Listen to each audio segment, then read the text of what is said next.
Oh my goodness, Skeleton Witch coming in first. Hi, Skeleton Witch. Real first, hashtag. Hello. How you doing, hun?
Greetings and hello, everybody. Welcome to Wonderland Gaming. I'm your hostess, Alice. How y'all doing today? We're going to be continuing our grand adventure, our grand experiment, if you will. We were going to be using ChatGPT as our chief engineer.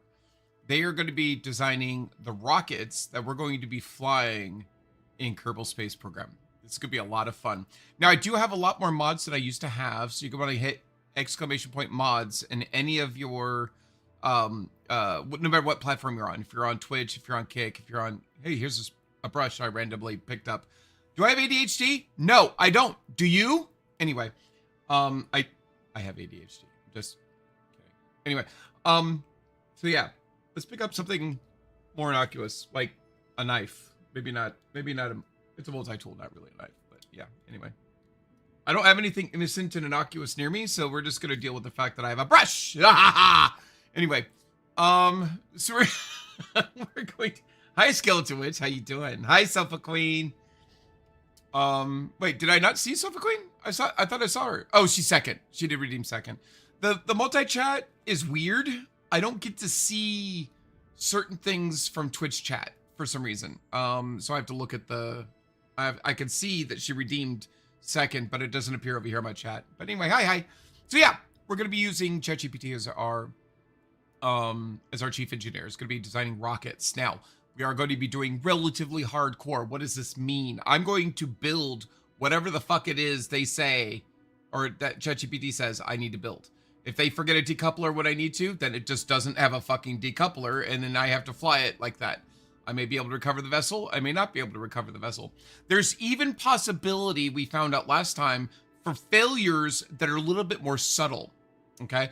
For example, they designed a rocket that forced me to go way straight up high, and I came in straight down. And the problem with that is I came in so fast it overcame the thermal tolerances of the vessel and killed the pilot. There was nothing I could do. Actually, no, it didn't overcome the thermal. It came in so fast that I never got a chance to deploy the parachutes. And it's interesting because ChatGPT learned an interesting lesson from that. It was like, oh, then we always have to use drogue chutes first. And I'm like, okay. And I let it continue building that way. But when I took over and I built something myself, because ChatGPT nearly killed another pilot, I did 3 missions and we almost killed 2 pilots. We did kill one. But when I did it, I just took the drogue chutes off. You don't need them. You just don't come straight the fuck in like a goddamn maroon, right? You come in gradually and slow the fuck down and don't be a menace when you're coming back in. Then you don't need drogue chutes. Now, don't get me wrong. Drogue chutes have their use. They're very useful. But you know, don't use them if you don't need them. They're mass. Everything is mass, right? Mass adds to weight, which is the force pointing down. Remember, we talked about this last time.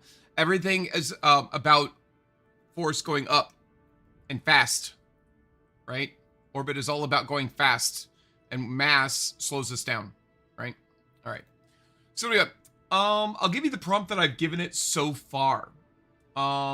First of all, I did do a new chat in ChatGPT, and I do need to look through my ChatGPT things, because y'all don't need to see all of my prompts from ChatGPT, like subtle BDSM public signals. We'll just go ahead and delete that chat. There you go. You don't need to see that. There you go. You're welcome. All right. So no more seeing that. I got some feedback. Last time I was like, Alice,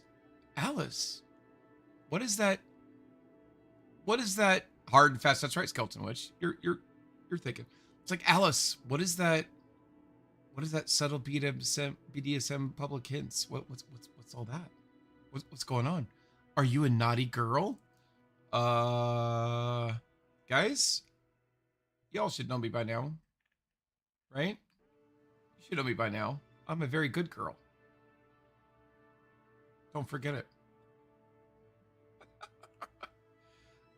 Yes, I did look up subtle BDSM hints on my public hints on my ChatGPT. Why did I do that?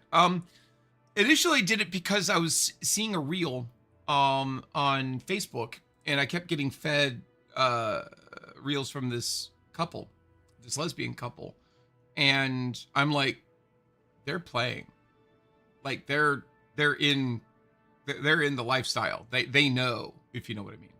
And so I was like, wondering if any of their jewelry or anything else, because I'm autistic, right? I don't get hints. I just watch behavior and go, hey, there's stuff going on, right? But I wanted to see if there were any public symbols that you could wear. For example, for those that are in the kink lifestyle, for those that are aware of dominance and submission lifestyles, right?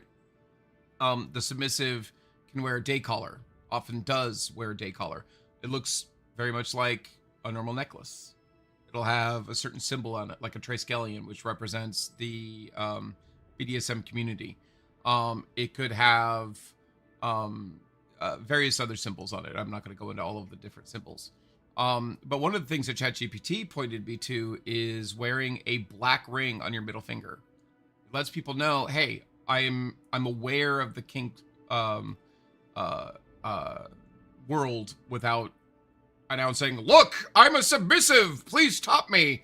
You know, you don't need to do that. It's not very classy. So then I started researching more on my own, like for my own like wants, because I have no problems letting people know that I am a switch, but largely submissive. But what I don't want people to assume is that a lot of, not a lot, some tops, and I'm saying top in an inappropriate way, some DOMs will find a sub and just presume, because that's part of what being a dom is. Is just presuming, and that's fine as long as consent is given and all that nonsense. I don't want to judge people, but what I get at is I want to send the message that yes, I may be a submissive, but no, I'm not available.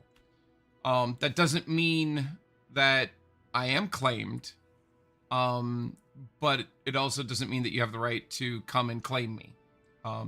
That because even though Sofa may not be my dom, she will absolutely murder the fuck out of you if you try to top me without permission. So yeah, I was like lies. So yes, that was my history. That's all we're going to talk about it for right now. I have no problems openly talking about it, obviously. In fact, I very much enjoyed the subject. It is a very interesting source of psychological information for me. I find psychology, and especially what is generally termed abnormal psychology, fucking fascinating. Now, I don't like the term abnormal psychology, even though that's kind of really the catch-all phrase. It is the official term for non-normative behaviors and study thereof. But keep in mind, if I say the words abnormal behavior and I start talking about kink lifestyles, that doesn't mean I think you're abnormal, right? It's just the term, to be clear. Hey, Psycho, how you doing? So anyway, I did clear that from my list. Y'all don't have to titter and tatter about it and, you know, embarrass the fuck out of me. I almost took down the VOD. Not even kidding. Because somebody noticed it and I was like, oh, I'm embarrassed. And then I realized, I'm like, there's literally no reason for me to be embarrassed. I talk about this shit openly. Why the fuck would I be embarrassed? So anyway, we're all kinky here too. Yeah, exactly, Skeleton Witch. To varying degrees. Just being abnormal. It's just what I do. That's right, Psycho. All right, so let's get started. Let's get started. I'll give you the prompt that I did. I haven't even created the new save yet, so I'll show you what I did. Let's get caught up.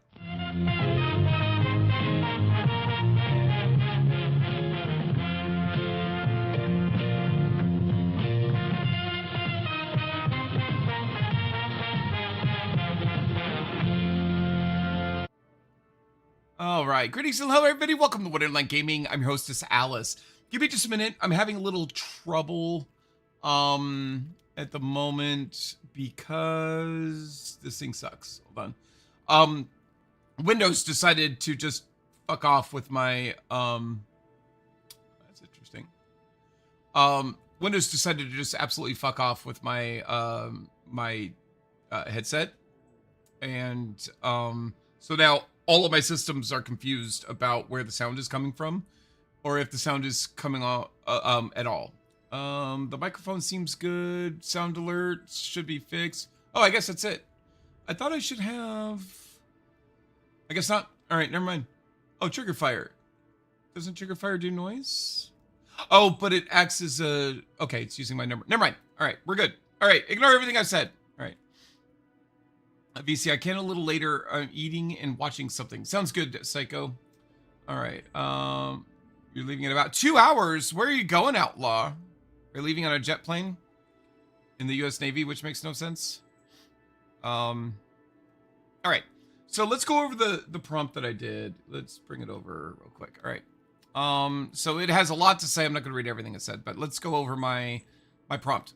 So first of all, what I want you to know, is that I started a new chat in ChatGPT, but I did allow it to look at its previous successes or lack thereof. So it is aware of the previous chat that we did. Oh, you're looking for a hockey game. Gotcha. All right. Yeah, finals or semifinals or so. There's some, I know in women's hockey, there's a lot of good stuff happening this weekend. So I'm assuming in professional hockey, not that women's professional hockey isn't professional, but you know, the National Hockey League, NHL shit is doing finals around this time too, is what I'm getting at. Expedition, wow. What? I don't know. It's sports ball stuff, and that didn't even have you use a proper ball. Anyway, so it's aware of the previous stuff. So, I said, okay, we're gonna play another game. Ball things. I don't know. I'm a lesbian. I don't play with people's balls. I play with their pucks. I don't. Stop it. All right.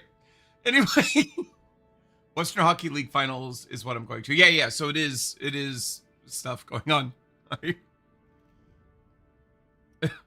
you have a puck, Alice may be interested. Just saying. Sage nod.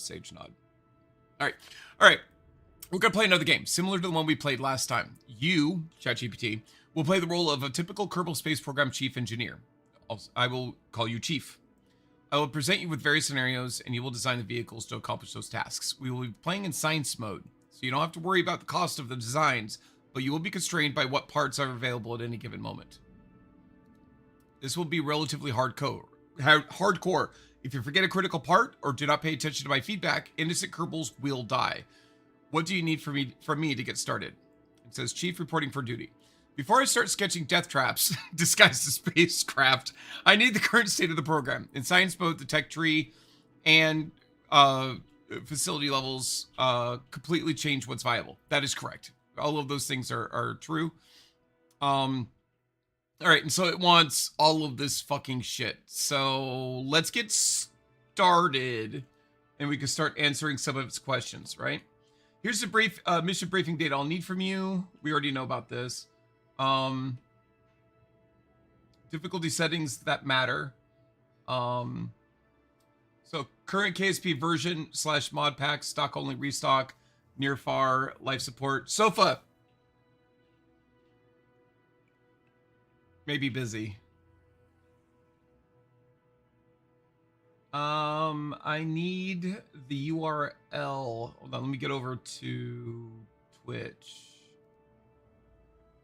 All right, let's go back to my channel. And then if you type !mods, you will be sent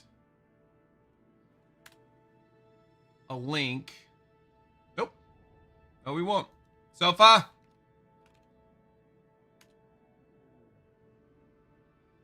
Nope. Sofa lied to me. Mod list. I know, I'm a liar. Sofa! Where are my mods? Still lying. Where's my mods? I KSP mods? Nope. Alright, this is fun. KSP mod? No. Alright. Here, how about... Shut up, Alice. You didn't say the magic word. You didn't say the magic word. Sofa! Where are my mods?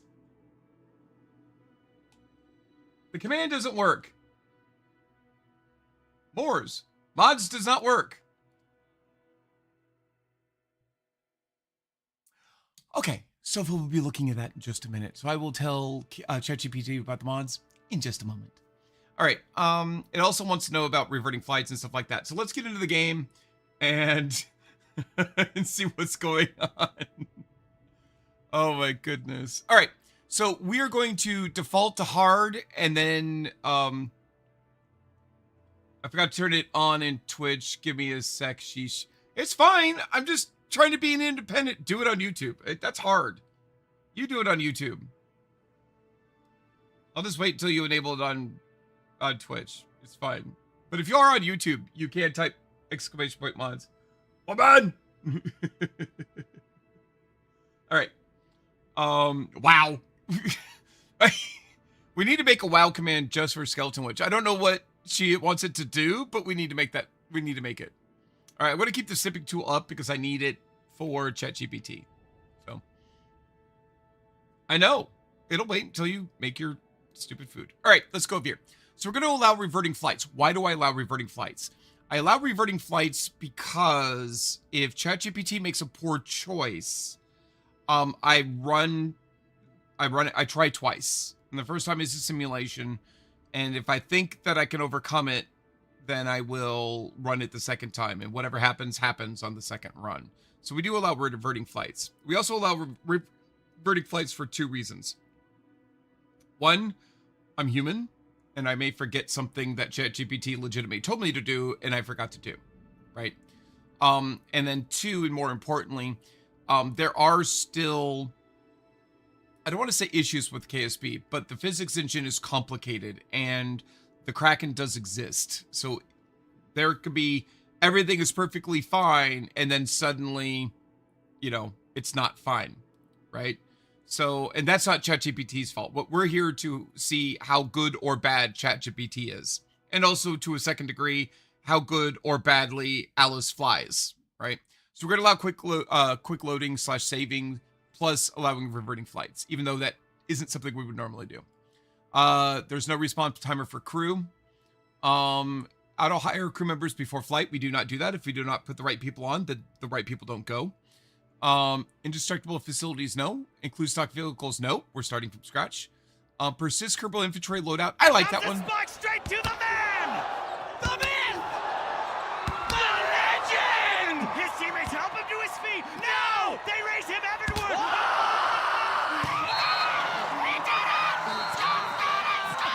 He ascended through the air like a defensive angel! An angel with the face of a devil! Look at this replay! One is the loneliest number! 2 tickets to paradise! 3 times a lady! 4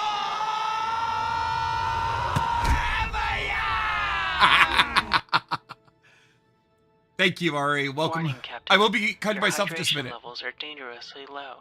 Please hydrate, or Hydrate? you will dehydrate, and that will make me sad. Oh, give Kitty treats is way over there. I don't want to give Kitty treats right now. Hold on. Be kind to myself. I'll tell Okay. you one thing, when Armageddon comes, I want to be in a bunker made of that man's face! Looking. Oh, there we go. Kitty treats. Kitties haven't had treats in a while. Hey, baby. There you go. See if the other kitties want to come. Hello. Oh, there they come. There is Sunny. Hi, baby. Hey. Is this? Oh my goodness. Oh my goodness. There you go. I am assuming Sir is too lazy to get up from wherever he... Oh, wait. No, I see his tail. Hold on. Sir Floof is around. Sir. Sir. All right. There you go. Oh, there you go. He saw him. It took him a minute, but he saw him. All right. Beatrice, be kind to myself. I'm gonna get boobies soon. That's not being kind to myself, but actually, no, it is kind to myself. You know what? It has been a hell of a journey. Nurse. It has been a hell of a lot to get to this point. And it's required a lot of adulting that I didn't want to do. And I've done it, and we're gonna be doing that in like a week, guys. Not Monday, but the Monday after. That's when I go under the knife. Holy shit, that's soon. And I have to do more adulting to do. There's no, oh, it's old crappy food. You don't want that, Sonny. Knife. Yeah. Yeah, I'm going to be getting soon, Skeleton Witch. It's going to be a lot of fun. The 18th, yeah. Yeah. I won't be streaming that week because It's a 6-week recovery. That'll be the first week, so I'll probably be very uncomfortable. And I'll also be on pain meds that I've never been on before. They gave me OxyContin, and I don't know what that's going to be like. So if it is extra funny, I'll have Sofa film me. We're also going to do a before from the front and the side, and then like the day after from the front from the side, so you could see like how terrible that looks. And then like after it's healed, we'll do another. And we may do weekly front and sides. And the reason for that is mostly for trans people like myself that may be concerned. Like, oh my God, it doesn't hurt. What does it look like? Oh, I just got surgery and I look like a bloody mess. Am I actually going to end up looking natural? I can show you my journey, and you could compare your experience to my experience, that type of thing. So yeah. Yeah, Doxy, when you had your child, it's too good, like way too good. Wow. Wow.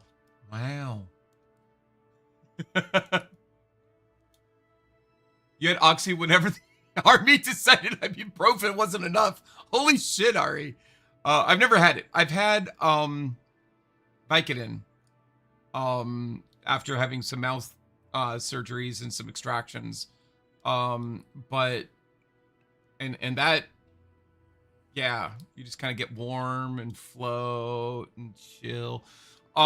I have a very addictive personality, but I'm also very cognizant of such a thing, and I don't like being addicted to anything. So once I get my pain management under control, I'll just give the pills to Sofa. I'll be like, hide these from me. I don't need them for whatever.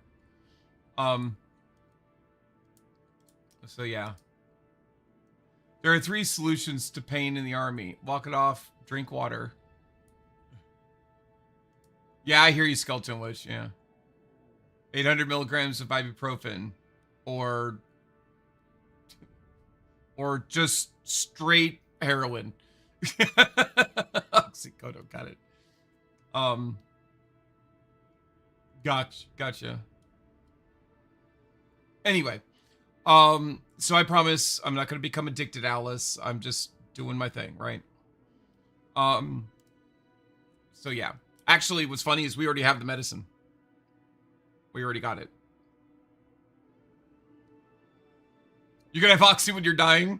You're like, I'm gonna die. Just fucking give it to me so I don't have pain anymore. Thanks. That'd be my favorite. I mean, amoxicillin's pretty standard. It's a big boy antibiotic, but Alice will be dying. I do have a very low pain tolerance. All right, so let's get this done. All right. Persistent Kerbal inventory, allow other launch sites. I'm fine with that. We're going to enable the comm network. I'm fine with that. Reach your hitting 100%. Resource abundance is going to be 100%. The only thing resource abundance being at 50% does is make it take longer to get resources, and that's really fucking annoying. So we're not going to do that. Science rewards are going to be at 100%. There's no reason to make it harder. Just base stuff is okay. I'm going to take a screenshot of this. I thought I was going to take a screenshot of this. Nope. Nope.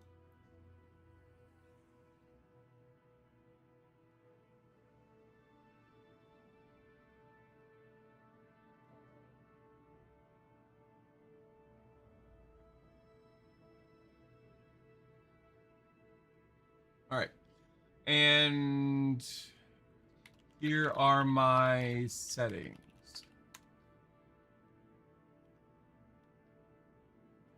All right. And then let's keep going.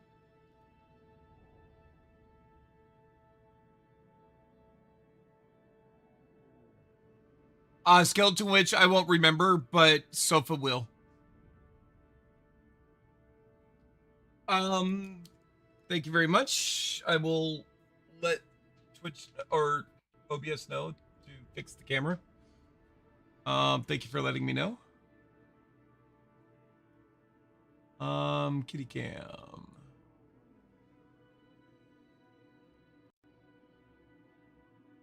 There she goes. Yeah, there we go. Thank you, honey.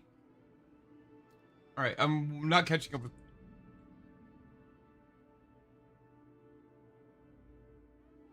We'll post in the Discord for sure, but she'll be very needy, and I'll be driving her back from Atlanta, so not sure when I have the chance. All right. Yep, we'll definitely do that.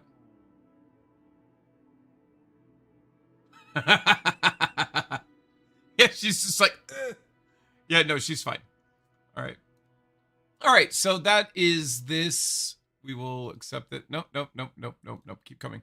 All right, so now we have advanced. All right, we got basic. Yes, okay. So advanced, enable Kerbal experience. Kerbals level up immediately. We are not going to allow negative funds or science. Parts will have G-force limits and pressure limits. Kerbals will have G-force limits. Resource transfer of base crossfeed rules. Yes. That has to do with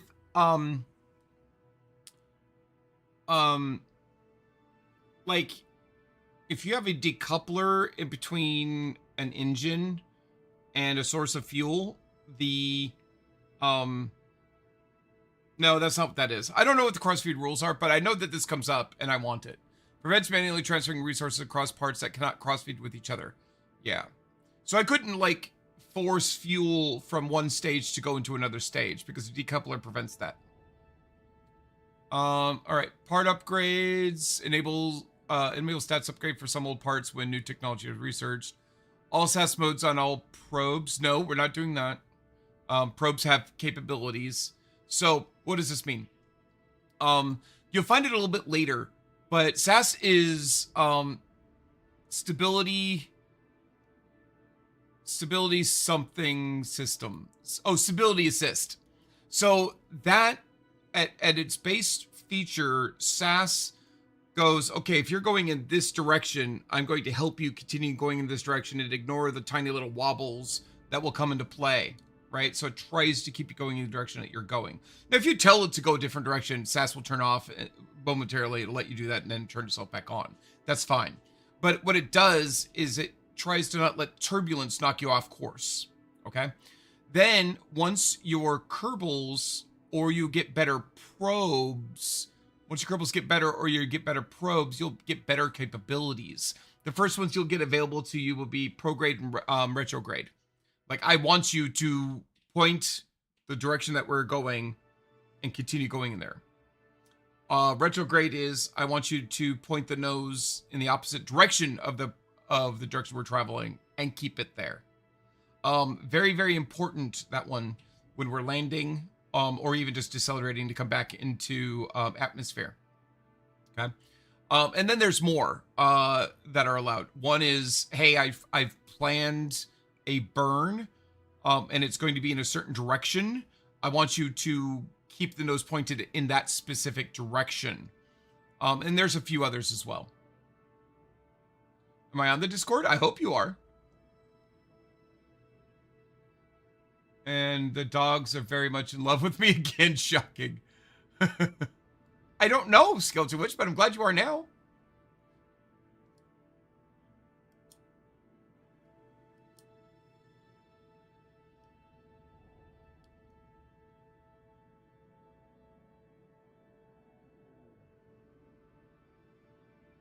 Misspelled, oh well. Ari, you can still spell it right. All right. So anyway, part upgrades, all SAS modes on all probes. No, like if a probe isn't advanced enough, it won't have all those extra features. Signal is required for control. What does that mean? That means you need to have some sort of line of sight between the station you're communicating with and the vehicle, right? Plasma blackout. That means, so when you come in, your entire vessel will be enveloped in plasma. Looks like fire all around you, right? That plasma can interfere with communications. This enables that to block communications as expected. So remember when Artemis 2 was coming in and they're like, hey, we're going to have a 20-second blackout period where you can't hear them. I think it was 30 seconds actually. But there's 30 seconds where we couldn't see them. We couldn't hear them, nothing. That was because of plasma blackout. That's a real life thing. Range modifier. We're not going to make the range harder than normal. We'll keep it at Oh my god, it was at 1.0. Oh, we got it. All right. So the range of ComNet is 1. This is a multiplier. So we're just keeping it at a standard rate. DSM modifier is 1. These are fine. These are fine. And enable extra ground stations. What does that mean? Well, Kerbin, just like Earth, is a sphere. And so when you're up on one side and you're opposite the side of Kerbal Space ground control, you won't have communications. Enabling extra ground stations basically allows you communications all around the globe. I just nuked my yard with liquid poison and it's hot outside. I'm on my break before getting back to chores. Oh, okay, Ari. Also, plasma is why we can only see so far back into the universal past. That is one reason, yeah. All right. So what else? So that's good for that. So let's go ahead and take a snip of this. Come here and take a snip of this.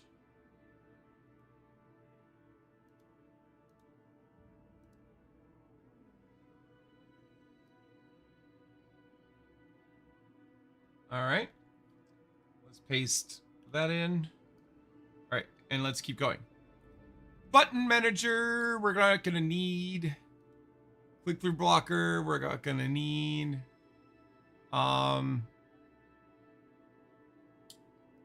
Colonization is one of the mods. We're gonna keep. Well, wait. Let's look at this. Customize Kerbonauts. If enabled, allows the customization of new Kerbonauts. I don't know what that means yet. Enable colonist hiring. Absolutely. Enable colonist rescues. If enabled, allows MKS specific Kerbonauts to be included in rescue contracts. Sure, why not? Veteran rescue Kerbals. If enabled, rescued Kerbals have a chance of having 1 or more stars. Awesome. Makes them better. Alternate core Kerbonaut costs. Okay. Core Kerbonaut cost is 50,000. That's fine. Kerbonauts are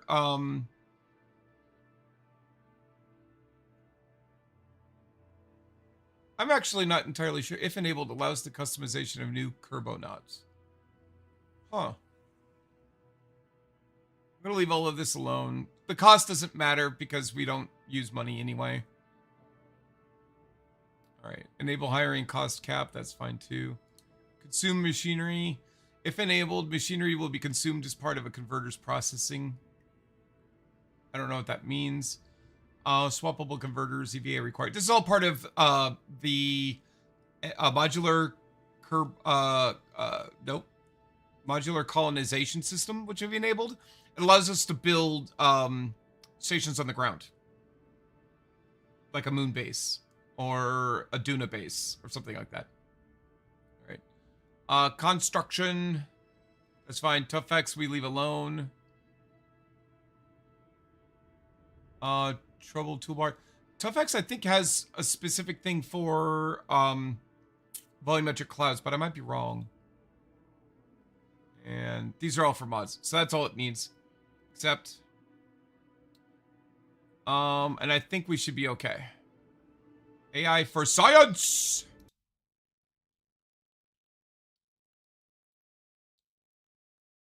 All right. So I'm gonna tell them about my settings. Chief acknowledges receipt of program constraints. We're operating under what I would classify as competent but unforgiving conditions. All right, so let's see what it thinks about this.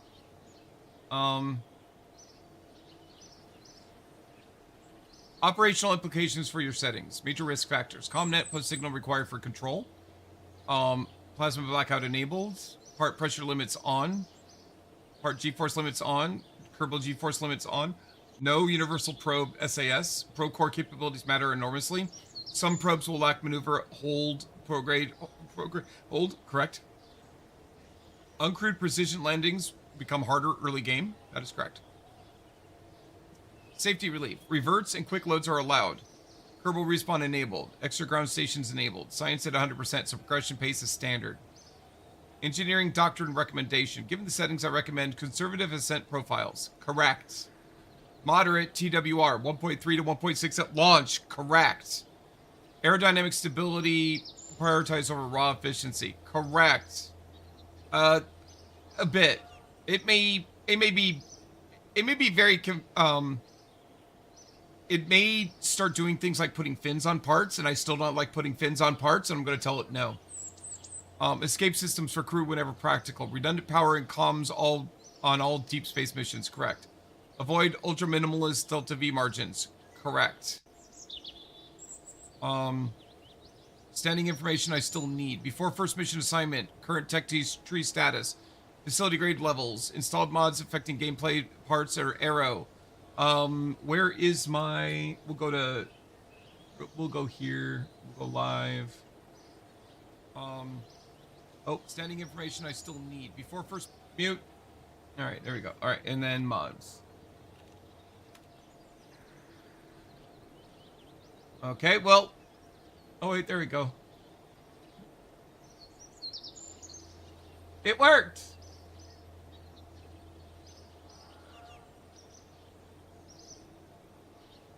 Alright, so I want...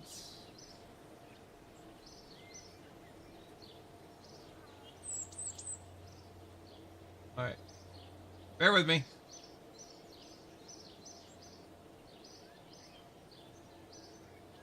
Here is a URL to my mod list.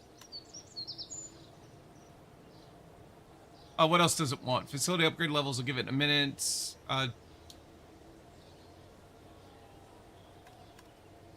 Both making history and breaking ground are installed. Oh. Berg! Gross! And Berg is not a mod, correct. Alright, a screenshot of the tech tree is ideal. I'll get that in a second. Standard mission deliverables. For each mission, I'll provide all of this stuff. We'll also perform post-disaster investigation, root cause analysis, all corrective designs. Perfect. Alright, let's get that screenshot at once.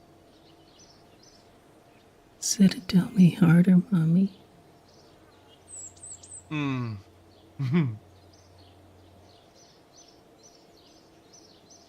That was pleasant. So, yeah. Anyway, what level is all of these at? It put everything at level 3. Yep. So, oh, all things are fully upgraded. Oh, okay.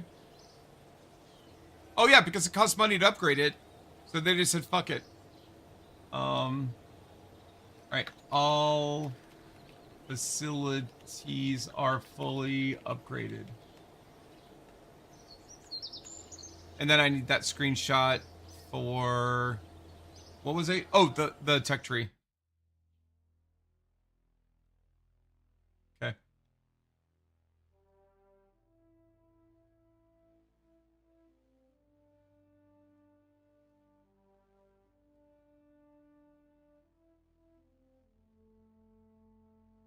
Hello?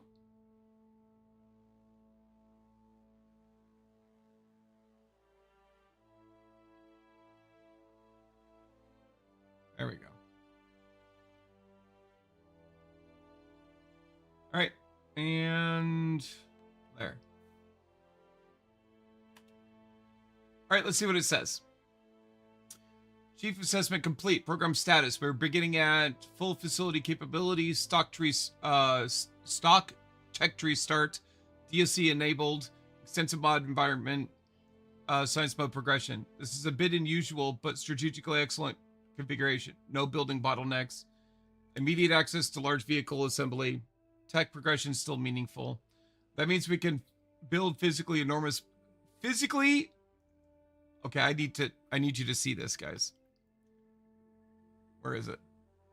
This means we can build physically enormous bad ideas immediately, which historically increases both mission capability and casualty probability.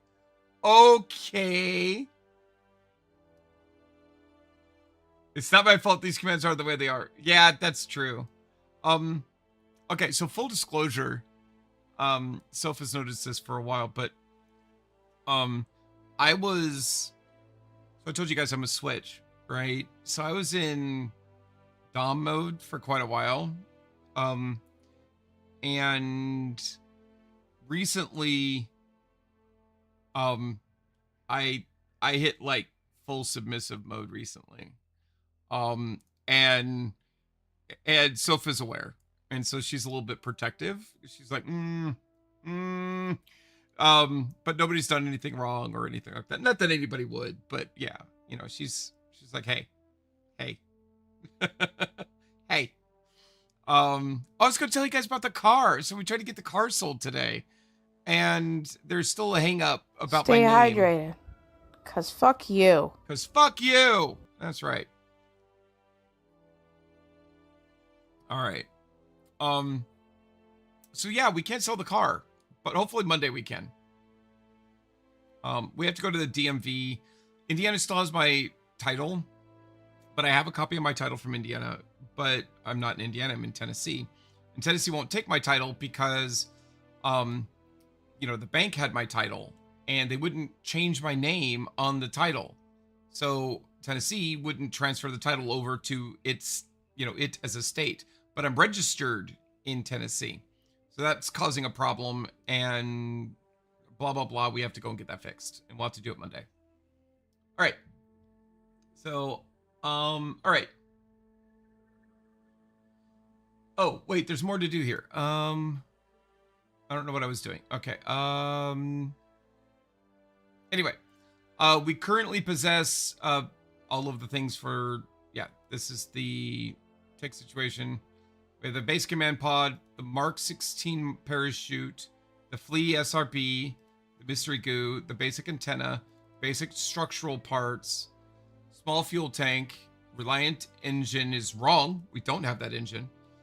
And launch clamps. We don't have that either. I don't think. I haven't played in science mode before, so I'm not entirely sure. But I think it's making shit up. For example, if I leave here and I go here and I tell it, hey, yes, I know.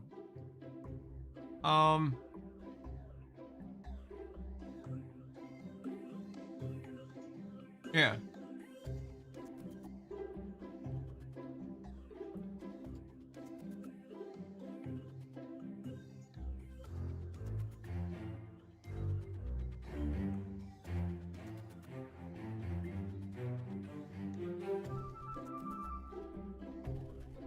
Yeah.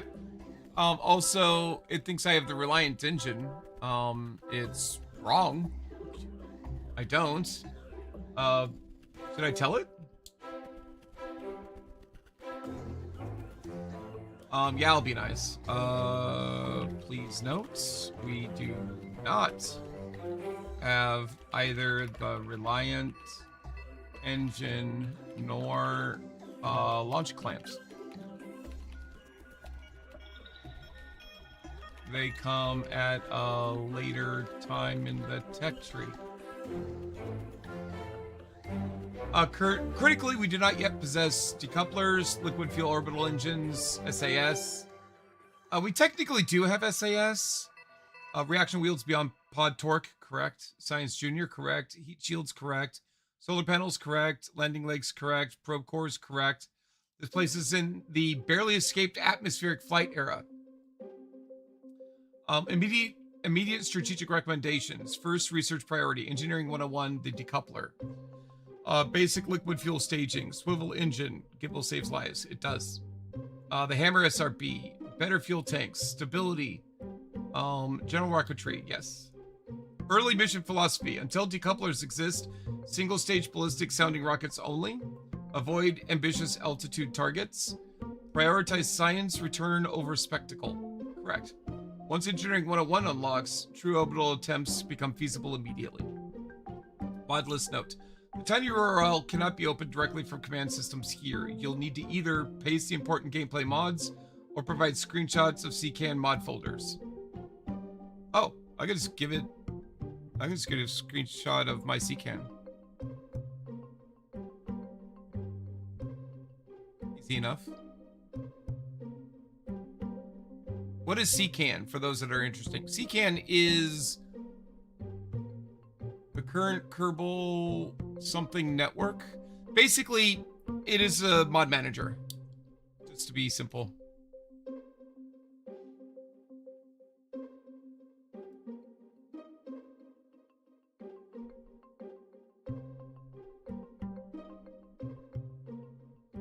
All right. We'll provide it that.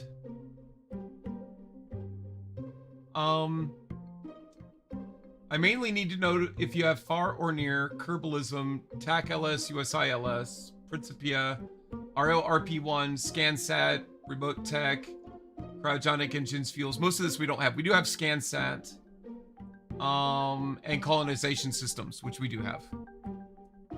Those radical alter engineering requirements. Chief Engineer Operating Principles. I will optimize for mission success, crew survival, repeatability, and practical piloting workload. I will not optimize for beauty, sensible budgets, landing pad safety, or, quote, maybe this booster arrangement is excessive, unquote. Mission Control may now issue the first assignment. Also, here is a screenshot of my CCAN.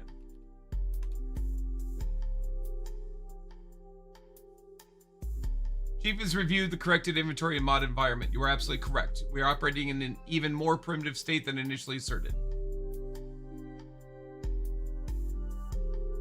Mod assessment. Your mod environment is relatively sane and compatible with traditional KSP engineering. Important operational implications. Copernicus. Possible custom celestial modifications. I should verify whether stock system is modified before interplanetary planning. ScanSat. Orbital reconnaissance matters. Dedicated mapping satellites become strategically valuable. Correct. USI MKS, USI Core. Long-term colonization logistics gameplay. Potential future habitation supply considerations. Resource chains become important later. All of those things are true. Construction. Orbital construction capabilities later. Correct. No FAR, no Principia, no Kerbalism, no RO. These are all realistic modifications for Kerbal Space Program, and they severely impact things like Delta V requirements and things like that. This is extremely important. Stock arrow rules apply. No realistic orbital mechanics complications. No life support timers. And standard KSP Delta V assumptions valid. Excellent. We can build aggressively without needing aerospace engineering degrees. Immediate program objective. With current tech, our only realistic missions are suborbital sounding rockets, crew survival testing, and low altitude science collection. Chief Engineer recommendation, first rocket, Vehicle 1, Lawn Dart 1. Configuration, Mark 1 pod, Mystery Goo, Flea SRB, Mark 16 chute, no staging complexity possible yet. Flight profile, straight vertical ascent, do not gravity turn, observe max altitude, deploy chute below safe speed. Science procedure, crew report, from the launch pad and from flying low and from flying high. Mystery Goo from the launch pad, flying low, flying high, and recover vessel. Research goal. Your first unlock must be Engineering 101 because decouplers unlock actual multi-stage rockets. Radial decouplers are foundational, and without staging, progress becomes extremely inefficient. I think it's the first thing we have to do anyway. Like, hold on. If I look, oh no, you could choose. Yeah. Yep. Hopefully we'll be able to get both of these is the goal. Because we only need 10 signs to do that. So. All right. We're also going to go here to Mission Control, which is closed. Aw. I can't get missions and stuff. That's boring. I don't like that, guys. I don't like that at all. Like, at all. All right. Okay, so Jeb is Jeb, Bill is Bill, Bob is Bob, Valentina is me.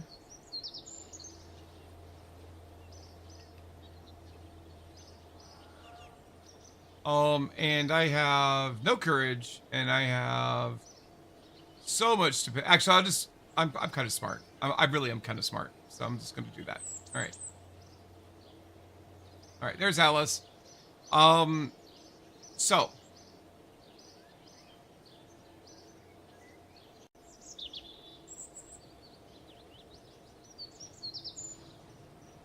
I really don't like the fact that I love doing,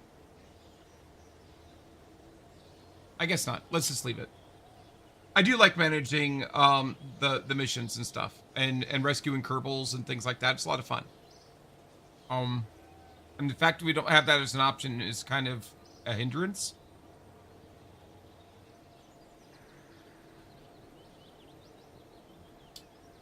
So here's what we're gonna do.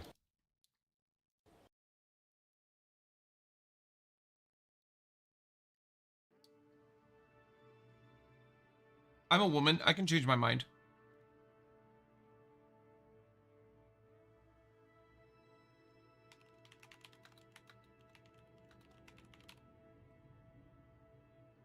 It's the Wonderland AI space program. We're gonna call it WASP. All right.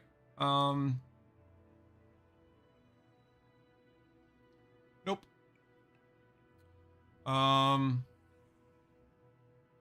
Correct. Nope. Nope. Yes. Yes. That's fine. That's fine. There. That's all fine. That's fine. Advanced. Correct.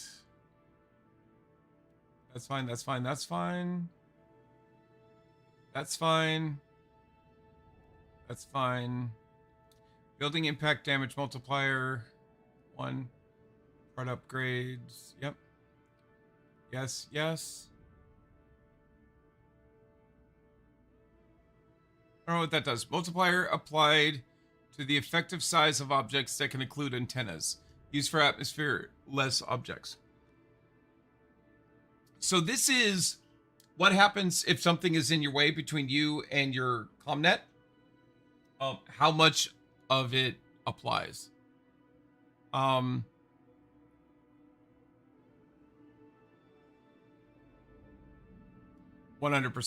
What does this mean?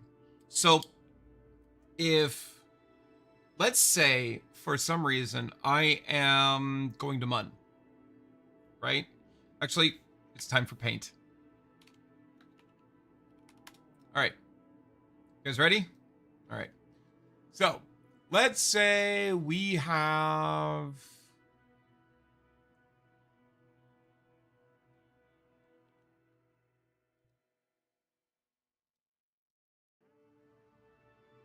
Kerbin. Okay. And let's say we have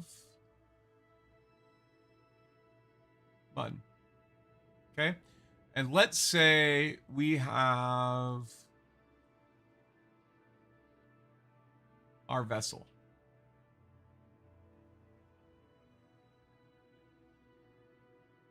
Okay. And it's orbiting Mun right now. If Mun, which is an atmosphereless object, okay, if we're here and Mun is here and Kerbin is here, we can't see. This isn't proportionate, by the way. Our vessel would be tiny. It'd be like a blip you couldn't see. We couldn't see Kerbin, which means CommNet blacks out. We will not have communications back with mission control. Okay. So what it's saying is, for an atmosphereless object like Mun, how much of this actually counts towards blocking the signal? All of it? 90% of it? Which is what the default is? Right? I said all of it. Okay? Now, let's say instead that this system, or this object, whatever this is, has an atmosphere. If it does, then what we've noticed is that signals can be deflected slightly around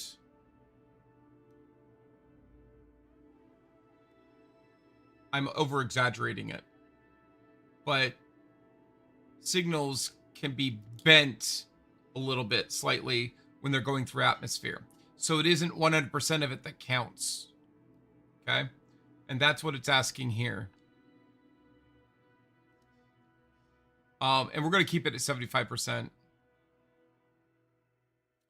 All right, and then all of these can remain like they normally do. I didn't change anything anyway. Let's snip this.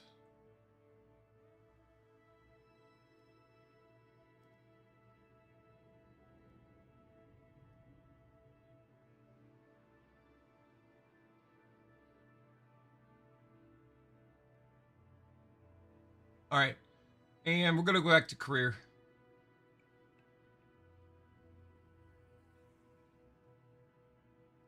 All right, I have changed my mind because, like all mission managers and politicians, etc., I am a whimsical being. We are instead going to use career mode. This will enable missions, custom missions to be taken at the mission control building.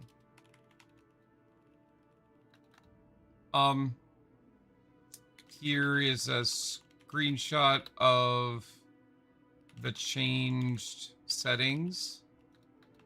Also, all buildings will start at base level.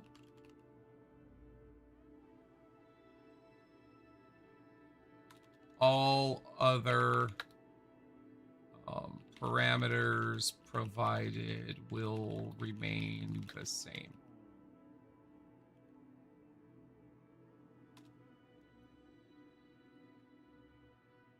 Chief acknowledges receipt of revised funding environment. Mission Control has transformed this from a scientific expedition into a bureaucracy simulator with explosions.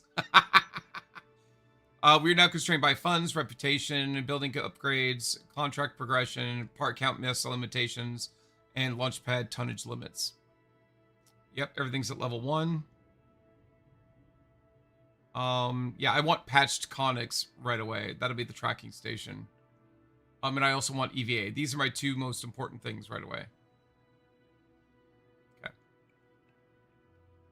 Chief Engineer prediction. Under these settings, the first real catastrophe will likely involve staging failure, aerodynamic instability, or insufficient funds after an overambitious launch vehicle. I estimate 73% probability the finance department becomes more dangerous than space itself. Ah! Oh my god, that is great. All right. All right. Are you guys good with this? Is everybody ready to go? Y'all ready for this? Dun, dun, dun, dun, dun, dun, dun. No? Nobody? Nobody. Just me? I'm the only one? All ready for this?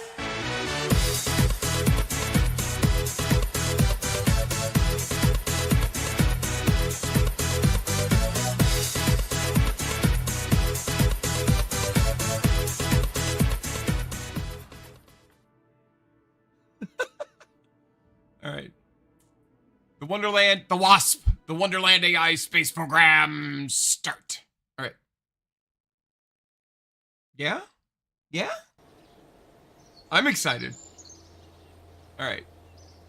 Thanks, I've got it. All right, so starting at the same point, that's fine. Hold on, bear with me, folks. I didn't upgrade this. Damn it. I might upgrade this later with a not upgrade it, but a adjust it with there's a mod. That's what I'm getting at. All right, let's take our first mission. Aha! All right. Do some science. First things first, we need to test our equipment. Be a good Kerbal and collect some science, preferably while moving very fast. So our objective is to return our first piece of scientific data. Destination is Kerbin. Experiment is any. Recover or transmit incomplete. All right, we'll get 16 grand for that. Fantastic. Thank you. Orbit Kerbin is the first thing it wants to do. Wow, that's rough. Okay. Okay. We could take 2 contracts. Oh, reach for the stars. What's this do? It's time to slip the surly bonds of gravity and touch the stars. What? Oh, I mean, let's go to space. Situation suborbital trajectory. What does that mean? We need to get up above 70 kilometers. That's all that means. Okay. So. All right, and we'll get 66 grand for that. Why the fuck not? Scansat's not gonna have anything available for us because we can't do anything. Right? All right. So the only 2 things we can do. So reach for the stars. All right. We need to do some science and reach for the stars. We could do that. All right. So I think we need to upgrade mission control. No. What allows us to EVA? Wait. Kerbals can just mark only on Kerbin. Kerbals can perform EVAs. Kerbals can place EVA. Kerbals on EVA can place flags. This is patched conics. We really want patched conics.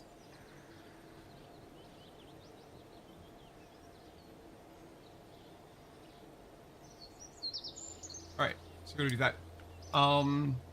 Just FYI, we have purchased the first upgrade for the, what is it? I don't know what the hell that's called. Tracking station. Patched conics now available. I'll show you what patched conics are later, but they are super important. They are super duper important. Okay. All right. All right, let's take our first mission. Here is our first mission from the Wonderland Space Administration Board.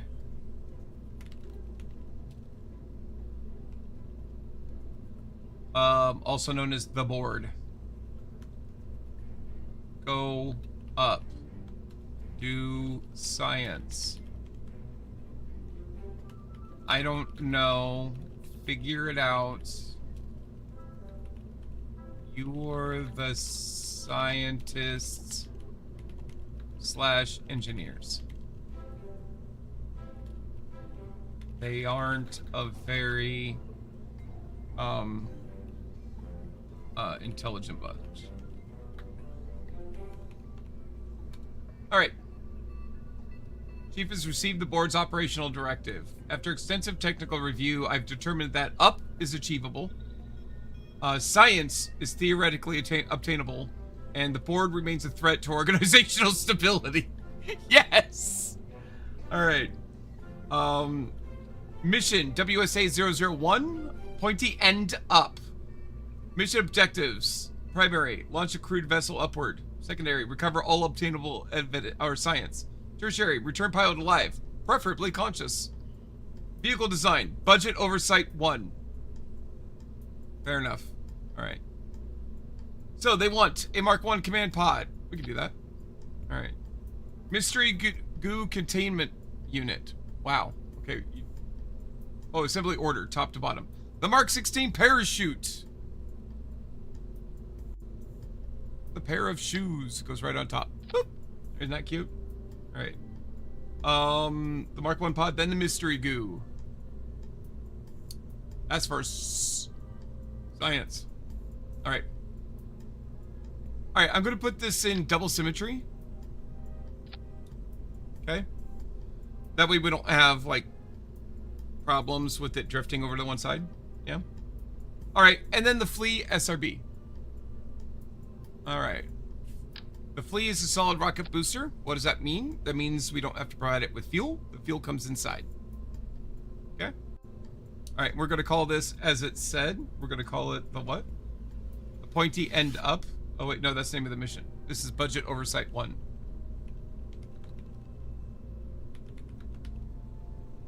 All right. Actually, I'm going to say for vehicle names, let's choose a theme. Alice, which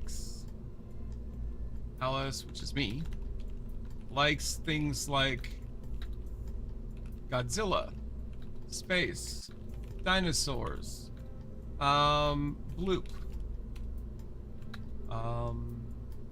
The Alice _ Wonderland Gaming not website, Twitch channel. Okay.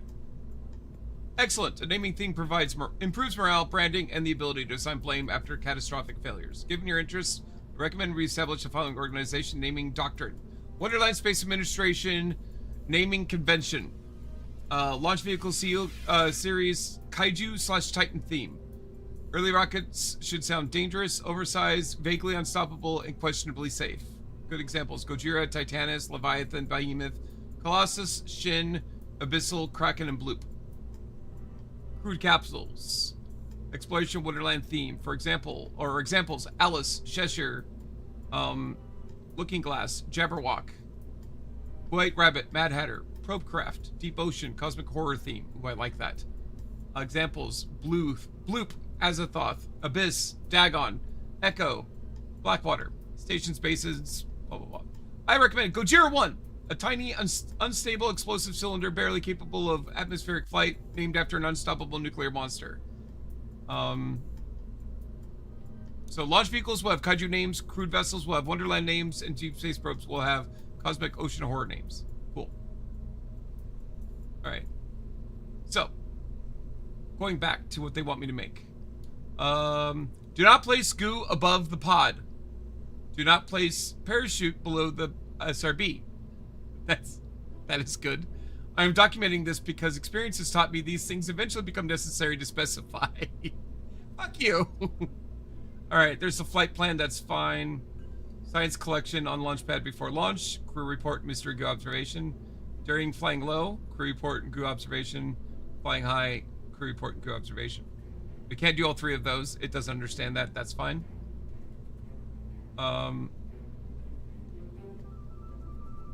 Expected casualties, ideally 0. Expected comments from the board. Can it go higher? Yes. Unfortunately, eventually it can. All right.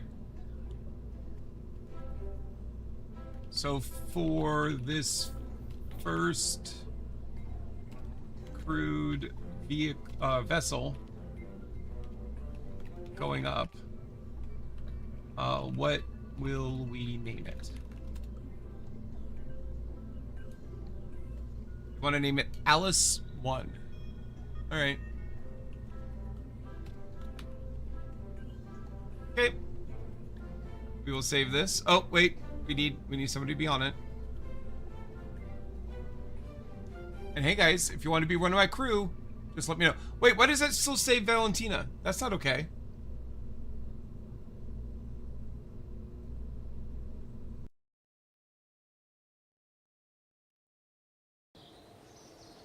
What's going on? Oh, we changed it in the other setting. I'll buy it. If anybody wants to be one of these people, let me know. I have a pilot. Well, no, we're not renaming Jebediah. Jebediah is Jeb, and he gets left behind because we do not like him until he gets stranded into Mun orbit because we don't like him. All right. Bill and Bob Kerman, we're an engineer and a scientist, and then Valentina. And again, I will have no courage and no stupidity. I'm like actually very smart. So we'll see what happens here. All right. There's that. Let's go back.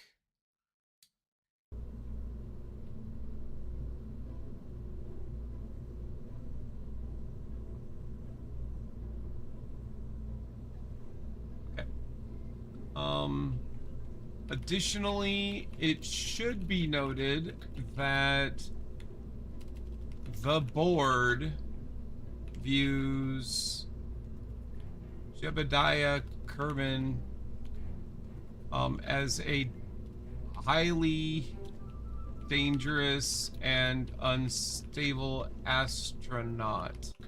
It is this board's intention to leave him stranded in orbit of Mun,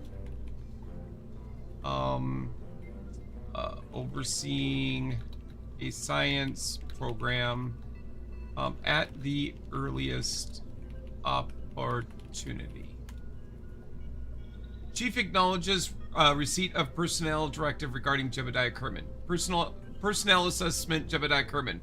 Official engineering evaluation. Exceptionally capable pilot. Courageous under pressure. Disturbingly enthusiastic during catastrophic failure modes. Possesses what can only be described as, quote, aerodynamic optimism.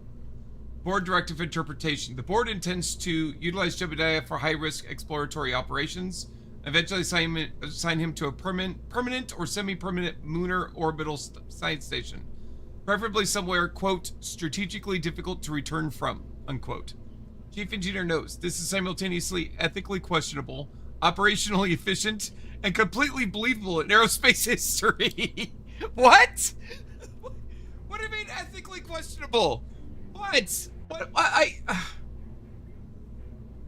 We should therefore establish Project Exile, long-term objective, construct an early Mun orbital outpost, sustain Jebediah indefinitely through a periodic resupply, convince him this is an honor, recommended program structure, primary Kermanaut Corps, safer missions, Bob Kerman, Valentina Kerman, other recruitable astronauts, Jebediah assignments, ideal for prototype testing, SRB heavy launch vehicles, aerodynamic experiments, quote, can we land this, unquote, quote, should we land this, unquote, missions with phrases like theoretically survivable, partial recovery, aero-braking opportunity, long-term Mun station recommendations, potential station names, The Asylum, Deep Watch, Kaiju Station, Wonderland 1, The Rabbit Hole, Outpost Jeb.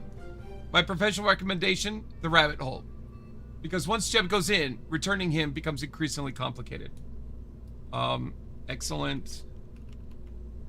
Also, Alice Kerman is our primary pilot.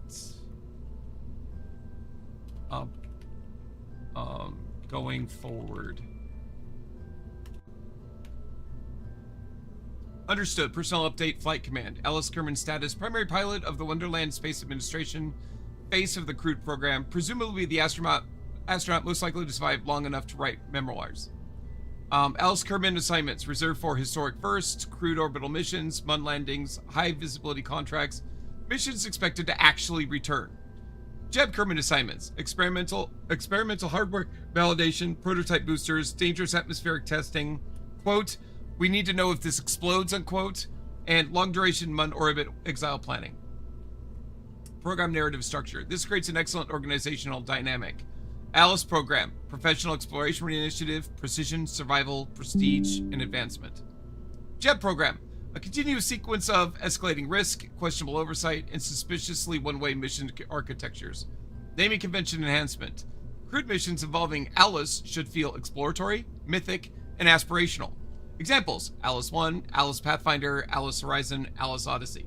Jeb missions should sound like containment breaches, classified experiments, or legal liabilities. Examples, Gojira X, Project Leviathan, Bloop Deep Test, Shin Deployment Vehicle. The board's astronaut management strategy is becoming alarmingly coherent. Okay, I'm good. All right, so let's go back. Where's our vessel? There it is. All right, let's save and launch Alice 1.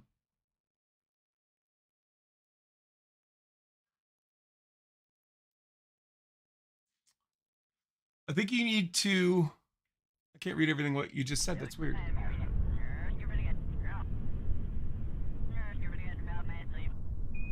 Make the ChatGPT screen a browser source we can see. I don't don't know if it'll work. I'll try. All right.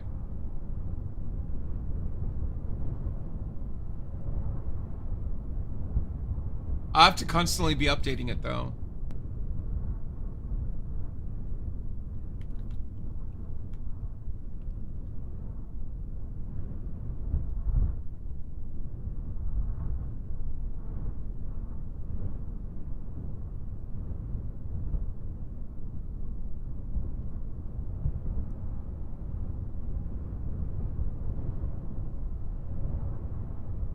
I don't think it works. Oh wait, does it?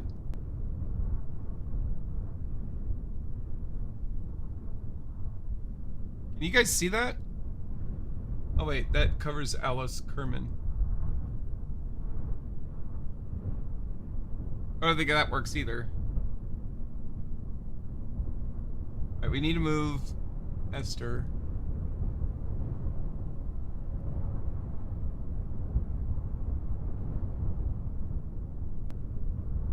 Alright, now what?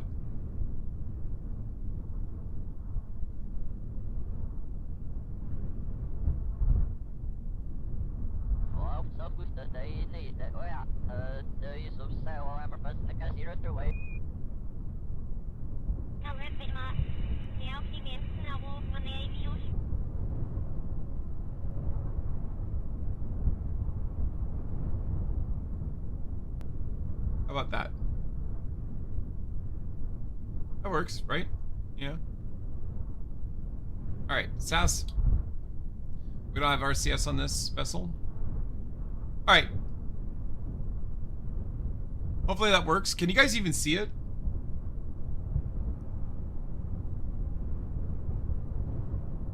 No, you can't. It just takes it to normal ChatGPT. You can't see. So I'm gonna have to capture this window and then not move it.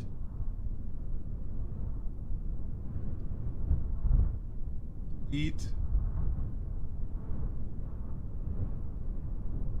Alright. Let me try adding a window capture instead.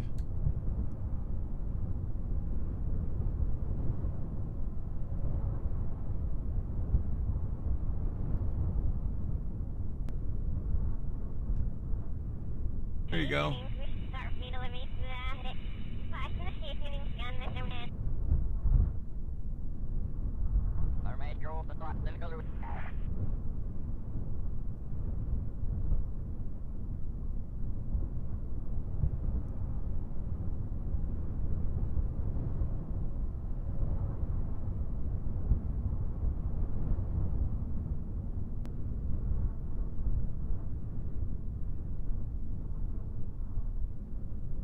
It's gonna cover some stuff. Is that even visible to y'all? You have to let me know. Alright. Anyway, we're going to turn the lights on. We're going to do a crew report and keep it. We're going to observe the mystery goo. Keep that. Alright.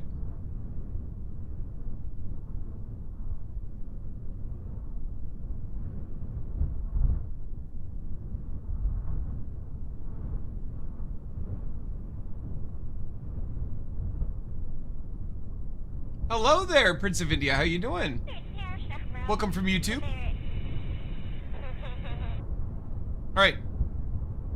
Change this here, and we're going to launch in 3, 2, 1.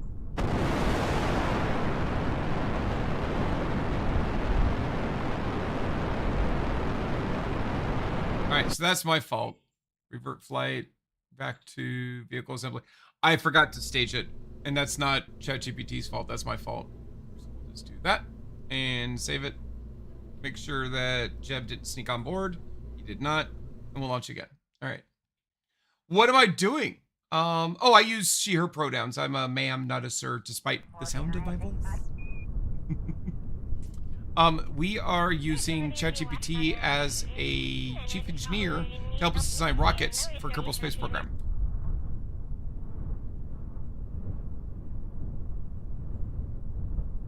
All right, so we're gonna do science. We're gonna do science. We're going to look at that so we can see our apoapsis and periapsis. Very important things. Not so much for this mission, but almost all others. All right. And we will launch in 3, 2, 1. I don't think I like the new sounds with the... There's a rocket launch mod that I have that changes the sound of things. It's It's pretty bad to me. Alright. We're going to observe the mystery goo here. Keep it. Alright. And apoapsis is going to be right around 13 kilometers. And we're almost there. Now we could take another crew report, but if we do, it'll ask us to overwrite the existing one. We can only keep one at a time. Now we could transmit the science back, but then we only get some of the science. We don't get it all. Can I please explain properly? I don't know what you mean by explaining properly, but we are currently trying to use ChatGPT, which you can see here on the side, way over there on the other side of the map. And we are trying to use it to help us build rockets in Kerbal Space Program. I tell it what the mission parameters are, and it follows me. I feel like we're taking up way too much space, but here we are. Yeah, I'm gonna have to rearrange my windows better. I don't know. Anyway, let's go ahead and deploy the parachute. And this should expand out at about 1,000 meters, please. There it goes, and slows down. Hopefully. Holy shit. All right. All right, so I'm going to provide it feedback that the default setting for the parachute, where it properly deploys at 1,000 meters, is less than desirable because we didn't actually slow down properly until we hit like 80 meters from the ground. But other than that, everything looks pretty good. So let's go ahead and recover the vessel. Uh-oh. Okay, good. Sounded like my sound system messed up for a minute. All right, we got 22 science, and look at that. We got 1 XP for our pilot, Alice Wonderland, or Alice Kerbin. All right, the aftermath review board is pleased to announce the completion of the first objective. We have gone up. We have recovered some science. We are currently looking into new technologies to unlock, and we'll get back to you, Chief, with our determinations. Outstanding work, Mission Control. The Wonderland Space Administration has officially transitioned from a collection of explosives to a collection of explosives with telemetry. Pointy end up was a success. We did all of the things. Good job. And the revolutionary concept of returning with the same number of Kerbals launched. This places the WSA ahead of several historical aerospace programs. Okay. The recovered science data should now allow actual rocket staging, improved propulsion, etc. Recommendations to the board: they really want Engineering 101 and Basic Rocketry, which it's not wrong. We should do one of those two, or both. It also wants stability so we can have fins. I'm not a big fan of fins, even though it is. Alice Kerman, performance review successfully, survived first mission, therefore immediately promoted to experienced pilot. Jebediah Kerman, reaction to mission. Can we strap on more boosters? This is why Project Exile remains under consideration. Chief Engineer prediction: within approximately 2 launches, the board will demand orbit. Within 5 launches, someone will suggest maybe the Mun. Within 8 launches, Jebediah will somehow become trapped somewhere statistically improbable. I am loving it. All right. So yes, we're going to get basic rocketry and also engineering 101. And now we have a choice. We can get one more thing. Question, can we? We cannot. We cannot. We only have 12 and a half left. And so, yeah. So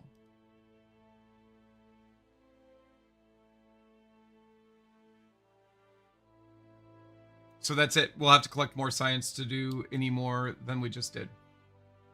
All right. The board has unlocked. What is it? Engineering 101 and basic rocketry for our use. Oh, let's go look at our let's go to mission control. Wait, we did some science.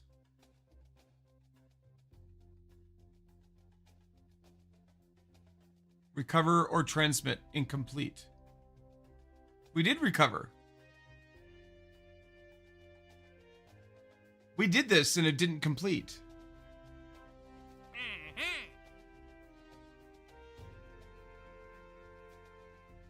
So this time we will just transmit some information and that'll force this to complete, I think. Okay. All right. So let's go back in.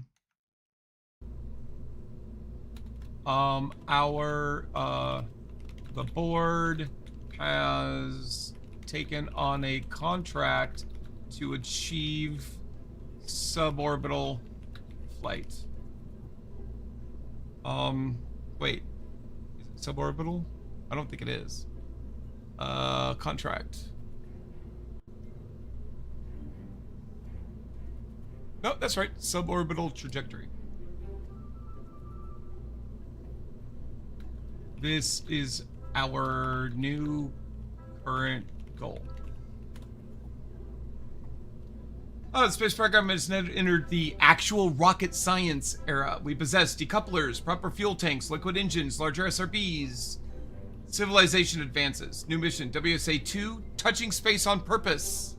Contract objective, achieve suborbital flight. This means apoapsis is above 70 kilometers. You must reach beyond the edge of space. You don't have to orbit, but you need to leave atmosphere. No need to achieve orbit. It says that next. Yep. Crew recovery preferred. Yes, that is preferred. This is actually where we lost our first pilot. And the reason why is because the parachutes. I need to mention the parachutes. The Aftermath Review Committee would like to inform the chief that there is a concern with the default operation of the Mark 16 parachute. While the deployment was successful, the default option is to have the chute open at 1,000 meters, which is, in practice, we noted the vehicle did not slow down to under terminal,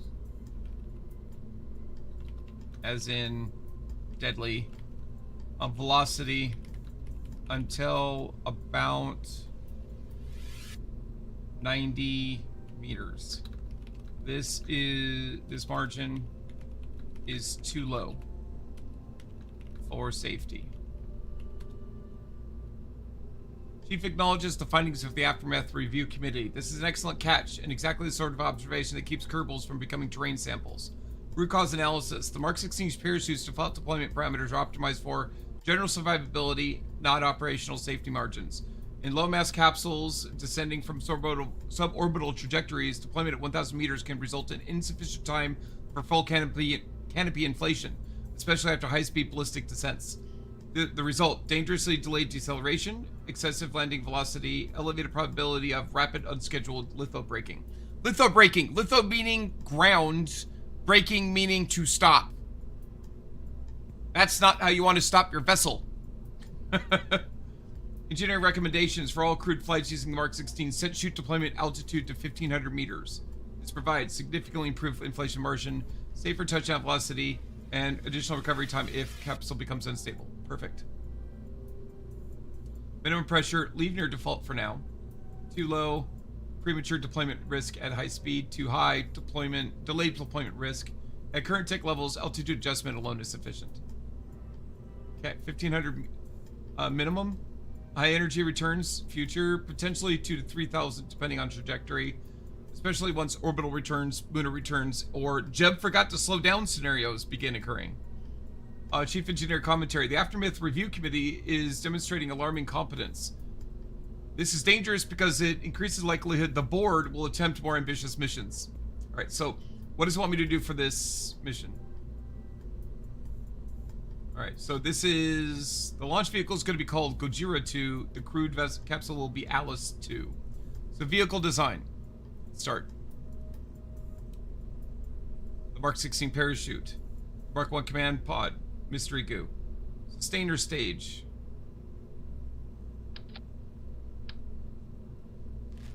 All right, we want a V200 fuel tank. Do not have the fuel tank, so we'll use two FLT 100 fuel tanks. Must be used to swivel engine. Okay. Why civil? Gimbal authority. It's also the only liquid booster we have. Your arrow settings reward stability. Oh yeah. Early rockets without steering authority become lawn darts. Correct. Booster stage. Attached below the liquid stage with a decoupler! Woo! And remember the decoupler. Alright, and the hammer. Alright.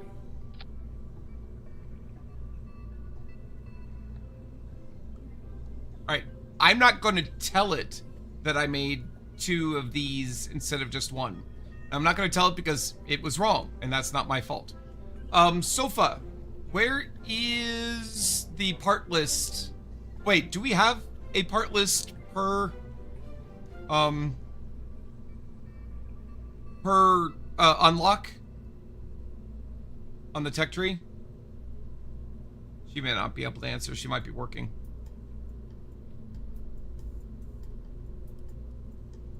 Oh, look at you, baby.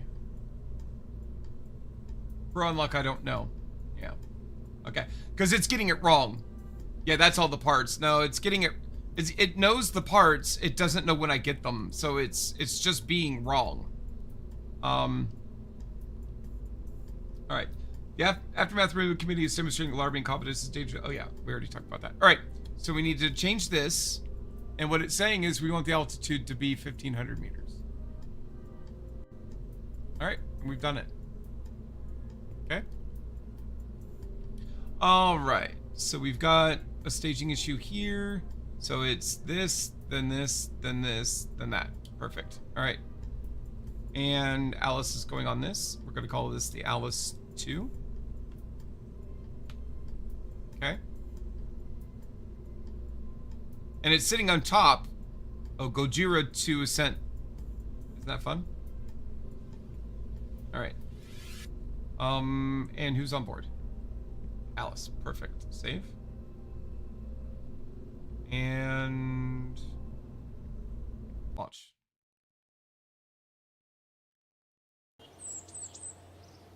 How did we not launch? Did I hit the wrong button? Alice is so smart. Launch.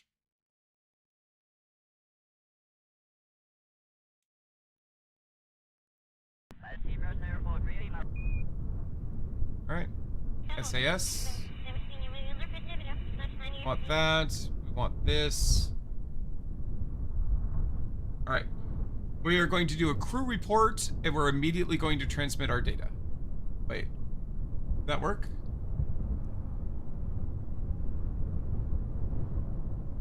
Yep. Now we need to launch a vessel into the air. We can do that. Okay. All right.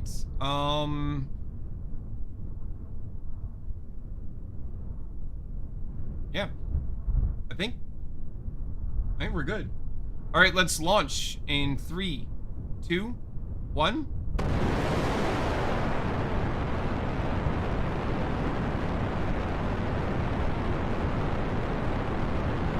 All right, we're a straight level flight. Everything looks good.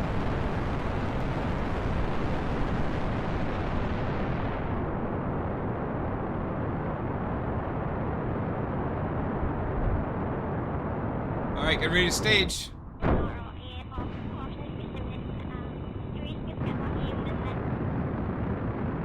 we go.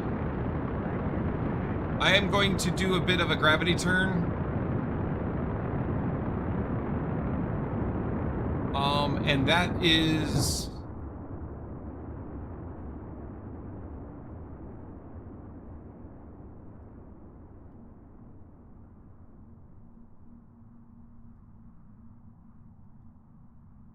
not usable. In-range comms devices on this vessel.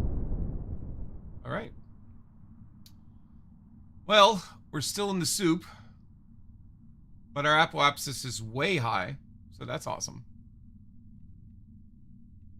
All right.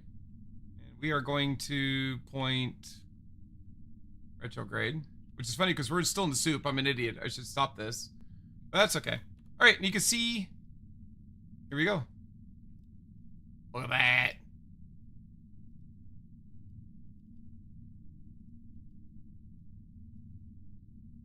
I thought we had patch conics available to us. Why can't I? Look at this. We've completed both contracts. We'll have even more money than normal.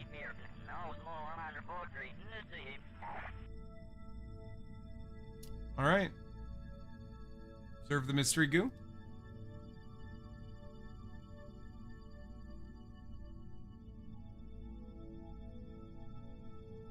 Seems we're very much in space right now. The sky seems to be mostly below us. That is a reasonable assumption.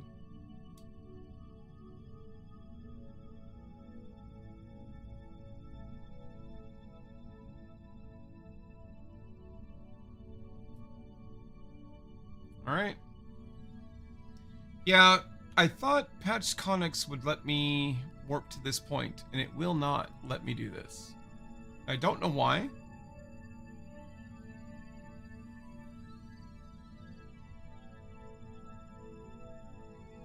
Uh-oh, we're drifting. Let's keep pointing retrograde.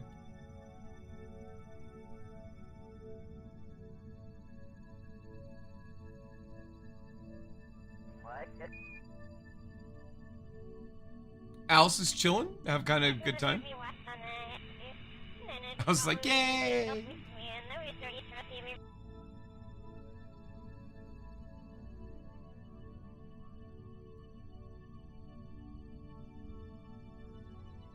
All right, and we are just about to hit apoapsis. Right there. And now we're coming down.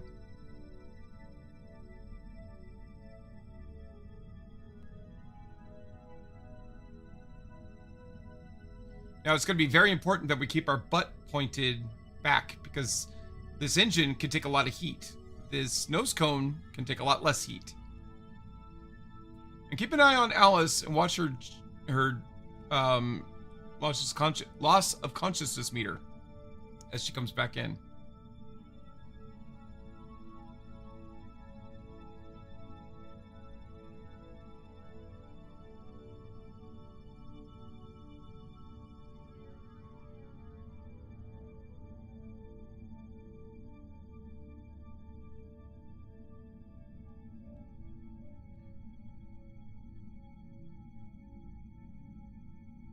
All right, we're going to speed up time because once we enter atmosphere, it'll slow down again. There we go.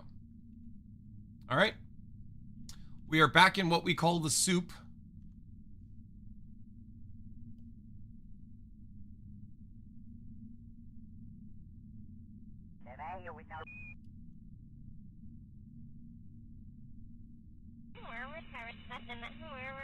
I love Cheddar.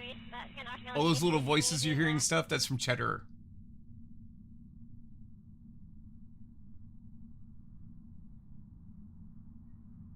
Alright. Should be soon seeing some plasma. Yep.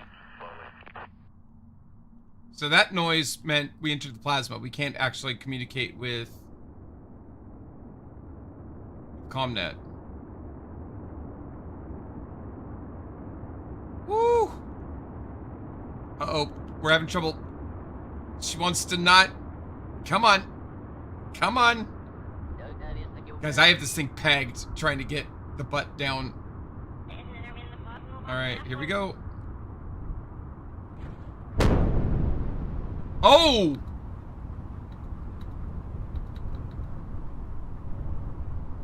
It is not safe to deploy the parachute.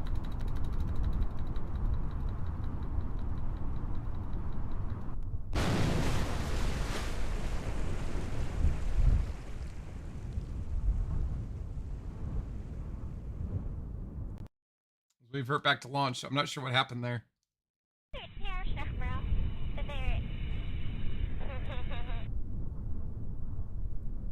Okay.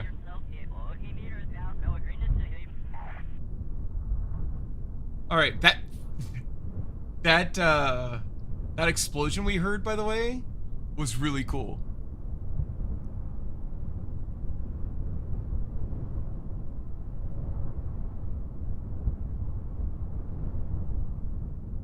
Okay, we're gonna try to adjust how steep we come in this time. All right, we're launching 3, 2, 1.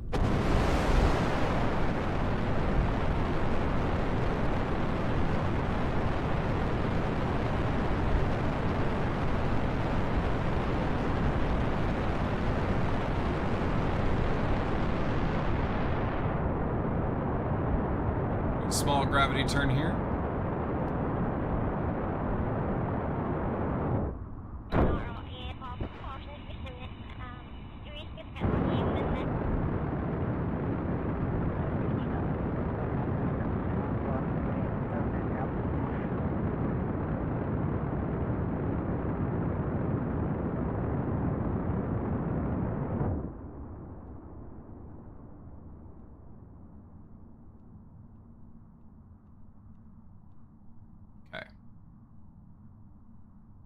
That's a much better trajectory. We are flying high above. Again, we broke the sound barrier. That is so cool that it emulates that. It didn't used to do that. That's the mods that are doing that.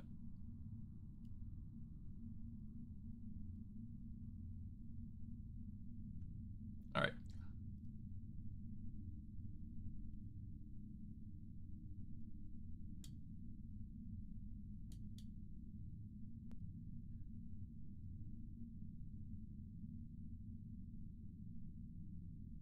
Inoperable after transmitting. That's fine.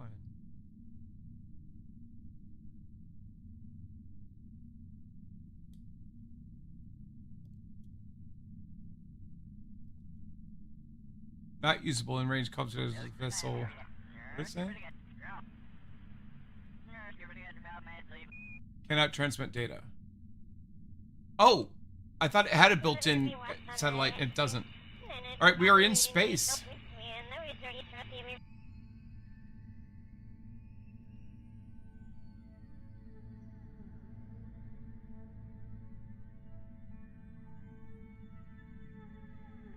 Yeah, this time it says this is complete, but it didn't last time when we did science, so I don't know why it's being a pill. Whatever.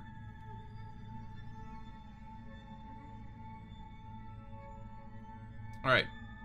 We're gonna go ahead and point ourselves. But first, you can see this is a much broader parabola, right?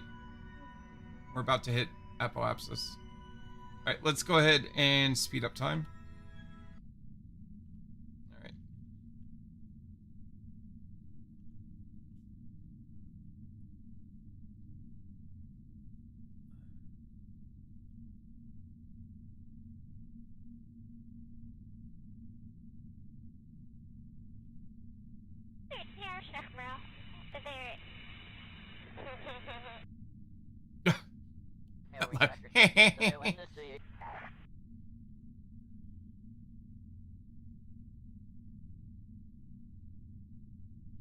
Look at this. Look how fast we're going.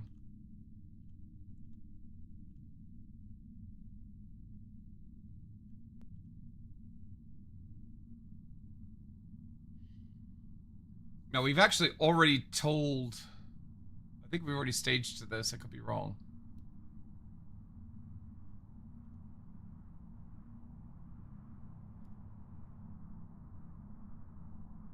All right, we should be seeing plasma. There it is.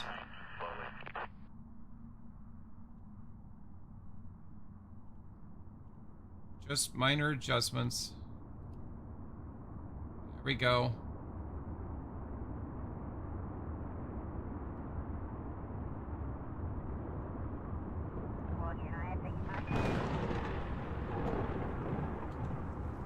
Trying to keep her steady.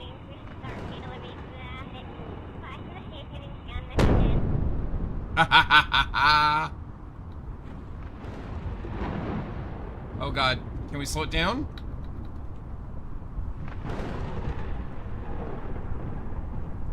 Nope, we're gonna crash.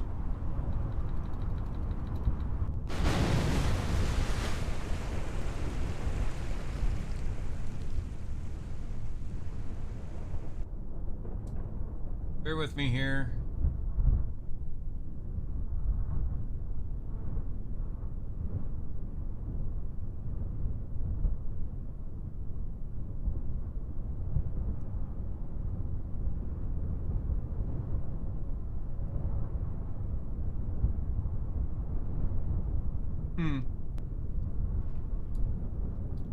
Multiple simulations of the vessel performance show the vehicle intersecting with ground/water prior to chute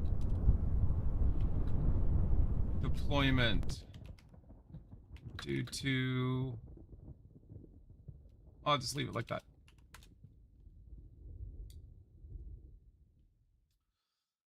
Chief has identified the issue. This is a classic early career KSP failure mode caused by ballistic descent geometry exceeding parachute deployment envelope. In simpler terms, the spacecraft is falling too fast and too steep for the chute logic to save it in time. Why this happens? Mark 16 chute does not fully deploy immediately. It has semi-deployment phase, full deployment phase. Full deployment requires sufficiently altitude and sufficiently low velocity airflow conditions. Suborbital trajectory is likely causing extreme steep descent, high terminal velocity, insufficient atmospheric braking before deployment altitude. Thus, the capsule reaches the ground before full canopy inflation completes. Chief Engineer Corrective Action. Solution 1. Increase apoapsis less. Counterintuitive, but important. Do not overshoot dramatically. Target. 75 to 80 kilometer apoapsis only. Not 120 kilometers. Not 150 kilometers. Space is good, so more space is better. Higher apoapsis increases reentry speed, steepens descent, reduces recovery margin. Solution 2. Add aerodynamic drag. Current capsule may be descending nose first or excessively cleanly.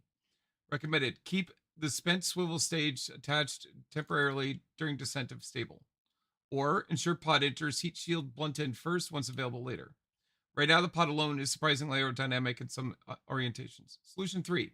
Earlier chute deployment. Increase deploy altitude further 2,000 meters. Solution 4. Reduce vertical velocity before chute phase. Most important operational fix. Perform a shallow gravity turn. Do not launch perfectly vertical all the way up. I've been doing this. Okay, here's what we're going to do. We're going to revert one more time.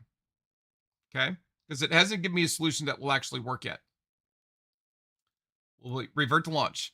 We're not going to burn the whole time. We're going to save some of our fuel so that we can slow down our descent using the swivel. And then we'll chastise it. Okay. Let's do this. Let's do this. SAS is on. Okay. Lights on. Crew report. Keep experiments. Crew report.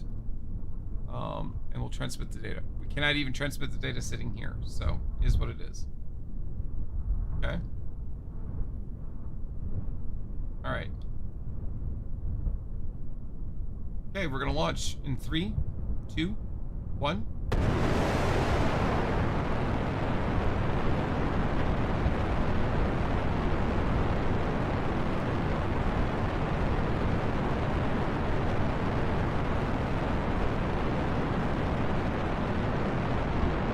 I did a tiny gravity turn early. I don't know if you noticed.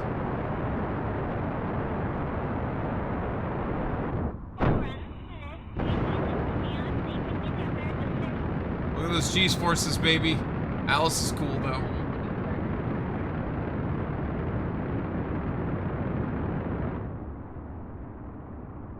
Okay, we have some fuel, not a lot. Let's observe that goo. Yep, upper atmosphere. Good.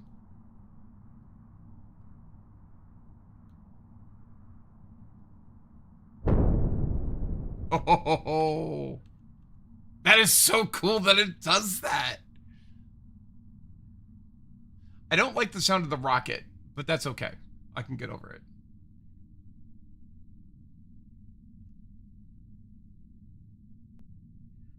All right, I'm going to take its recommendation for 2000. I'm going to keep its spread angle even wider.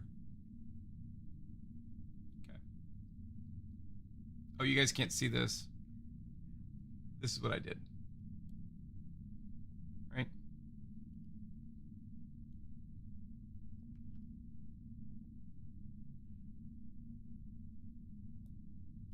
All right. Our apoapsis is actually higher, funny enough. All right, we are in space. Let's observe the mystery goo. Keep that experiment, and we will also do a crew report and keep that experiment. Okay. Woo! And I think at 5,000 meters, I'm just going to slam on the acceleration to decelerate, funny enough. I'm going to accelerate in the opposite direction. All right, we are close to apoapsis, so we're just going to kick over. So again, apoapsis is the tallest part of your orbit, and your periapsis is your lowest part of your orbit. If your periapsis is above your atmosphere level, you have an orbit. That's why we look at these stats down here in the bottom left. They're very important to us. All right. Can I do an EVA? No, not allowed. All right.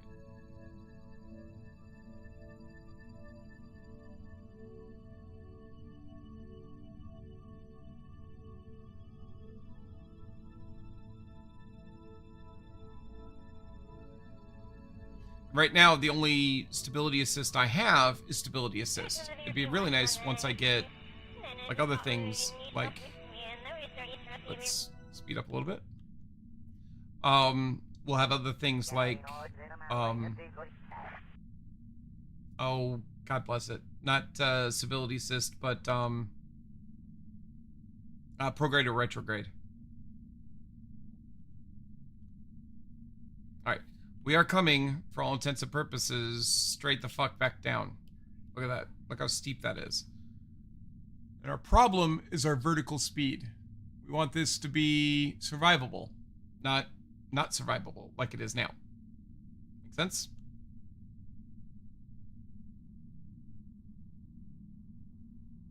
Hey, Jusette. Exactly, Jusette. Yeah. I mean, I did kick over earlier on the previous one, and it was a lot more gradual, but it was still too steep. All right, we're about to go into plasma blackout, which I don't really care. When this hits 5,000, actually, when this hits 10,000, we're gonna hit the brakes. 18, 17, 16, 15, 14, 13, 12, 11, 10. Ignite. Slow it down. Slow it down. Come on, you've been... Oh, that's all we have. Shit. Nope. It's too steep still. Damn it. I thought I had more fuel than this. Come on, baby. Come on, deploy. Come on, deploy. She's dead.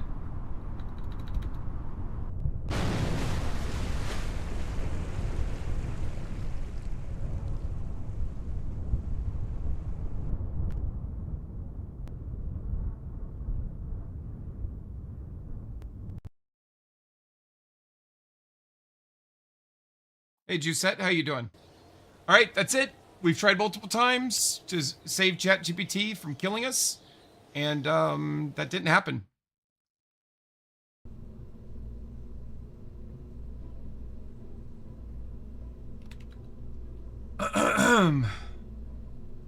The Aftermath Review Board, or committee, regrets to inform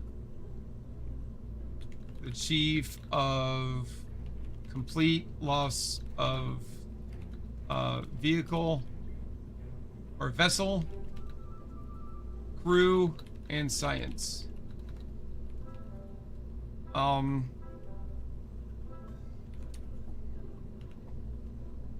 Hydro braking via... Oh, wait. There was no window. I'm sorry. Despite the above changes, not even the pilot's a desperate maneuver to ignite the remaining, ignite the rocket, to use the remaining fuel as a brake were enough to slow the vessel to allow safe deployment of the Mark 16 chute. Alice Kerman has been, or was killed upon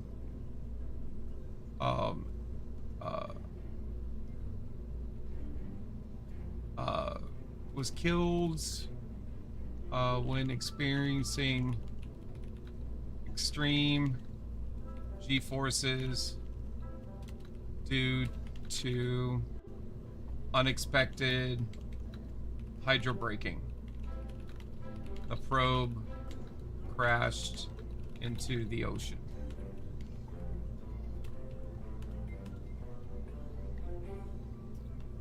Fortunately, Alice Kerman's surviving child,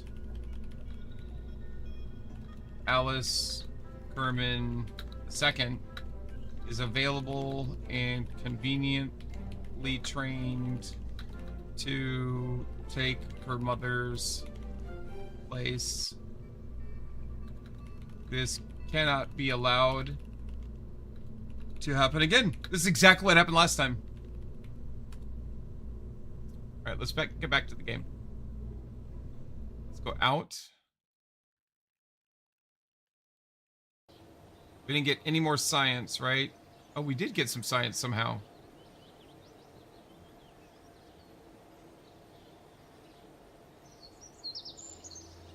So we're going to create a Kerbal.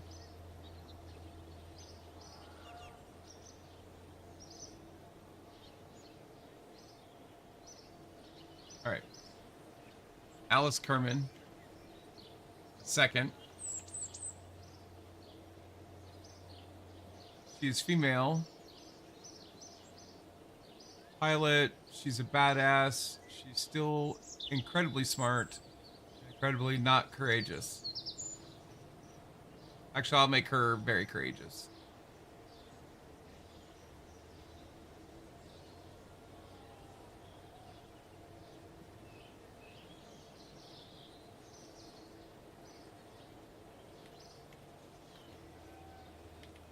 All right.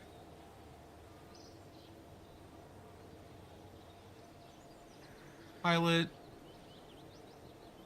Suit. Badass and a veteran. Apply. There we go. All right. I could respawn Alice. No, we're not doing that. That's cheating. She's dead. All right.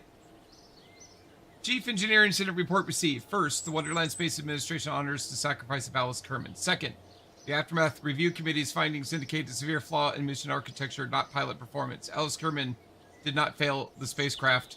The spacecraft failed Alice Kerman. Damn straight it did. We got some science done. Primary cause, excessive ballistic coefficient during descent. The vehicle retained too much velocity too deep into the atmosphere. Result, insufficient deceleration time. Parachute, full deployment occurred below survivable altitude. Terminal hydro impact.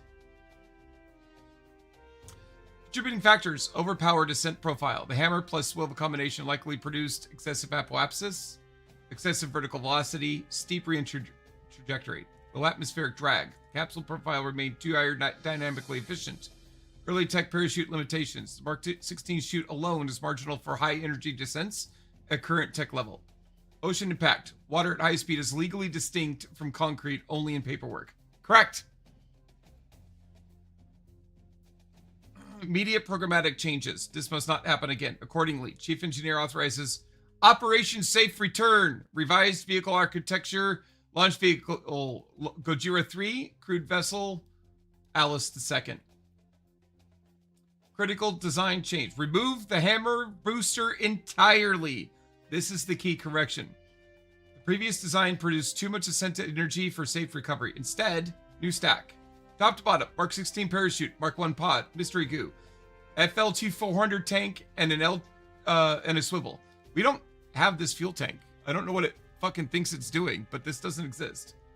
No SRB. Repeat. No SRB. The swivel alone can achieve the required suborbital trajectory safely if flown correctly. Flight plan revision. Launch. Full throttle at liftoff. Gravity turn at 2 kilometers altitude. Pitch 5 degrees east at 5 kilometers altitude. Pitch 10 to 15 degrees east. Goal. Create a long shallow arc, not a vertical artillery shell trajectory. Engine cutoff. Target apoapsis 75 kilometers maximum. The instant apoapsis exceeds 78 kilometers, throttle down immediately, then cut engine entirely. Excessive altitude is now considered hazardous. Descent doctrine. Critical rule. Do not point retrograde during descent. Really? Instead, allow the capsule to naturally orient blunt end first if possible. Retrograde SAS can accidentally streamline the pod depending on attitude behavior. Chute settings. Mark 16. Deploy altitude 3,000 meters. This is not mandatory. Additional safety recommendation. Attempt splashdowns near shoreline, low terrain, or grasslands if trajectory permits. Ocean recovery remains acceptable, but avoid steep impact angles. Personnel directive. Alice Kerman II. Flight status cleared for active duty. However, no mission shall proceed without reviewed recovery margins, conservative apoapsis limits, and verified chute deployment profiles. WSA has learned one of the oldest aerospace lessons. Reaching space is optional. Surviving return is mandatory. All right. So I'm going to let it off the hook a little bit and tell it that it did actually achieve some objects or, some things, right? We are going to tell it that it can orbit Kerbin, right? That is a new objective. We don't have any scan stuff that we have available. These are the only things that we have available to us. We can haul the heat shield into flight above Kerbin.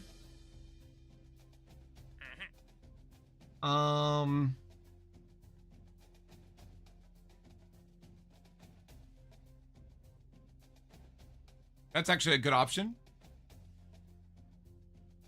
Or do the drogue shoot in flight above Kerbin.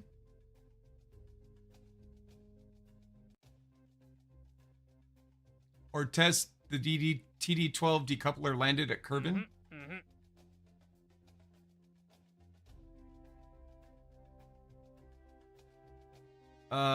Okay. Or do a radial decoupler on an escape trajectory out of Kerbin. Oh, test the swivel splashdown at Kerbin. Okay. We'll do this. Jeb wants us to do this. Hilarious. We're not going to get a lot of money for it, though.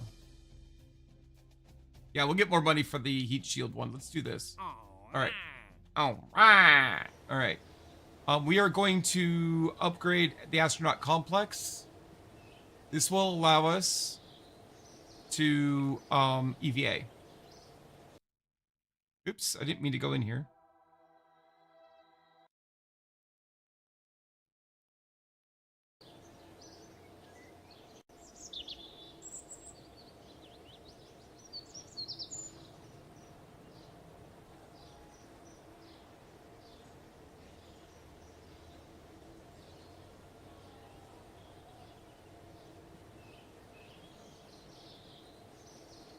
Okay.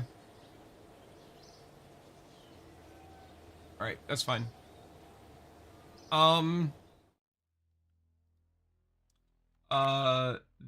The board would like to, or no, the board informs the chief engineer. Note your full title used here. The board is none too pleased at the loss of an astronaut not named Jeb. The board informs the chief engineer that a few contracts were completed and some telemetry recovered from the failed mission.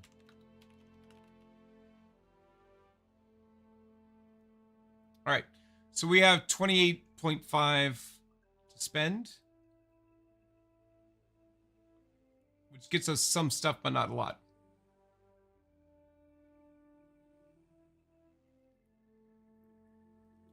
All right, survivability gets us a heat shield. The barometer.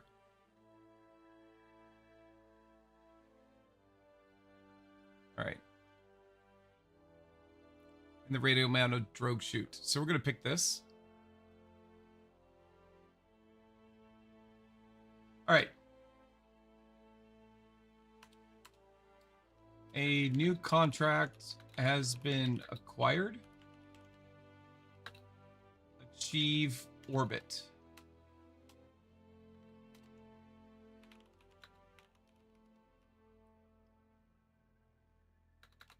This will require some new mission parameters. We need to be able to go fast, to achieve orbit, and slow down enough to enter at a reasonable rate that is survivable.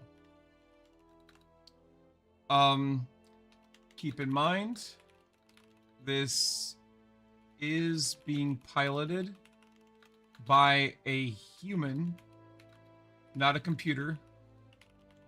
So anticipate needing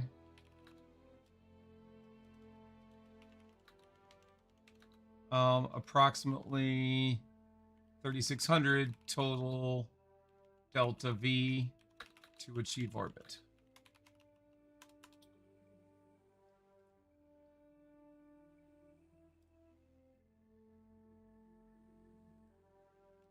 Survivability has been unlocked.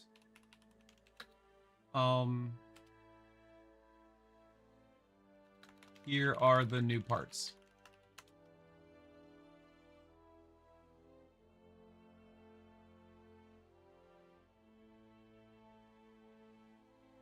KF250, KF250 Confabricator. What else? The service bay. God damn it.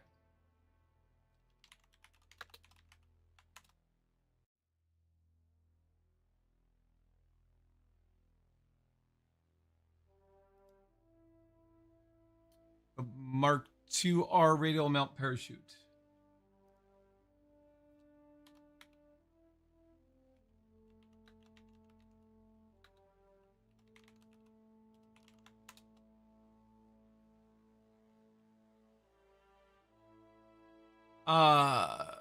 The Mark 12R radial mount drogue chute.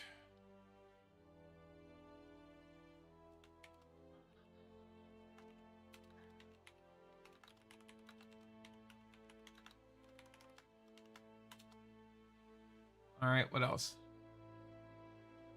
The LTO5 micro landing strut.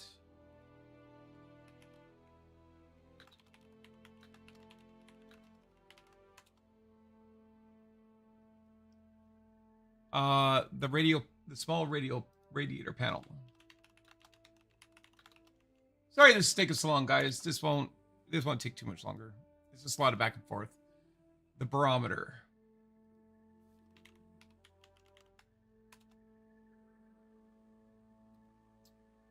The 1.25 and the 0.625 heat shield.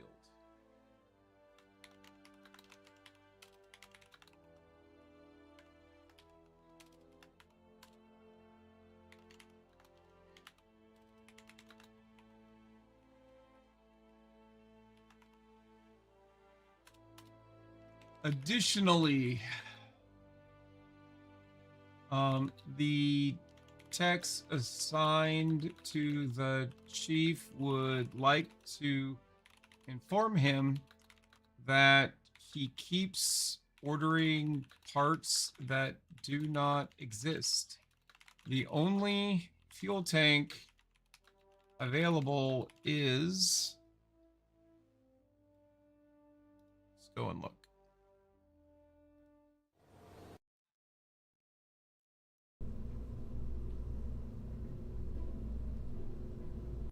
The FLT 100.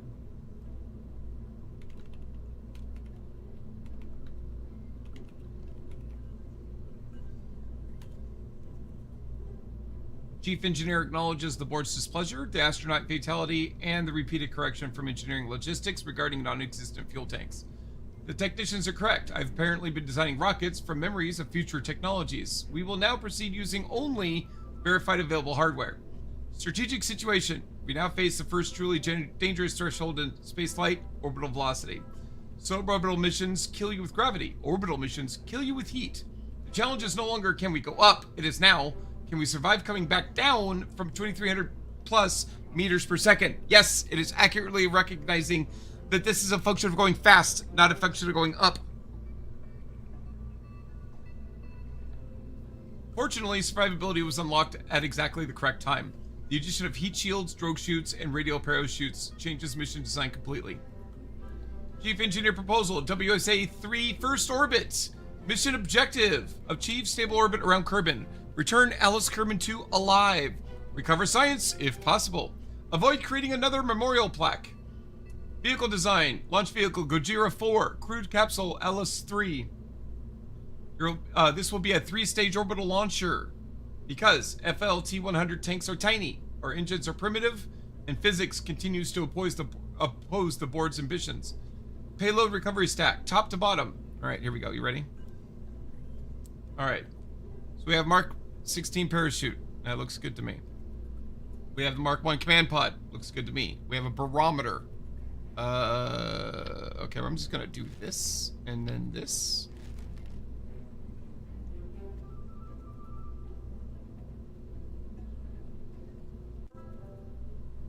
The heat shield must be below the pod. A previous chief engineer somewhere forgot this. That happened in our last one. History judges him harshly. That is great. And the heat shield. I am going to tell it this is stupid and that it needs to redo some of this. Okay. Orbital stage. Decoupler. FLT 100. Swivel. Okay. Okay. Circularization and controlled DO burn. This stage must retain reserve fuel for re-entry planning. Correct. Sustainer stage. TD12 decoupler. 2 FLT 100 stacked vertically and a swivel. Okay. Purpose upper atmosphere acceleration and majority of orbital insertion. And the booster stage, TD12 decoupler and the hammer. Purpose, initial ascent only. The hammer is once again permitted because orbital missions require aggressive ascent energy, but now we possess heat shields and proper recovery architecture. Okay. 36 to 3900. I will determine that. I'm gonna ask it why it doesn't put shit into the you know what? No, let's not. Let's just do what it says. I don't know why it doesn't put the science shit into. We have a thermometer too. I'm gonna tell it to put. No, I'm gonna adjust it.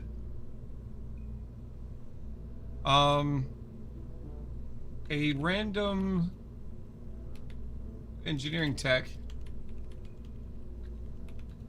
got curious and asked why we don't put why we don't include a thermometer available to us already and put all science or the entire science package into a service bay. Chief engineer acknowledges the inquiry from the engineering technician probably about to get promoted. The technician is correct on both counts. This is an excellent example of why aerospace programs occasionally benefit from allowing sleep-deprived junior engineers near the design table. Why we should include the thermometer. The thermometer is lightweight, low drag, low risk, and produces valuable, repeatable science. There is effectively no downside. Especially in early career mode, thermometer data is an extremely efficient science gain. Why the service bay matters. The service bay solves several major problems simultaneously. Aerodynamic drag reduction. Exposed science parts create drag, instability, and unnecessary aerodynamic chaos. The service bay streamlines this vehicle significantly. Thermal protection. Science parts inside the bay are protected during ascent and re-entry. Without protection, GO units often experience what engineers technically describe as becoming plasma. Cleaner capsule recovery. A compact, blunt body return profile is much more stable. The ideal early orbital return capsule is pod, heat shield, parachute, minimal protrusions. All right, so here is the corrected recovery module. Mark 16 parachute, Mark 1 command prop, the service bay. I find it interesting that it has chosen not to put 2 parachutes on. Okay.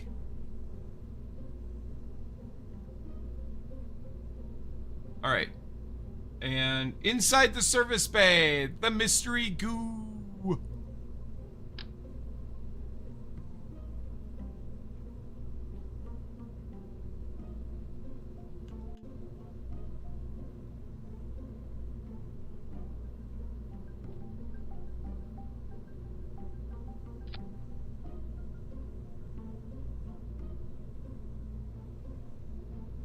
Or what I could do.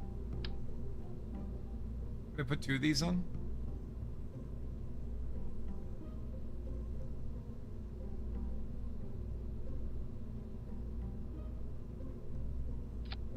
Alice likes that. All right, let's keep it in double symmetry.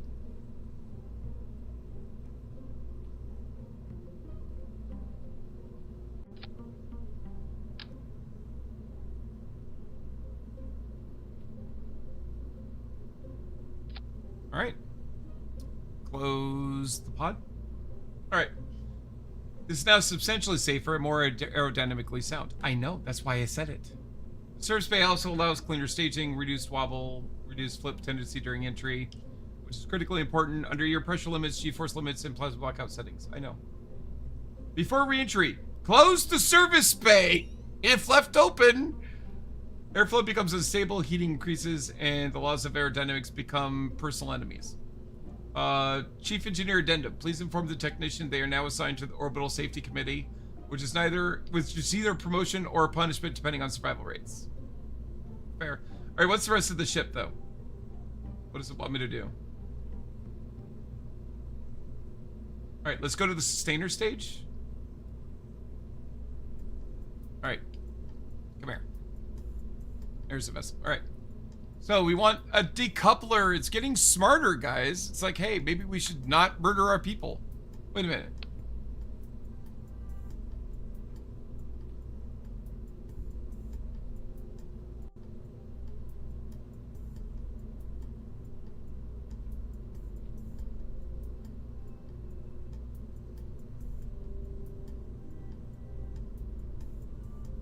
Ah, it did tell me to put the heat shield in. Wait. It told me to put the heat shield inside the service bay.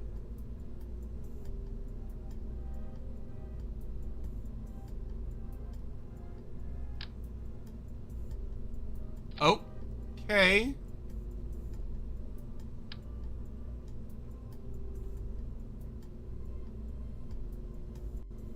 Hey, what?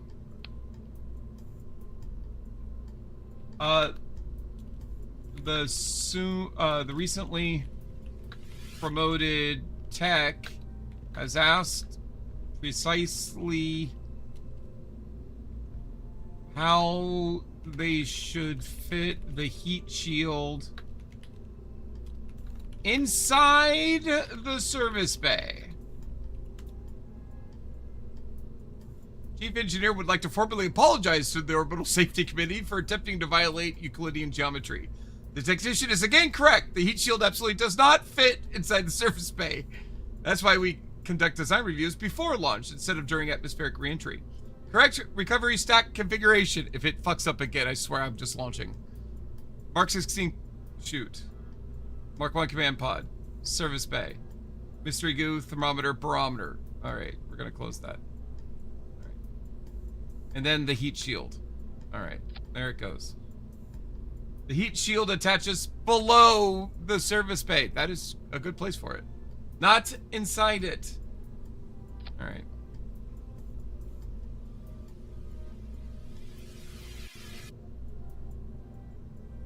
Before entry, close the bay again. Listen, bitch, don't yell at me. You're the one who keeps forgetting shit. All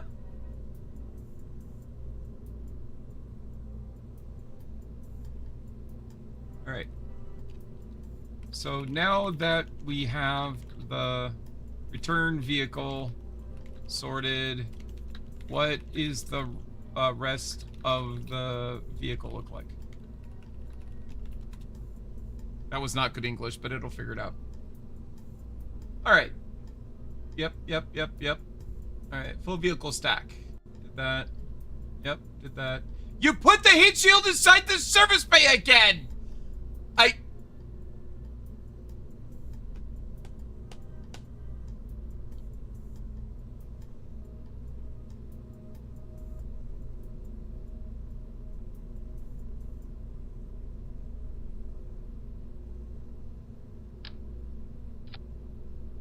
I'm ignoring it.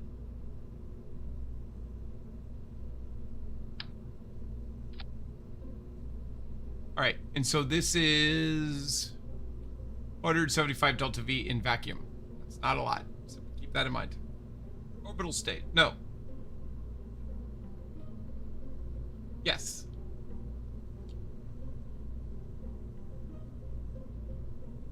All right, so now you want another decoupler. Fair enough. 2 fuel tanks.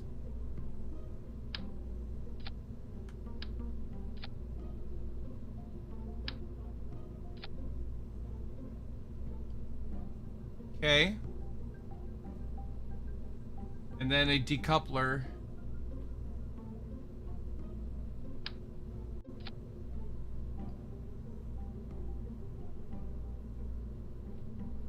And the hammer. Uh-huh. Uh-huh.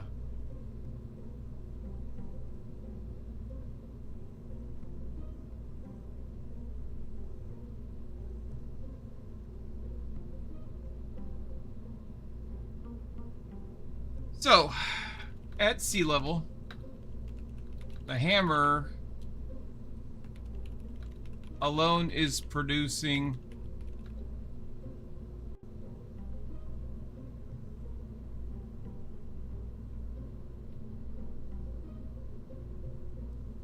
562 meters per second of delta V.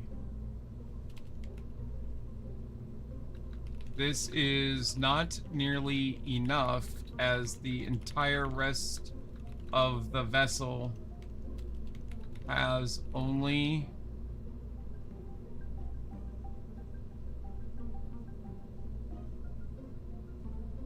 $700 delta V. Or we'll call it 800.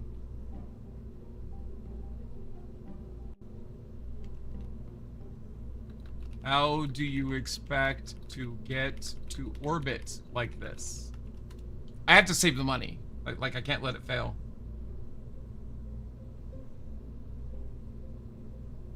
I do not expect the vehicle to reach orbit. I expect it to become an educational fireball somewhere east of the Space Center.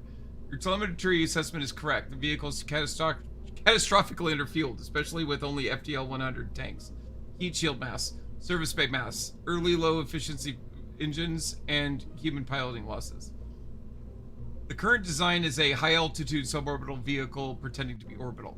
This is precisely why design reviews exist. Revised engineering assessment. Add more rocket. Since larger tanks do not exist, efficient vacuum engines do not exist, fuel lines do not exist, our solution is aggressive staging. Corrected orbital architecture. Oh, I cannot wait. 5-stage launch vehicle. Yes, really. Welcome to early career mode. Oh, I fucking can't wait. Oh, I'm on board for this bullshit. Are you guys ready? Chat? This is great. All right. So, the parachute, the command pod, the service bay. Hey, they pulled the heat shield out of the service bay. Look at that. Decouple. And then FLT 100 and a swivel. So that stays the same. That's not how much delta V you have, but okay. You say these things, Demo, but you're not correct. That stage has 475 delta V. Half of what it thinks we had. All right. The upper sustainer. All right, let's see what we got here. All right, so we're here. All right, so it wants a decoupler.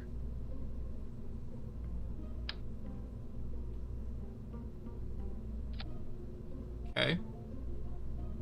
Wait a minute.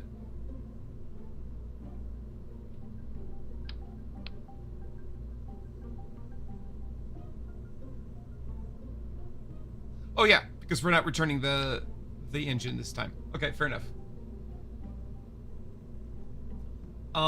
Okay, and then 2. Oh, I cannot wait.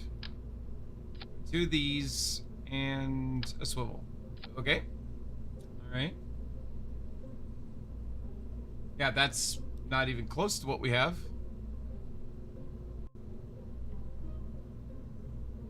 All right. The mid sustainer. Another decoupler.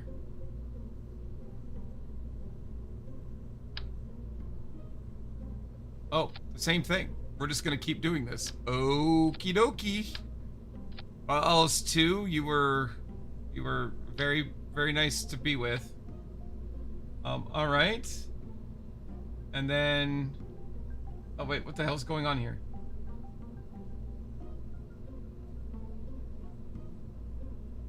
A stack decoupler. I don't have this decoupler it thinks I have. So we'll just do this. And the hammer. Oh my god, guys. Guys.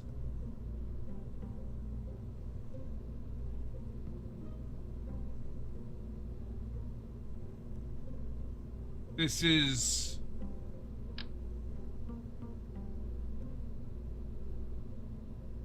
Oh no.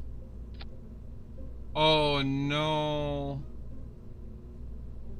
Oh no. First of all, there's no way this is going to get to orbit.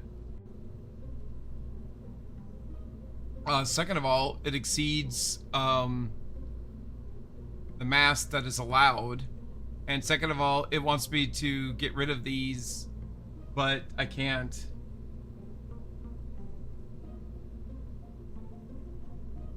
This is not correct. Add winglets.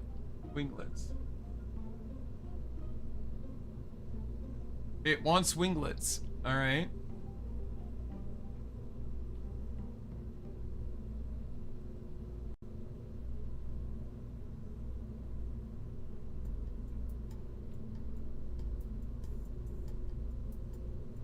Oh, it thinks we're going to orbit too early. Okie dokie, Schmokey.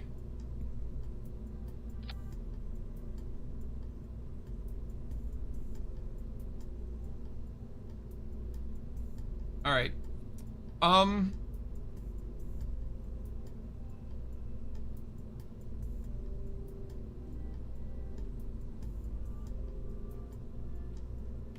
I am showing the following.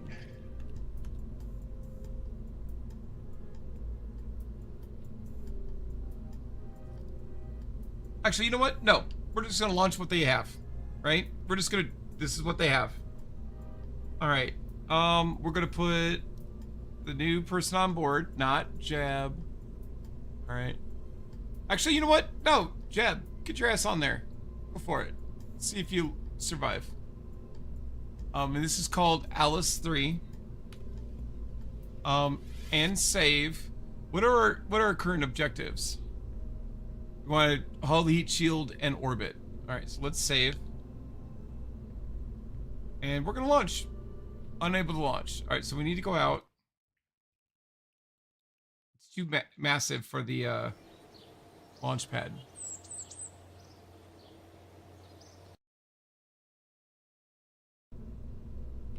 This vessel was too massive for the launch pad.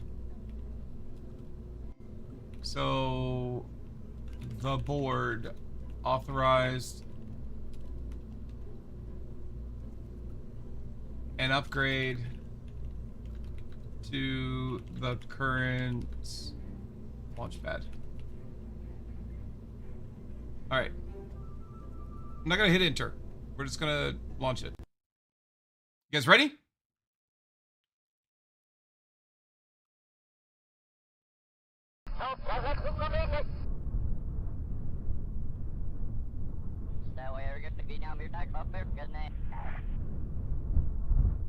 Get ready to launch in 3, 2, 1.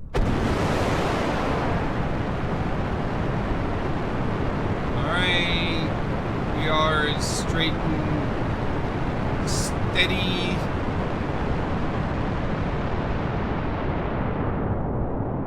We'll attempt our first. We're trying a gravity turn, but we have too much TWR to actually overcome it. Whoa, shit. That was too much. It's good enough.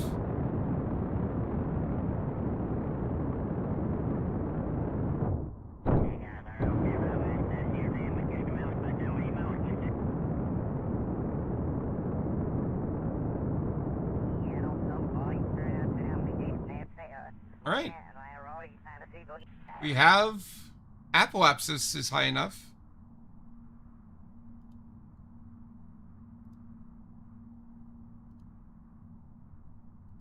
I'm gonna do a crew report here.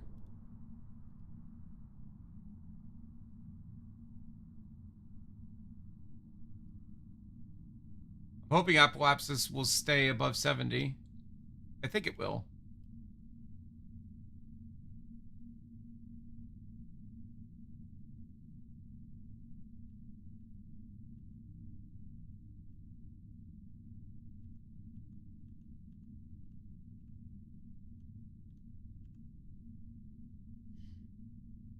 Woo.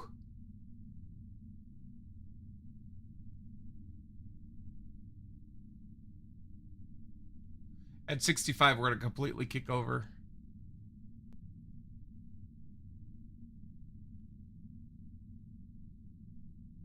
I don't think it's going to be enough, Delta V, though. All right. Pointing east.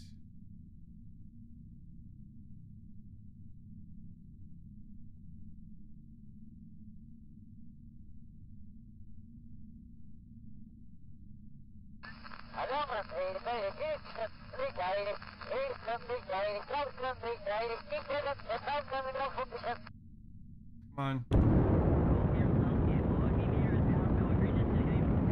All right, we're wanting periapsis to get above 70,000. And there's no way. Okay. Open. We're not going to be up here very long.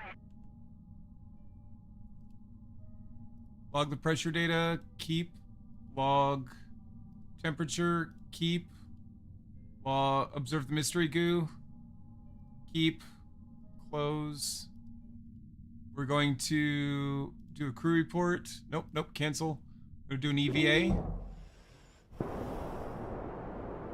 And an EVA report.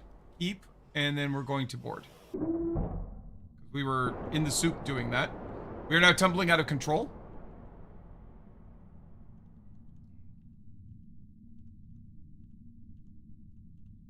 Oh, we don't have SAS. Let's fix that. There we go. Good luck, Jeb.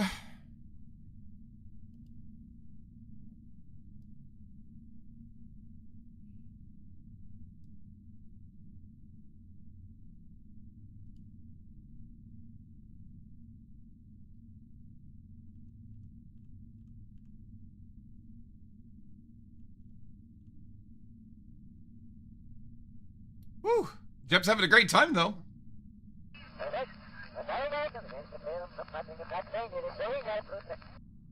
Did we accomplish anything?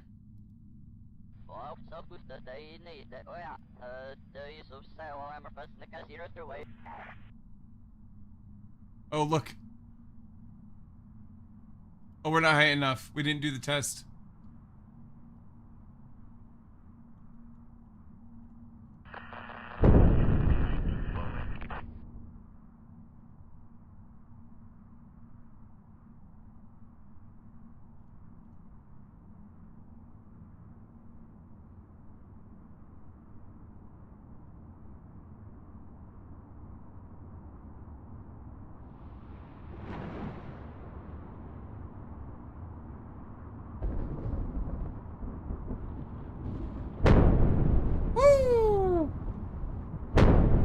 Wow.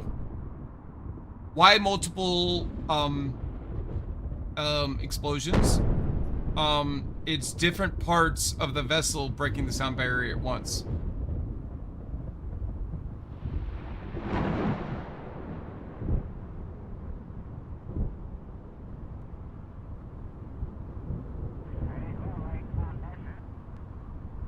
Wow, these clouds.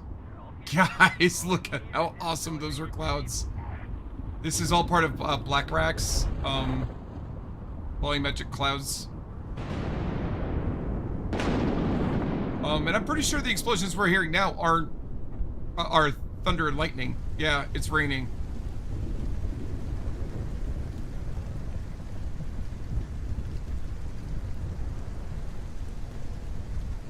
All right. Well, at least he survived.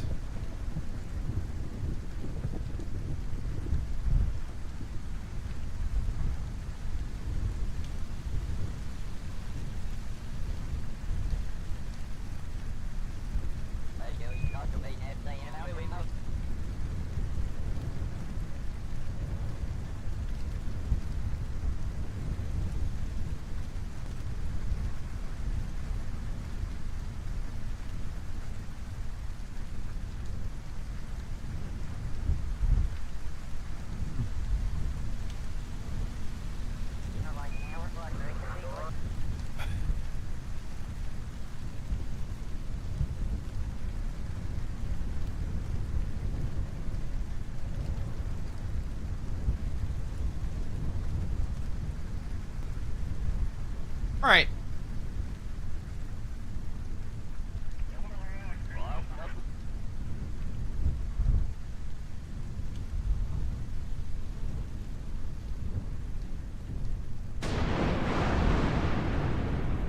Oh my god, it's awesome. Oh, look at that. Wow, that is fucking epic. Again, if you're interested in those special effects, they're not part of the stock game. They're part of BlackRack's volumetric clouds.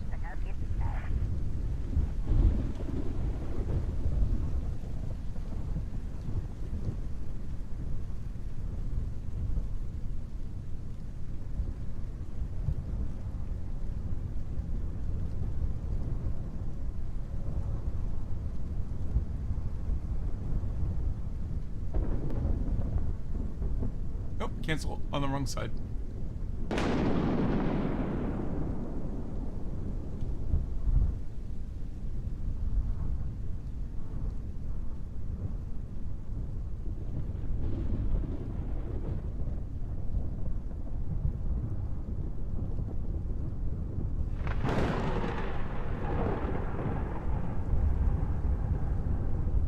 All right, I can't do a second crew report or a second EVA report, so that's all of the science that I can do. So we'll go ahead and recover the vessel from here.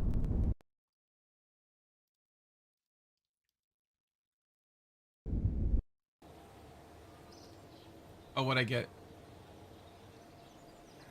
Oh, we got lots of science, though. Good.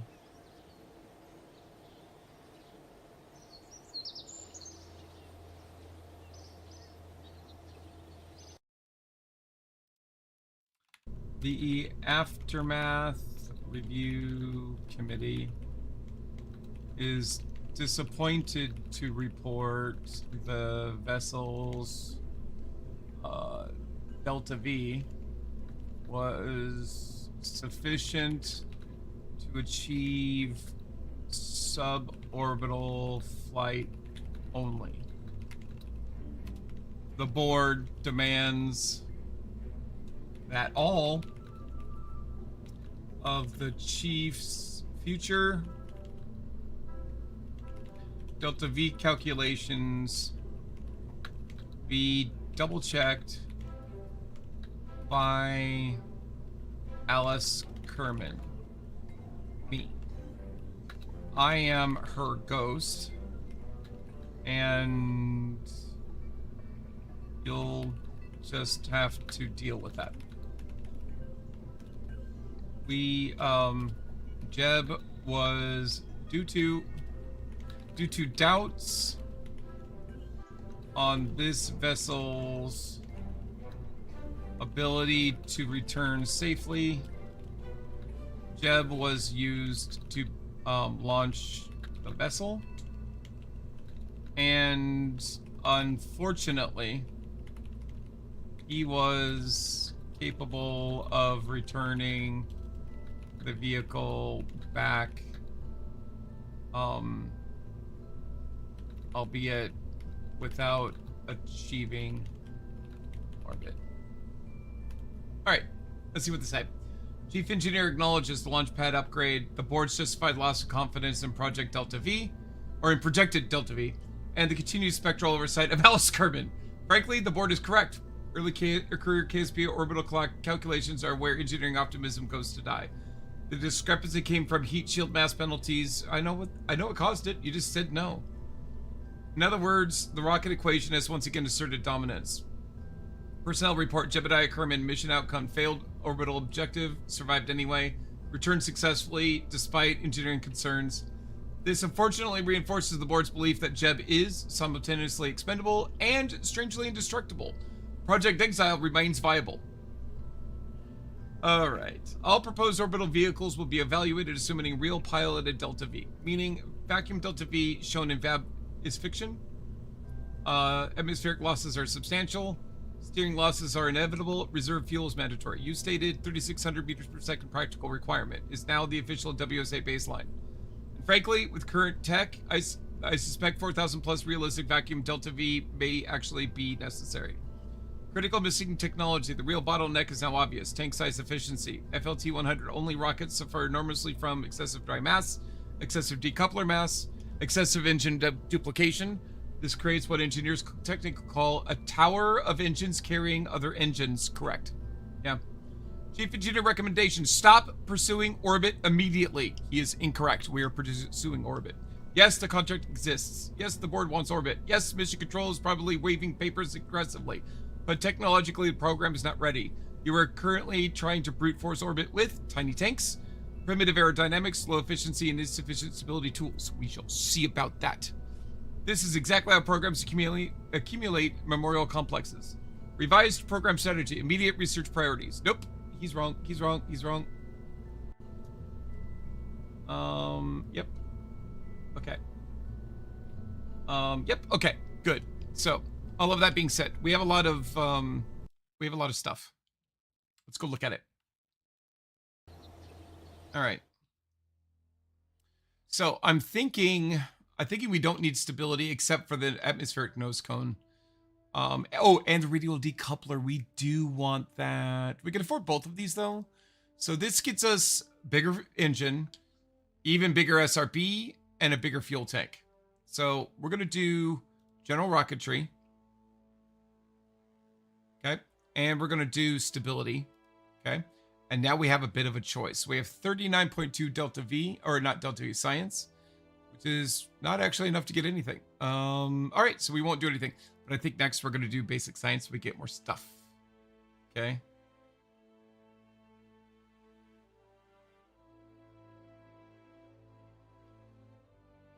Oh, I want that high gain antenna. All right.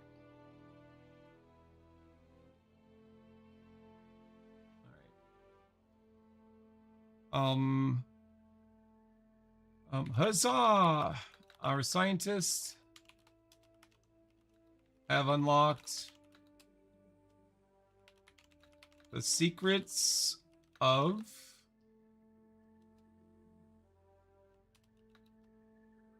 Alright, you guys ready? General rocketry and stability.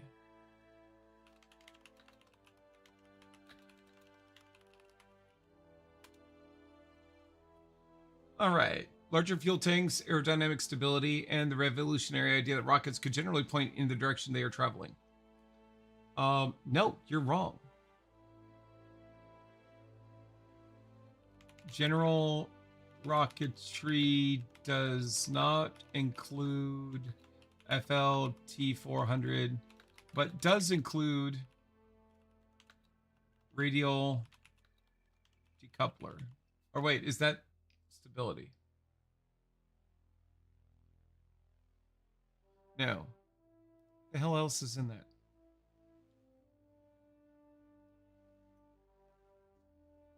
Oh, but does include the thumper SRV. Stability includes nose cones and the radial decoupler.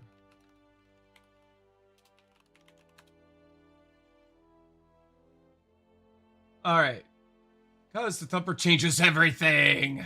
We still lack FL T400 tanks and advanced liquid efficiency, but now we possess thumper SRBs, radial decouplers, nose cones, and fins. Really?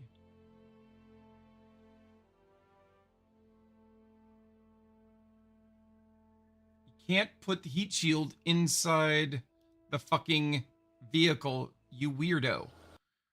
Ugh. All right, whatever.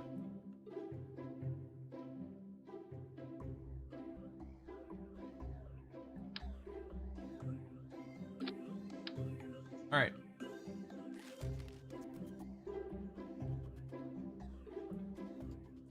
All right, we want a decoupler, which is on there. All right, a T200 fuel tank. Boop. And the swivel.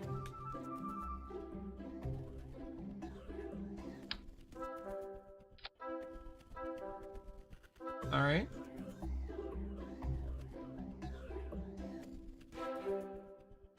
decoupler again.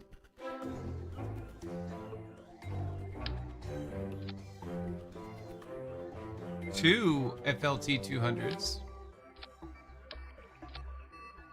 And a swivel. Okay. You're already way off on your Delta V assumptions, but okay.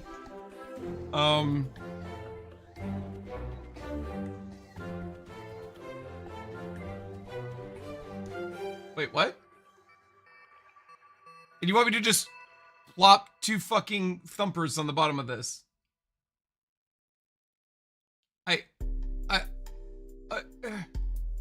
Oh, okay.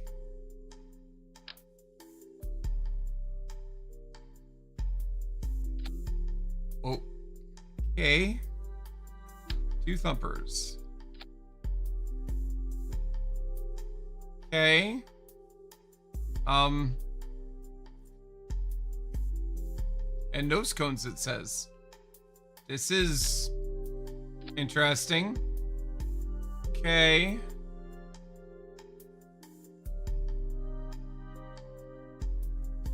So that's 1700 Delta V.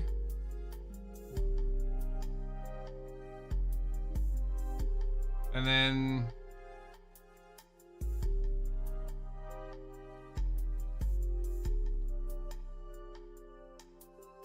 you want winglets at the bottom of the core stage.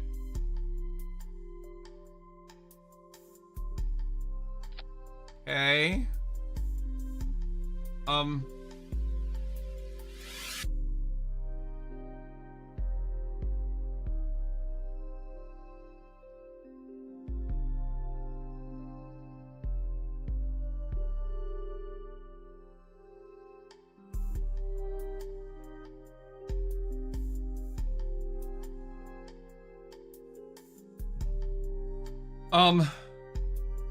Alice reports your Delta V calculations are way off. The initial launch stage has only 1700 meters per second Delta V. And that the ascent stage, if the, did I miss a stage?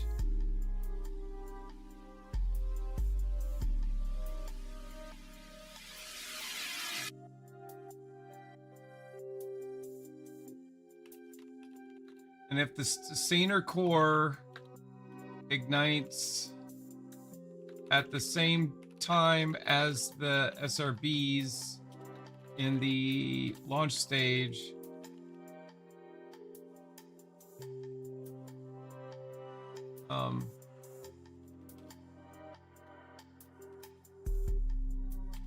they will run out of, or it will run out of fuel.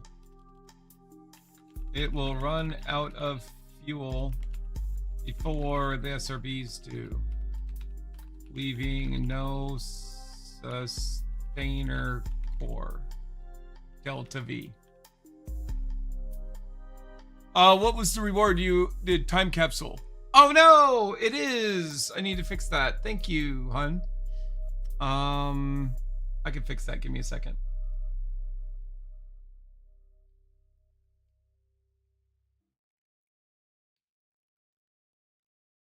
Hey, look, while you guys are waiting, here is a picture of me describing what, how one body can block radio signals from another body. You're welcome.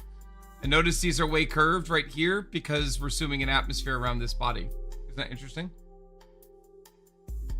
I need to use voice to text for ChatGPT. I can't, but I type better than I talk to it. I don't know why.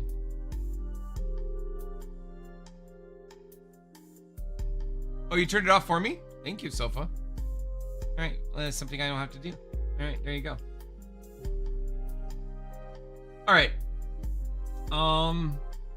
The ghost is correct. Again, I incorrectly treated the sustainer as if it were being staged independently, when in reality, simultaneous ignition with the thumpers drains liquid core during booster operation, dramatically reducing post-booster sustained delta V. This is a classic early career staging trap. The board's mandatory Alice verification protocol has already saved the program from another expensive disappointment.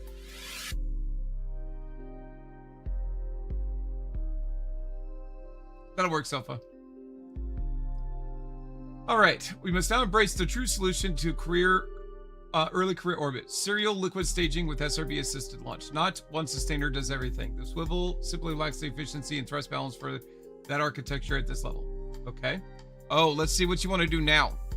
All right, let's go back up. Yeah, I don't know why it thought this would get to orbit, but this is not something that can get to orbit. All right, I'm just going to take those off.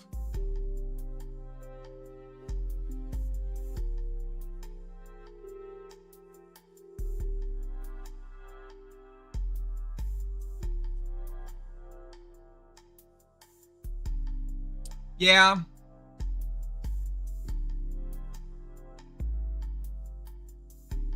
True.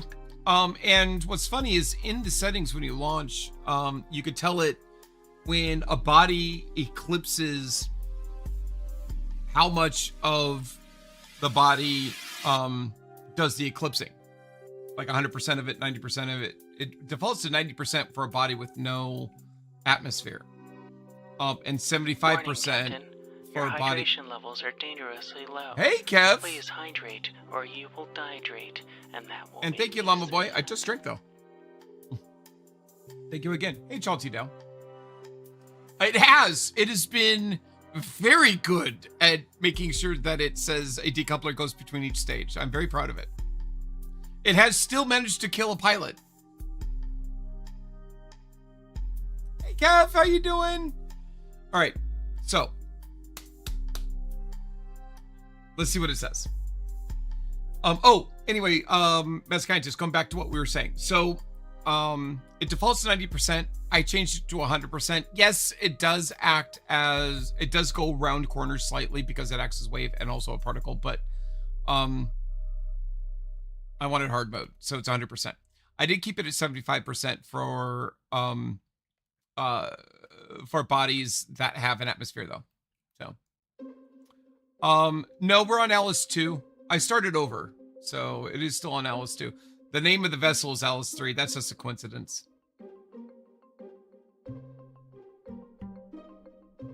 Well, drink again. Okay, Llama Boy.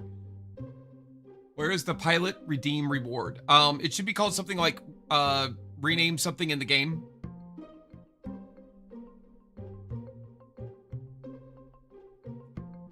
Okay, the launch vehicle is now going to be called Leviathan 3, and the capsule is Alice 4. All right.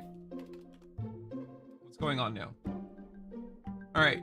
So you want the Mark 16 parachute. There it is. Mark 1 command pod. Done. The service bay with goo, thermometer, and barometer, and a heat shield. Okay, done. Orbital stage. You want the decoupler. Oh, you're doing weird shit. Hold on. Wait, no. The T200 and the swivel. Done. Okay, now you want decoupler, 2 fuel tanks, and a swivel. Okay. Now the launch core is... Oh, okay. So this is where the launch part is. So let's do a decoupler. An FL 200. Oh, it's getting creative. Is it gonna mix? What? It says a swivel here. No, you want a Reliant, right? You want the big oomph, not the little puny piece of shit. And to it.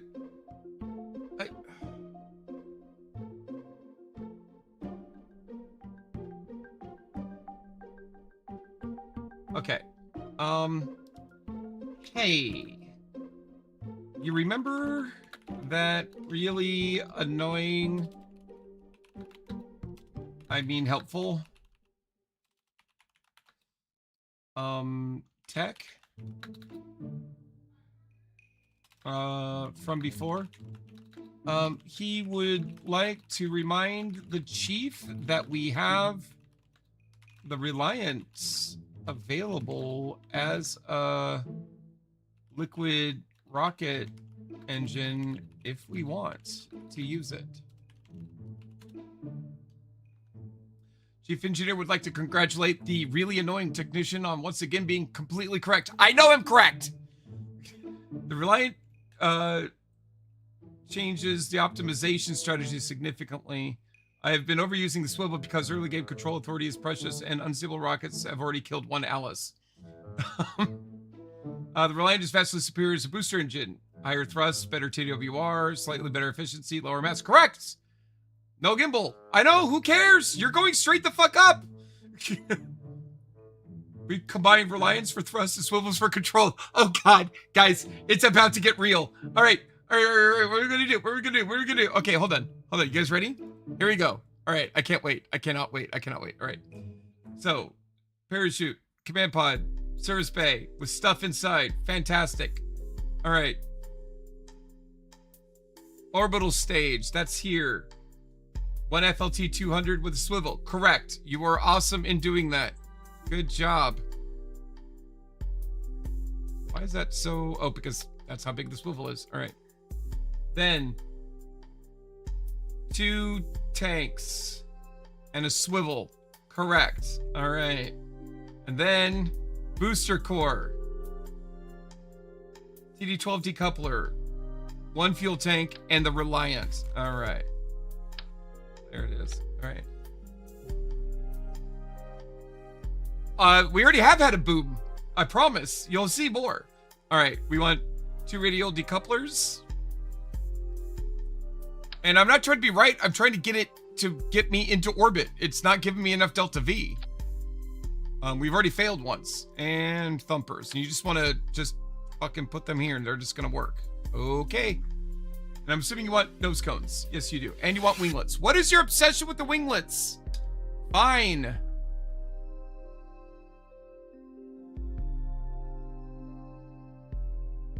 Wait, there's nose cones and you want winglets because you're a big fucking pansy who likes winglets. You guys get the point that I don't like winglets? These boosters don't need fucking winglets.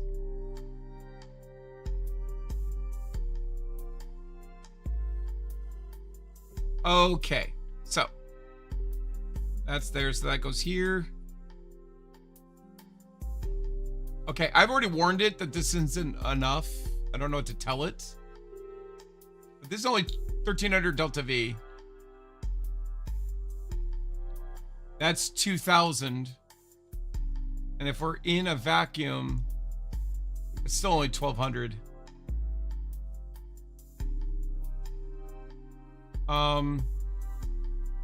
Now wait a minute.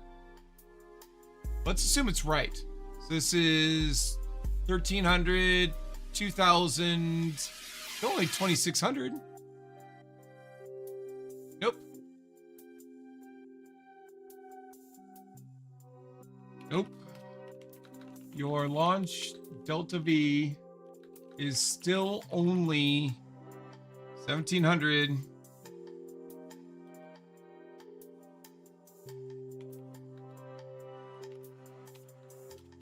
I think you are forgetting the mass of the upper stages when calculating your delta V. You need way more launch delta V here. More winglets. Quit telling me I'm correct and fucking do it right. Ugh. That is incorrect. The Tower of Terror era. Okay. This design is ugly. Here's how it may finally work. Notice it said may this time. It's losing confidence. All right, I'm going to strip everything below here because I think it's all going to change. The chute, the pod, the service bay, the stuff in the service bay. Oh, heat shield. It finally stopped trying to put the fucking heat shield inside the service bay. I have feels about that if you can't tell. TD12 decoupler. Done. FL. Okay, so this isn't really changing. And a swivel. All right, fair enough. And fair enough, because this is plenty. This is plenty for an upper stage. Absolutely plenty. Okay. All right. You think you have 14 to 1600. No, you don't. You only have... okay, that can go away. You only have, at most, assuming a vacuum, 871 delta V. Okay, let me correct you more directly here. Your... what are they calling this? The orbital stage has, assuming vacuum, 800 delta V.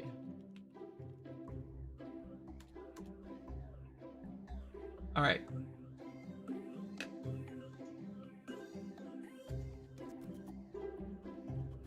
All right, the upper sustainer.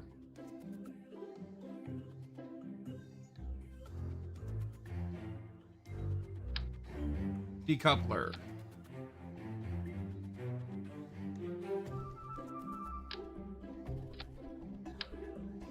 Two fuel tanks. 3 fuel tanks. And a swivel. So we're just gonna make the fucking thing taller. Got it.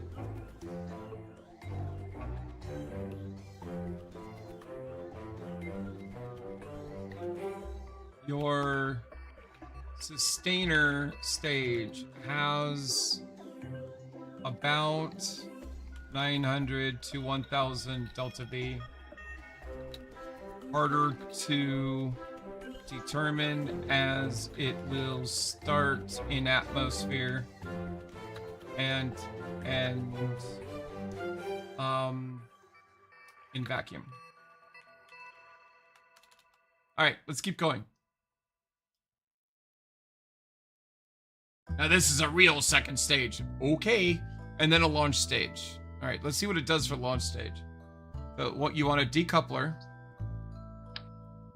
Okay. 2 of these. And a reliant. All right, we can do that. Now what? 4 thumpers.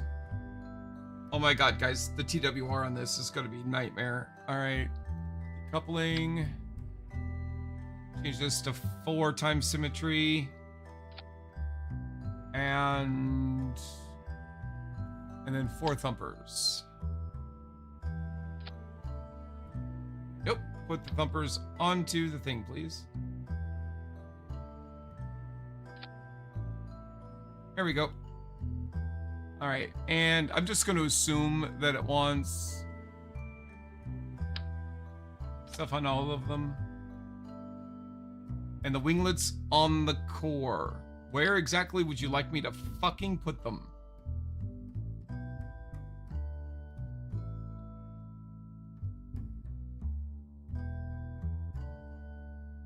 It doesn't say how many, so watch this. This is fucking redonkulous. Oh shit. There we go. Okay. I don't like the winglets. They're stupid.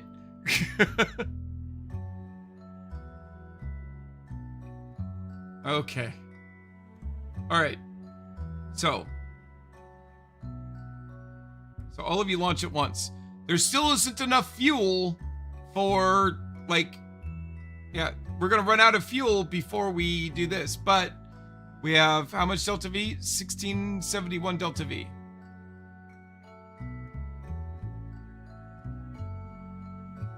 This is actually close. 2600, 3200. This is actually really fucking close.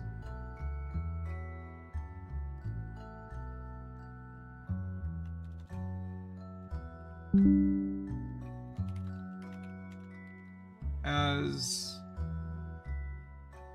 just under is about 1670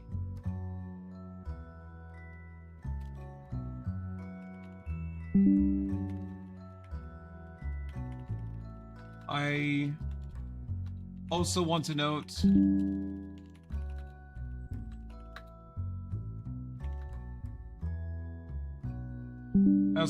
that you are running out of you're running out of fuel for the Reliant before the Thumpers run out of fuel.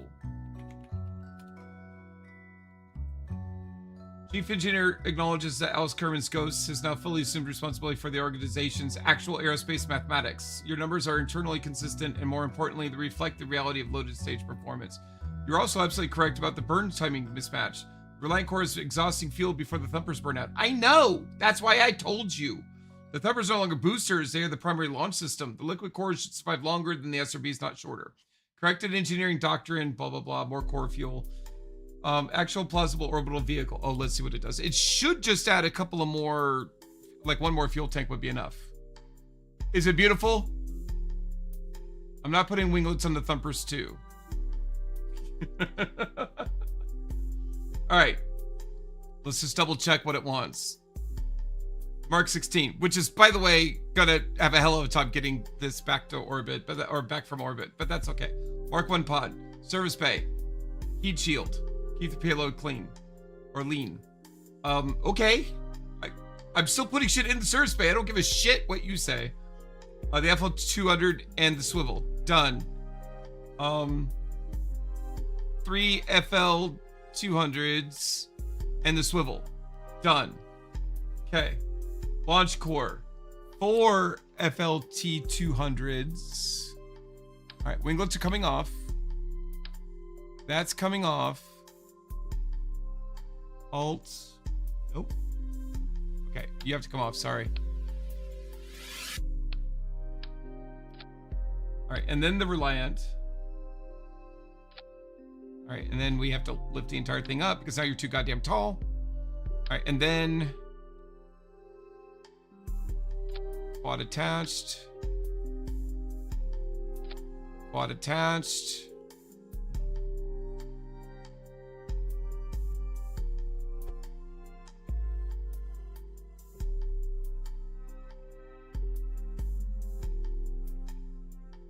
All right, and then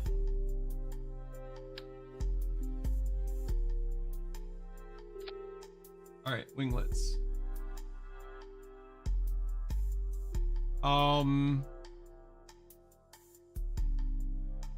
And it is correct. So that is 1700 delta V, and then 150.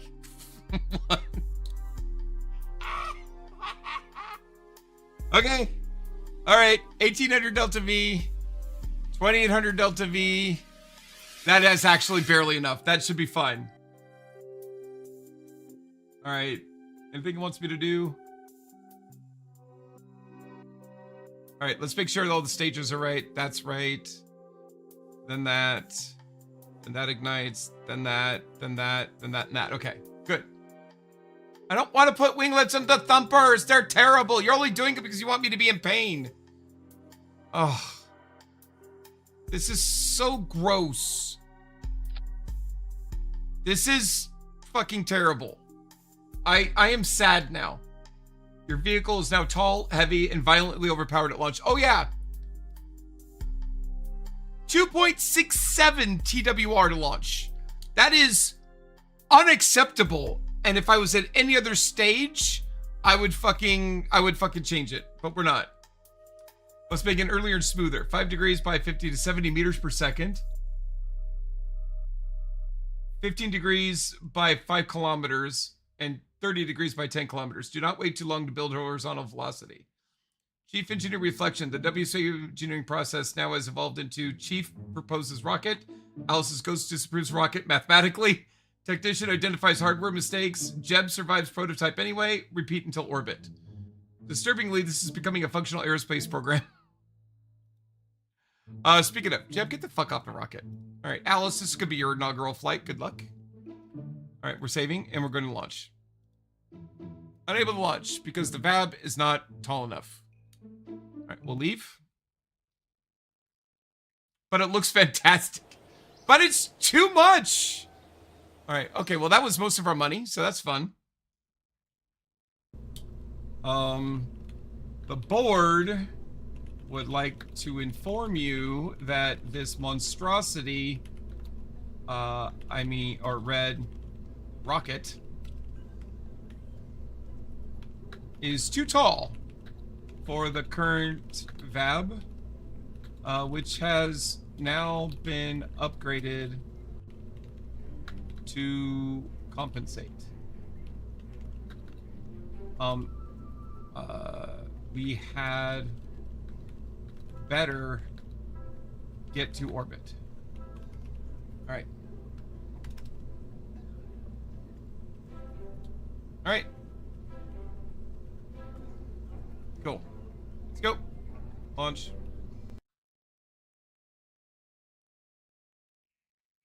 Oh, Jeb's gonna get... He's gonna get exiled. Actually, I've told ChatGPT about my feelings about Jeb, and it is secretly plotting Project Exile to get rid of him. Not to kill him, just to get rid of him. All right, SAS on. And then we already turned on the maneuver node so we can see what our apoapsis and our periapsis is. Everything for telemetry that we're interested in right now is apoapsis and periapsis. If apoapsis and periapsis are both above 70,000 kilometers, or I'm sorry, 70 kilometers, then we achieve orbit. And if it's under that, then we don't achieve orbit. It's as simple as that. And then I always like to look at where the ground is, not where sea level is. That is important, because we're going to hit the ground before sea level in most cases. All right. We're going to go ahead and set the throttle all the way up. And we are going to launch in 3, 2, 1. Godspeed. Wow, that launch sound was cool.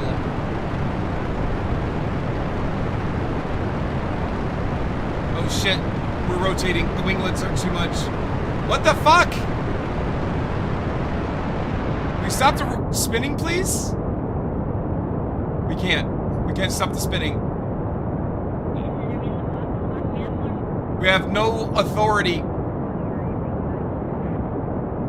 I can't do a gravity turn. It's way too much delta V for that.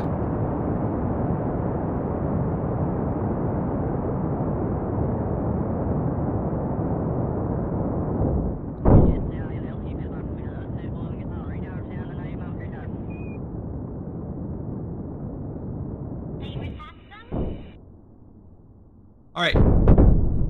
Woo! Do you hear that? Do you know what that is, guys? I can tell you exactly what that is. All right, let's spin around. There we go. Those were sonic booms because we went boom.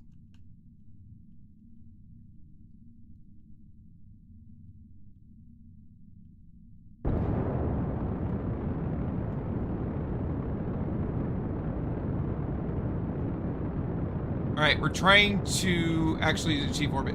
Our ascent launch, or our ascent rocket, had way too much delta V. Or not delta V, but TWR. Actually, both. Exactly, Jusette. Yep.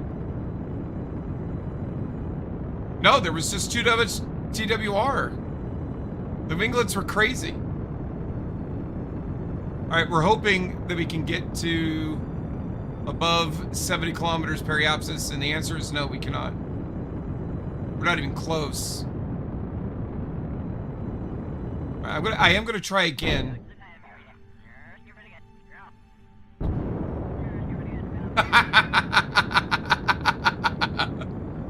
I don't think it's gonna be enough.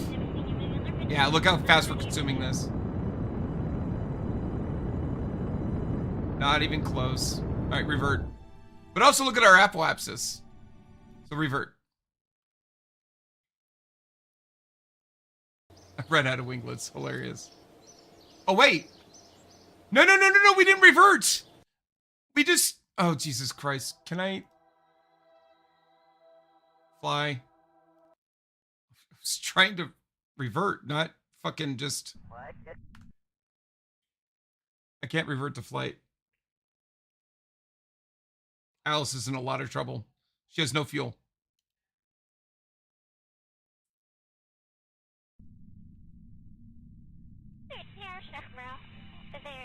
We're in a lot of trouble. We are in a ton of trouble. First of all, this is our orbit.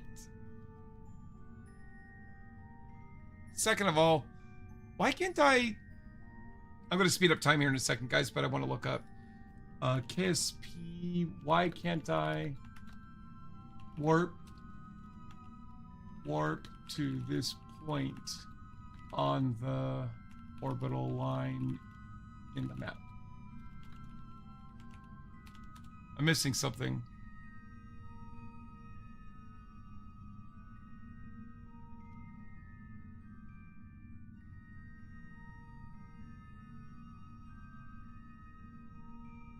Nope. It's not failing, it's not available.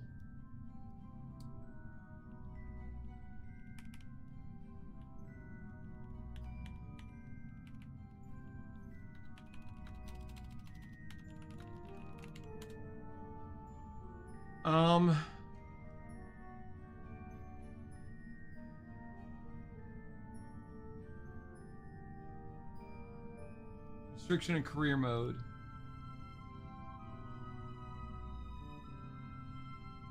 Let's upgrade both the tracking station and mission control to level 2.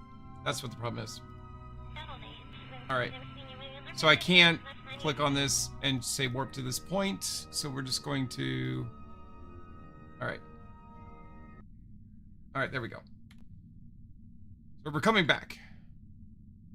We're gonna point retrograde. Oh, and we're going to stage.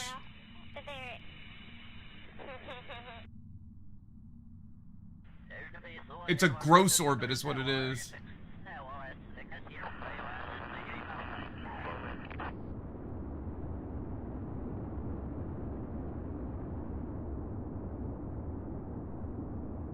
I don't know if I did it too early or what. Oh shit, we are running out of ablator. That part's getting too hot.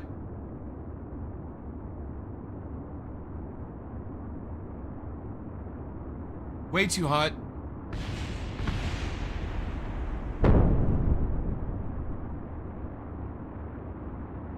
Please slow down.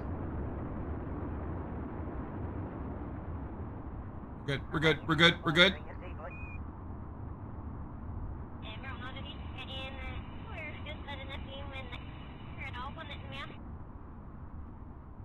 I'm gonna try to steal more science while I do this.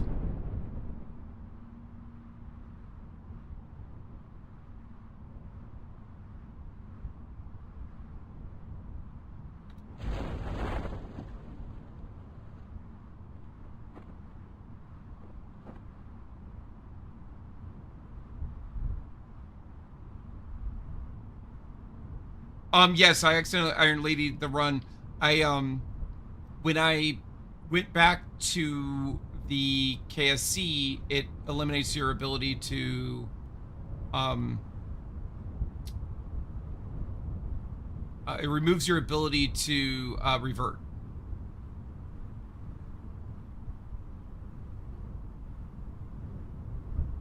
So I will talk to it accordingly about that. How are we doing on money? We're not doing great on money, but it's okay. All right, and we're good.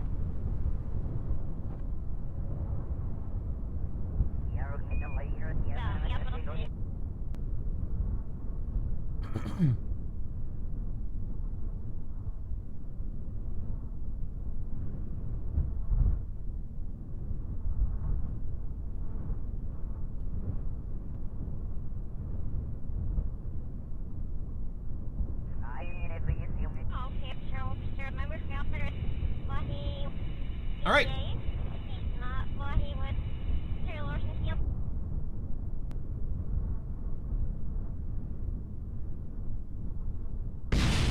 Oh shit! What exploded? Oh, the parachute exploded. Hilarious. Oh, and one of the goo. Oh no, the new goo exploded.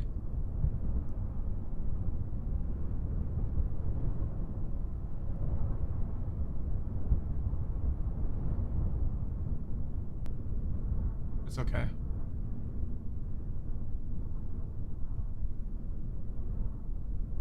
All right, EVA.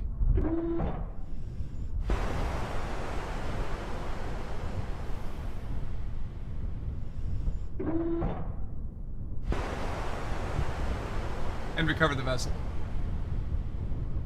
That's a great question, and something that will be brought up. All right.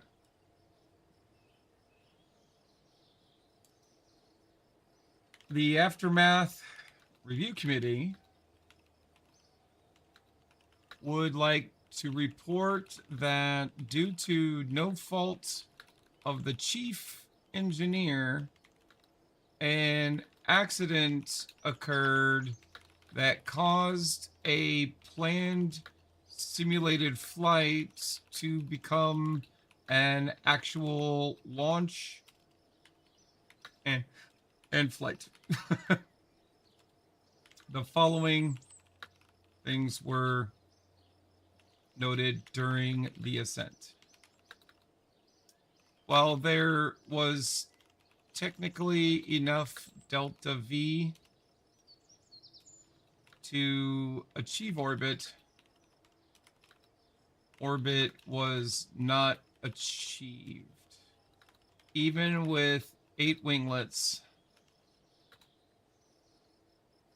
TWR at launch was so high, we had no control authority for a gravity turn. This caused a very high apoapsis of in excess of 80,000 feet or meters, and orbit was not achieved.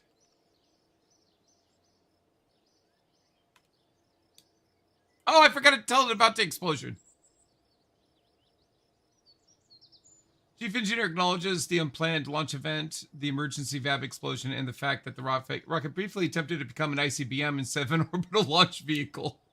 The Aftermath Review Committee findings are extremely valuable because we now know the problem is no longer Delta V. The problem is controllability and ascent profile. This is actually excellent news. The vehicle has crossed the threshold from insufficient capability to too much violence. This is progress. All right.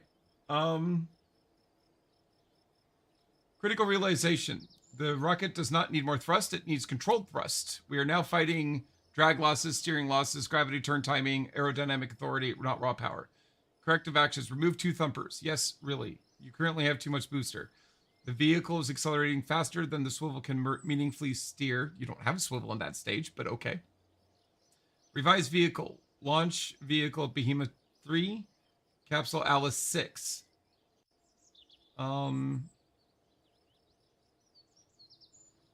Okay. Okay.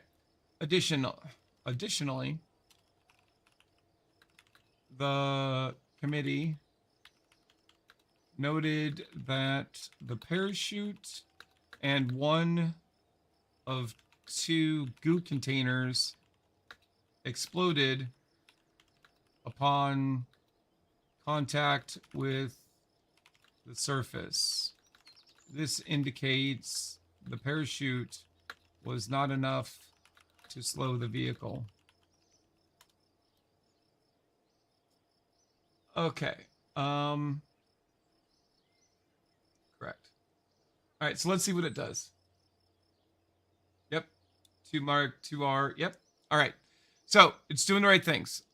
We did get some science, so that's good. All right. And we got no money, so that's not good. All right, so let's come here. And now we can get something else. We can get more science is one of the things we can do.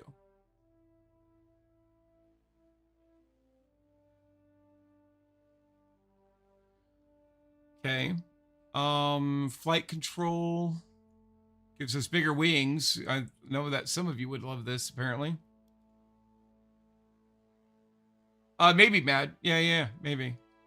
We're not doing this one. This is just building planes. This is aviation. Yeah. General construction gives us struts, which we do need. Crew cabin, which allows us to have more people on board. We need that later. We don't need that now. It gives us a bigger decoupler, a bigger structural fuselage. We could put flags on things now. The gantries. Adapters, a different decoupler, and an engine plate.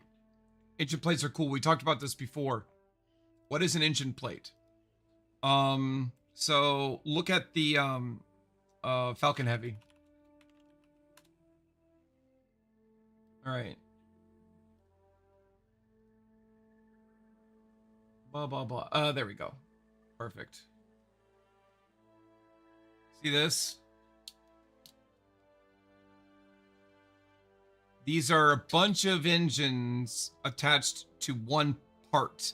This part that is attached to would be considered an engine plate.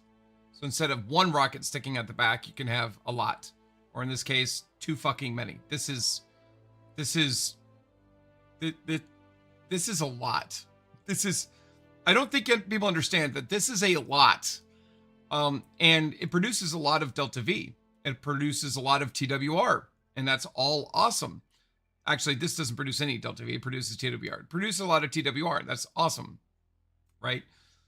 This plus fuel is Delta V. This by itself is TWR. I hope that makes sense. Right? The challenge is each one of these engines is a complicated piece of machinery, and any one of these could fail.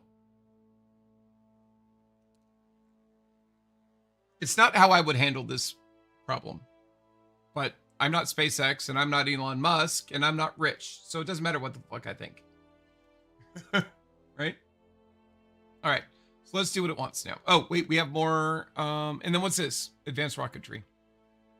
So this gets us a different fuel. This gets us a different engine, two different engines. This is a bigger fuel tank, the one it keeps thinking I have, and I don't. This is just fireworks. This is a bigger firework. Here's a fuel tank adapter. So it's just like an adapter that changes from one size part to another size part. But the advantage here is that it's filled with fuel. And then here's a different fuel tank of a bigger size. But I think we're going to do basic science. Okay. All right.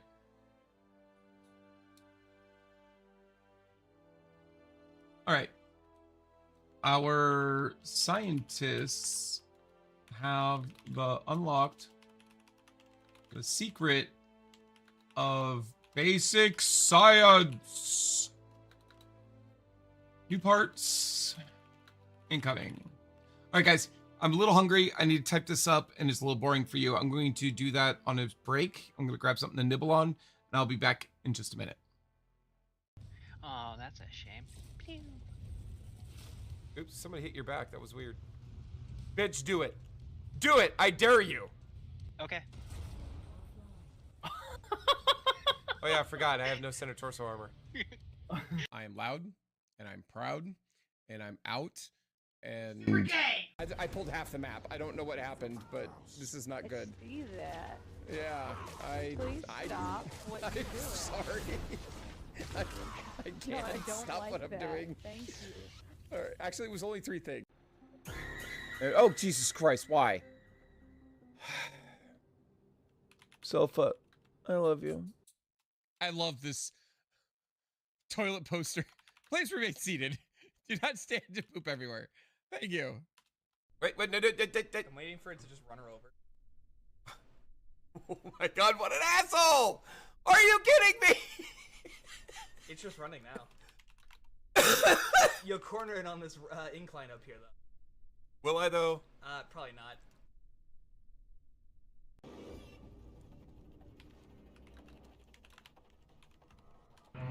Oh, God damn it. Fuck you, Berg! Fuck you, Berg!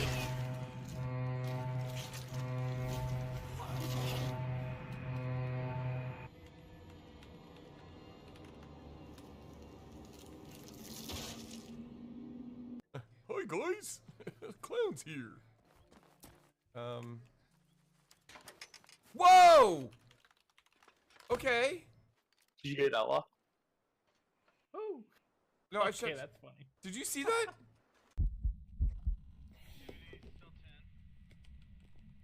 Did you get out? Okay, is the door closed? Close the door. Oh, we did it. We did it. Good job.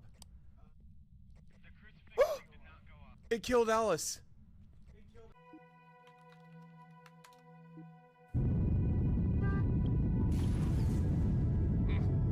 Okay. We're spinning wildly out of control. Okay. I'm just fuck everything right now. Can we just land? Oh my god. This is the top part that I couldn't get to before.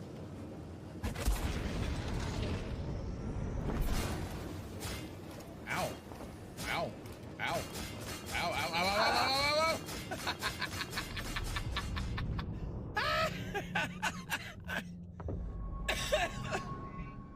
Alice, how... Fucking damn it, Alice! What? I'm helping. Alice! What? I'm helping. No, you're not! I found out where they all are. They're right here. Oh my god. That guy behind there is gonna be really sad. Oh. God damn it, Alice! This is why I said to do it stealthily! I didn't expect that to blow up the whole helicopter. I'm helping. Alice, Alright, so I'm gonna test this because I have a feeling it's just gonna open and let me run, like, fly through, and that's, like, equally as bad. So there we go. Oh!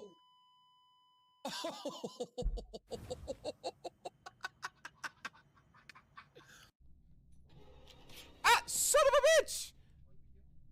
Oh! How did you guys not notice that? Phil! Phil, no! Phil, Phil! What do you want me to do? Don't shoot him! Someone else is shooting him. No, no, no, no, no, wait, yes, all right, good. All right, go ahead and do whatever you want. I don't care. All right, guys, as much as I'm wet for this, I am so wet. I am all wet. All of the wet. Hello, nurse. No. Oh, you're trying to... Oh, no! Oh! Oh! Whoa, what just happened? Secondary probably. Your entire ship? Booker, Alice. Is, Well done. Motherfucker. Alright, I'm out. That made it worse. That made it so much worse.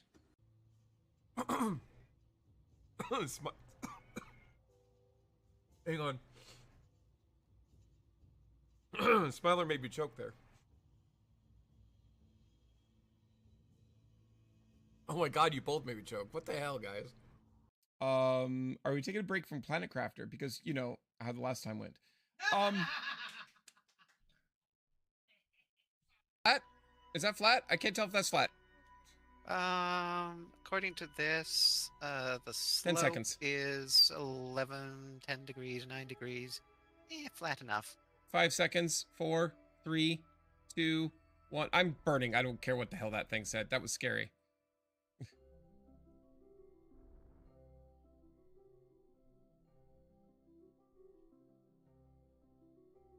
Oh, too hard. Too hard. Too hard. Too hard. Too hard.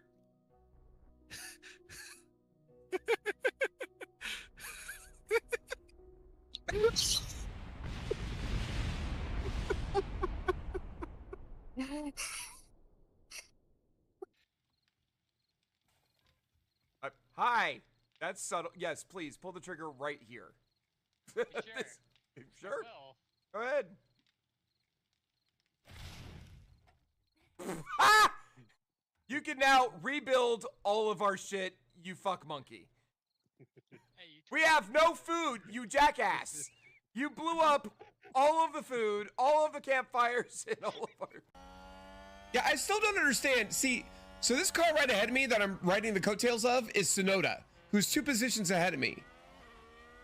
But I'm like a full minute behind Shumi, who is behind me. I don't get it. One more heart. Sofa's saying one more harder, but I know her better. She loves it when it's hard. She loves it as hard as it can be sometimes. Oh my God, stop it! She just loves ramming it right down my throat. Wait. What the fuck? Wait, that's not how that works. Anyway, can I get a pole? Not ramming pole, just a regular pole. Where did he hide the holocron? It's in your ass! Outstanding. I didn't realize. Jesus Christ, Phil. Poor soul. Let me put you out of your misery.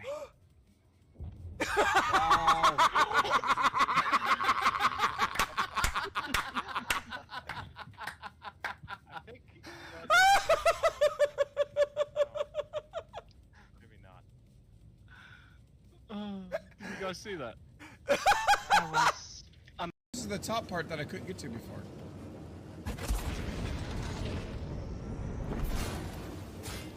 Ow. Ow. Ow. Ow, ow, ow, ow, ow, ow,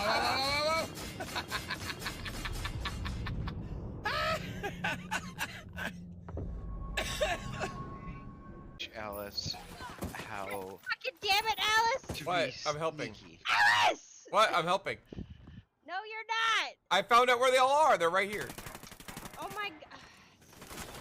That guy We're behind going there to is gonna be steal really it sad. back. Yes, the Oh. rest God have to damn go it, back. Alice! This is why I said to do it stealthily! I didn't expect that to blow up the whole helicopter. I'm helping. Alice, come Alright, so I'm gonna test this because I have a feeling it's just gonna open and let me run, like, fly through, and that's, like, equally as bad. There we go. Oh!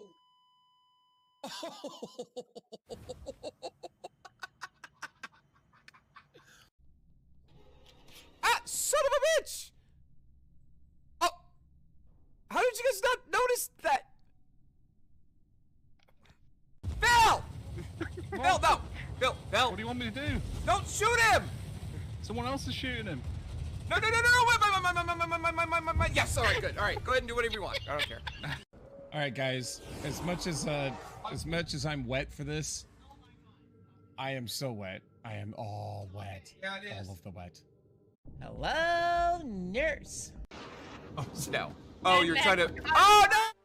I was upstairs, and Sofa goes, I go, hey, Sofa, the dogs need food. And she goes, dogs are fine. I'm like, okay. And then she looks, she goes, oh, it is almost 8 o'clock. Yeah, I guess dogs should be fed. They normally get fed at like 6. So yeah, we're doing things. Okay, so we're gonna try our non-exploding parachutes. All right.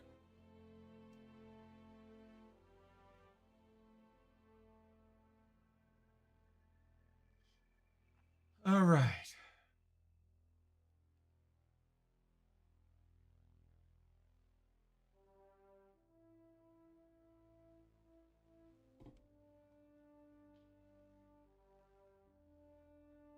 Okay, let's see here.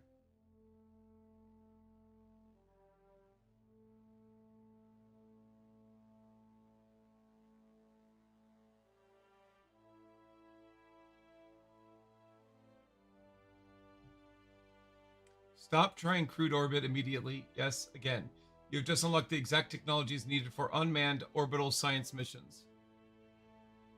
This is safer, smarter, and historically accurate regression path. Do not risk Alice Kerman 2.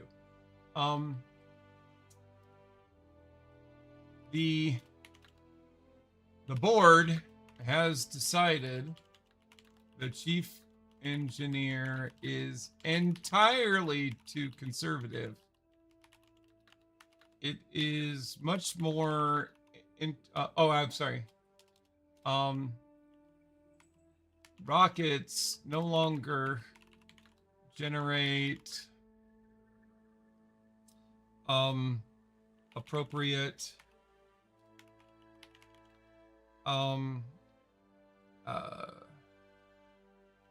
viewers on the television. You know what does? Explosions. Or rockets exploding. You know what generates even more viewers? Manned rockets exploding. Resume your mission to get Alice Kerman II to orbit. Chief Engineer acknowledges the board's revised strategic objective ratings through aerodynamic violence. Very well. The board demands crude orbit, high spectacle, and acceptable survivability margins. We shall provide a proper orbital spacecraft. Recent findings were actually encouraging. The rocket had enough energy. The control authority was a primary failure, and recovery was almost successful. That means we are close. Very close. Final pre-orbital revision. Alice ascending. Launch vehicle. Behemoth 4. Alice 7 is the capsule. All right. All these require 45. So, all right, there we go. Can I have my mouse, please? Thank you. All right. So mission control needs to be upgraded. Beautiful. All right. Oh, you know what that means? Do you know what that means? Do you know what it means? Do you know what it means? Do you know what it means? I know what it means. Do you know what it means? I know what it means. It means you can have 7 contracts. We're not testing the engine splashdown unless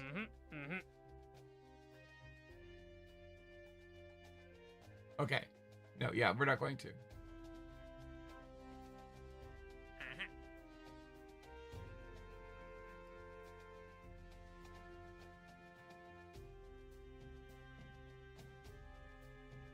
Okay, we're gonna take this, but somebody needs to remind me that I have to do it because I keep forgetting to do it. Oh, test it at the launch site. We're gonna take this because it's so easy to do.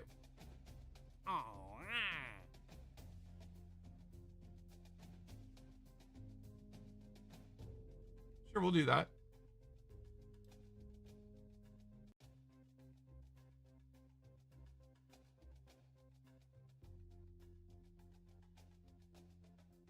All right, we're not doing any of the rest of those. All right, so we're gonna get some money. First thing we're gonna do.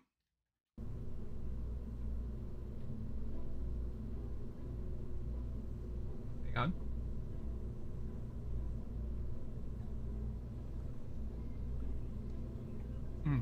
Yummy.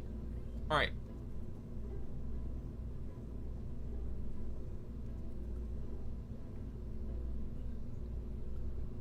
All right, load. Beautiful.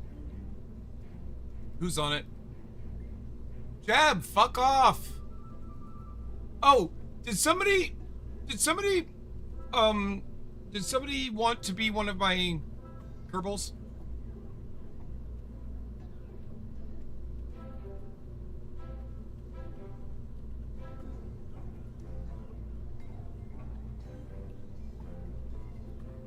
Bad, were you saying that you wanted to be?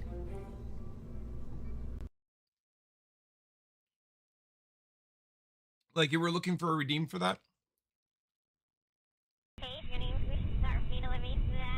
Alright. So we need to test a decoupler landed.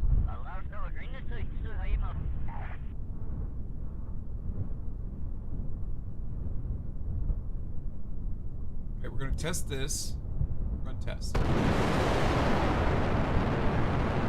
Okay, so we're gonna revert to launch.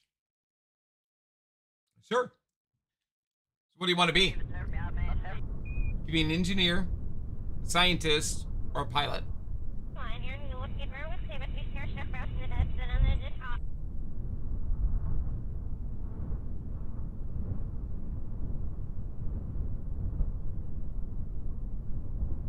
Why can't I test this?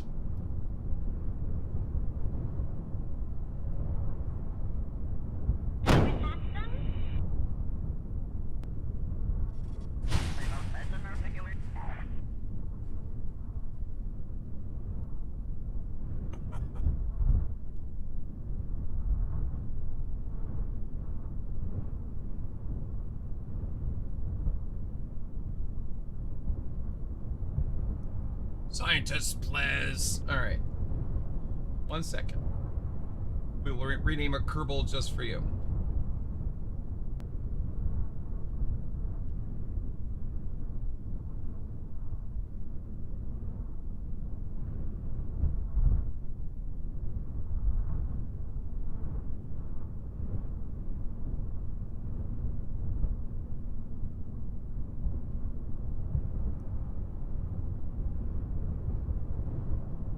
Gonna be one of my badass people. Obviously not Bob Kerman. We're gonna be mad scientist.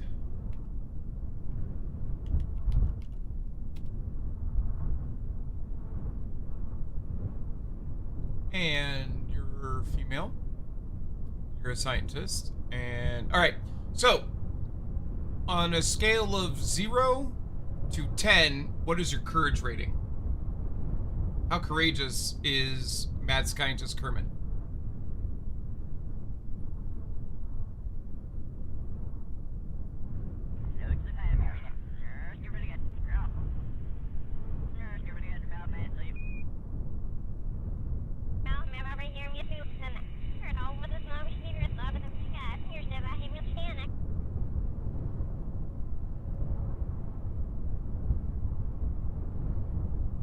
Mads may not be listening.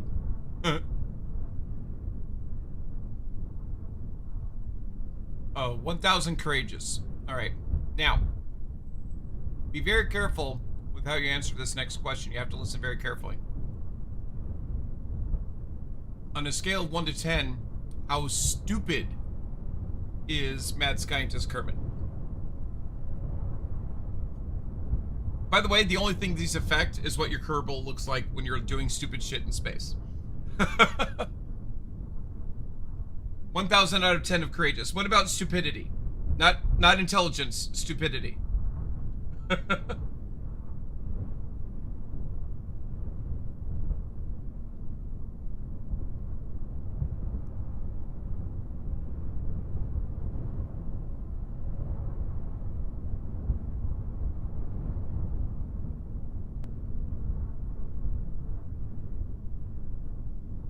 Solid 3.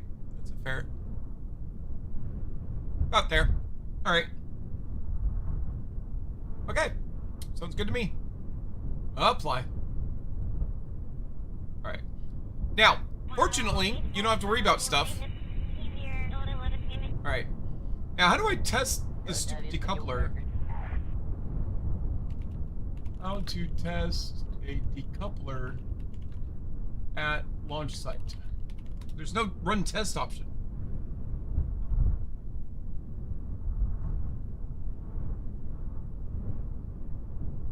Oh.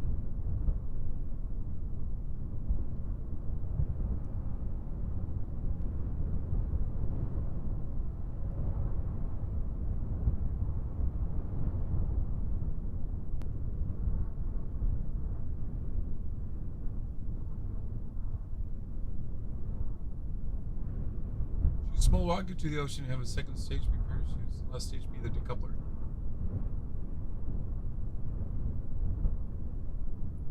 All right, we have to revert again.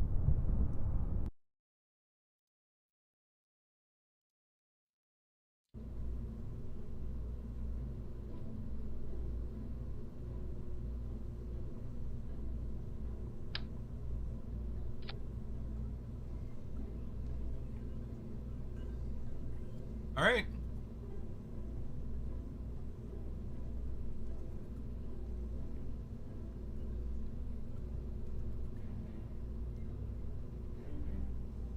All right, let's launch it.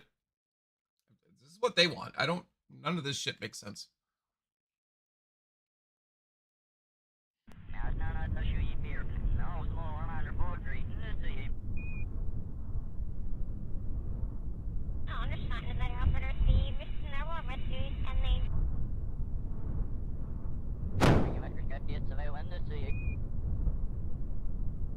I did it. All right.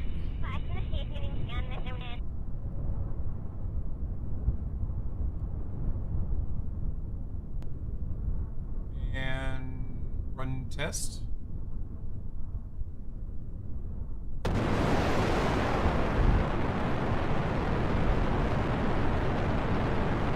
Awesome.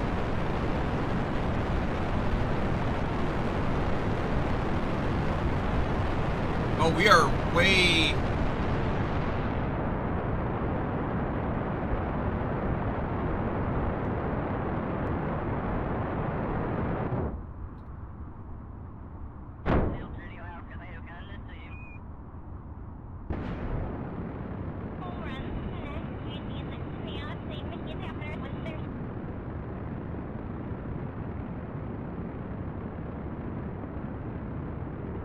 Wait, isn't this the vehicle that killed her mother?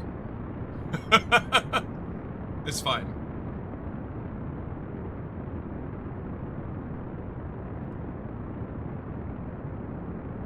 We're just trying to do some contract for some cheap money.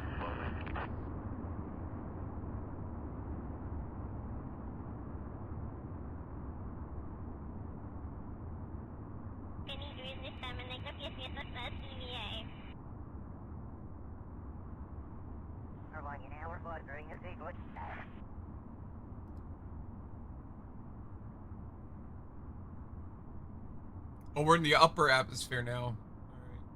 We're not gonna do anything with it yet.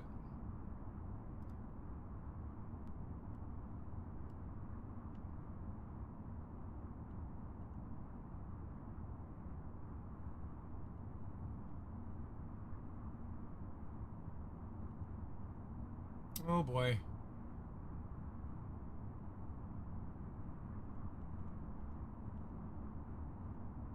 Yeah, I'm pretty sure this is the vehicle that killed her mother. I wasn't even thinking.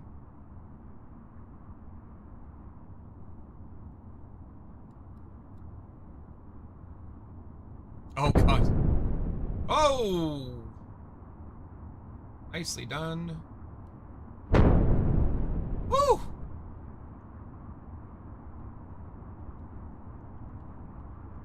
All right, come on.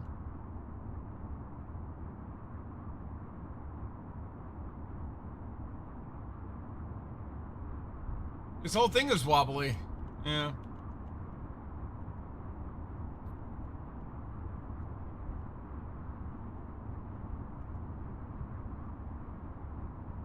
Okay, we are under 10,000 meters. Observe the go now. Okay.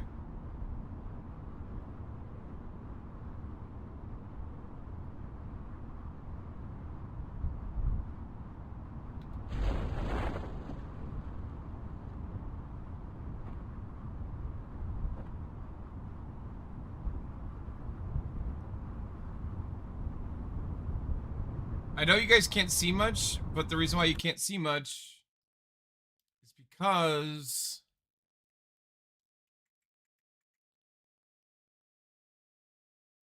Oh, there's not a lot to see.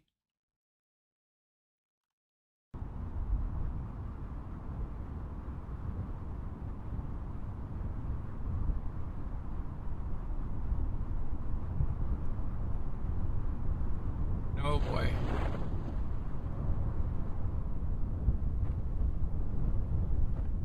This needs to be under 10, ideally. Here we go. Beautiful. 10 meters a second is a survivable impact force. For a Kerbal.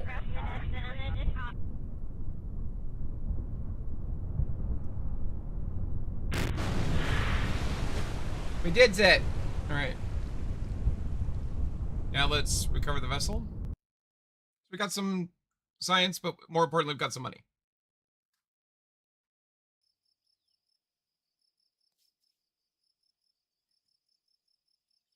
All right. We got a little bit of science done. Oh, I didn't do any science when I landed, like an idiot. All right, whatever. All right. So we are rapidly running out of money.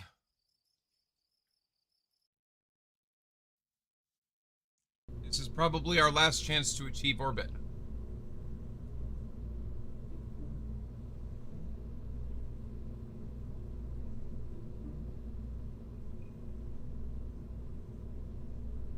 All right. The hell does it want me to make?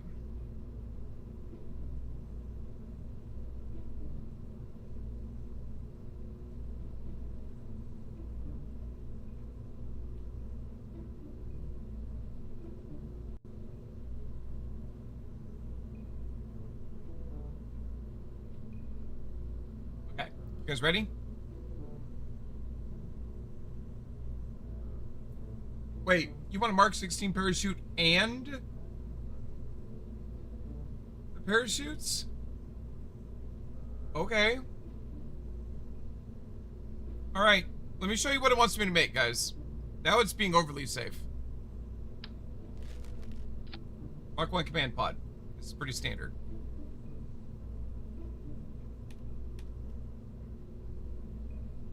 Okay. Mark 1 command pod. A Mark 16 parachute on top. Okay. 2 radially mounted parachutes.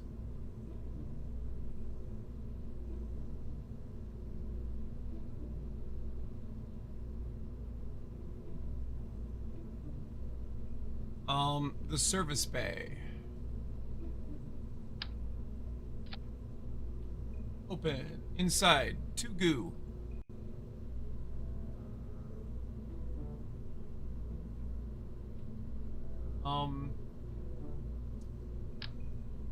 Okay. It's not doing some of the things I want. And so we're going to address that.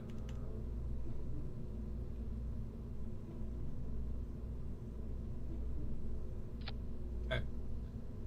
2 thermometers. Actually, I only need 1 thermometer. Let's get this out of symmetry. And 1 barometer. Why don't I need more than 1 anymore? Because we're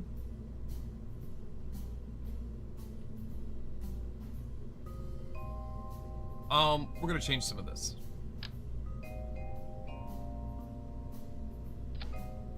Okay.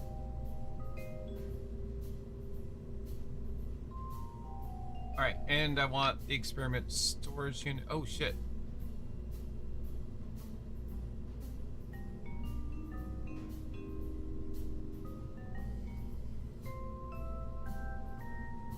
Why won't it snap?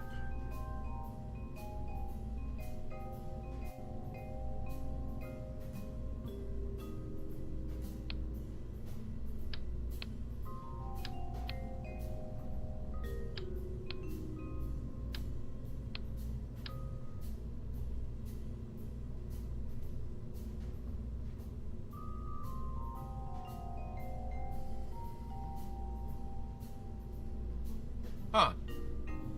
Oh wait, there we go. Oh, but it doesn't fit.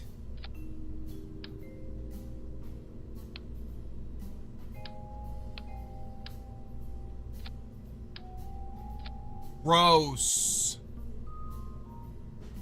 Grosser than the grosser first. What the fuck?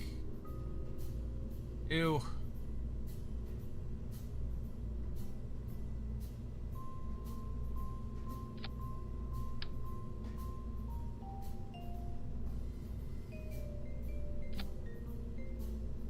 Where'd that barometer go?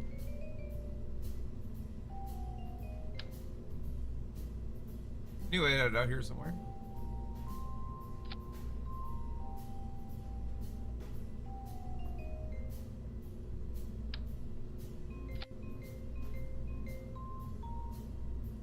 All right.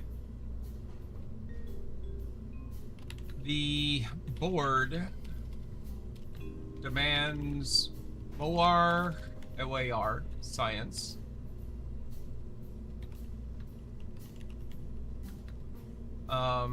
They have mandated the service bay have 2 goo containers. Wait, that in addition to the service bay payload, there will also be an experiment recovery unit and a science junior in the recovery capsule.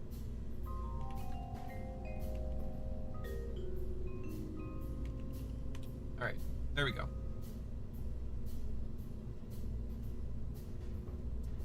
Chief acknowledges the board's demand for more science. The board has apparently concluded that spacecraft mass is temporary, scientific yield is eternal, and aerodynamic stability is somebody else's problem. Very well, but this changes the spacecraft substantially because the Science Junior is enormous. It is heavy, draggy, structurally rude, and notorious for causing early career rockets to behave like falling office furniture. We must redesign the recovery stack accordingly. Alice's Folly is what they're calling this. Fuck you. All right. Science payload excessive. Critical design change. Science Junior must be above the heat shield and below the service bay pod stack. This is essential for reacher stability, thermal survivability, and sane aerodynamics. All right. We want the heat shield. Boop. Right there. Final recovery stack. Main chute. Mark 1 command pod. The service bay. Oh, it wants me to put the experiment storage unit inside the... It doesn't fit.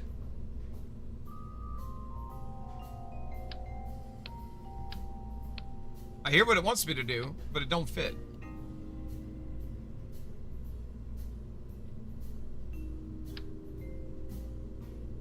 Oh. I can do that to cheat and make it fit. I'm okay with that. Alright, close. Goo times 2 thermometer barometer experiment storage unit. Science Junior inside. That's not gonna work. And the heat shield. Alright. Radially attached 4 radial parachutes. Alright.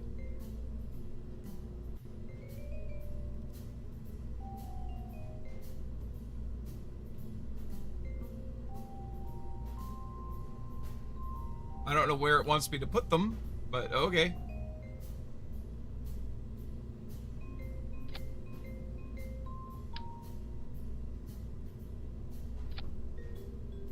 Okay. Unless... Yeah, there's no way to put them... You know what I could do? You guys ready?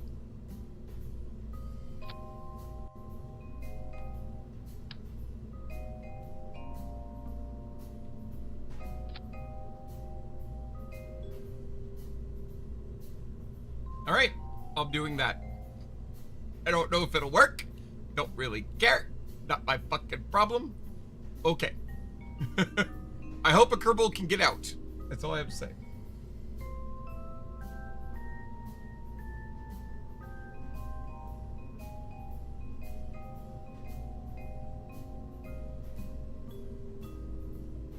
Okay,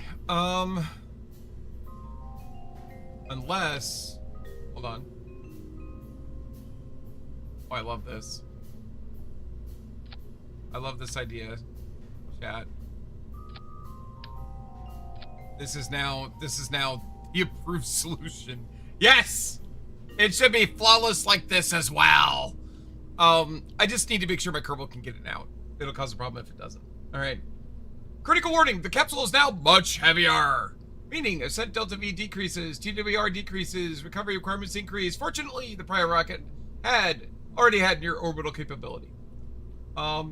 Okay, the revised launch vehicle, Behemoth 5, orbital stage, increased to 2 FTL-200s. I'm sorry, FL-T-200. Wait. What? Wait a minute.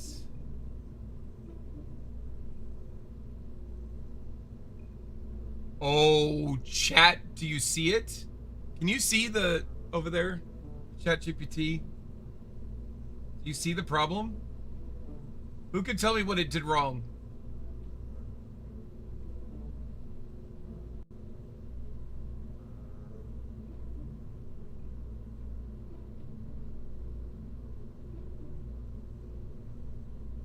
What's missing?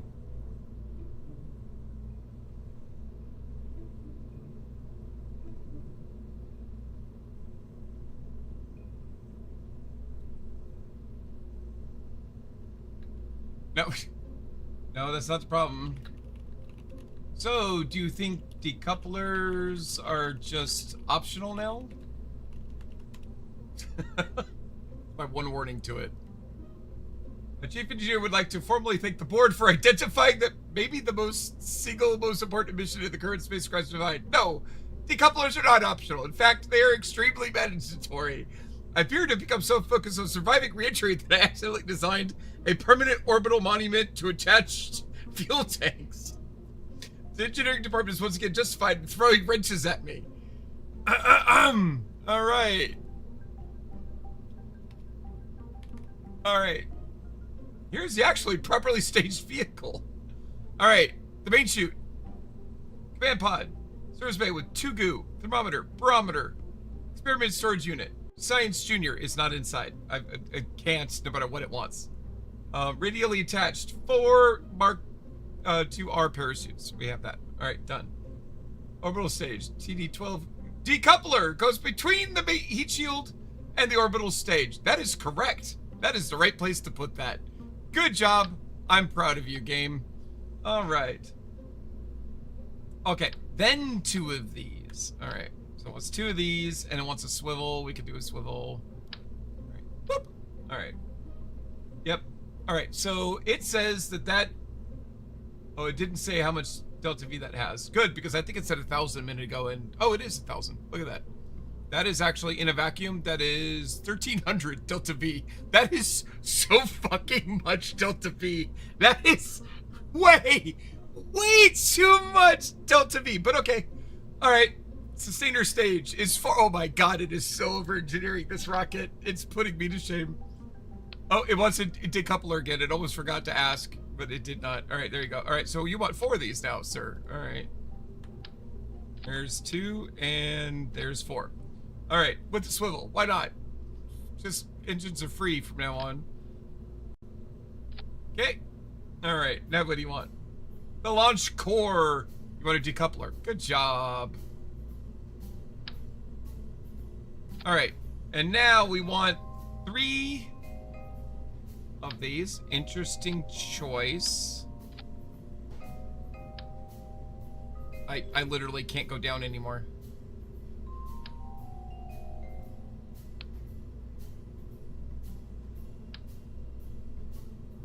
So now you have 3 of these, and now you want a Reliance. Good.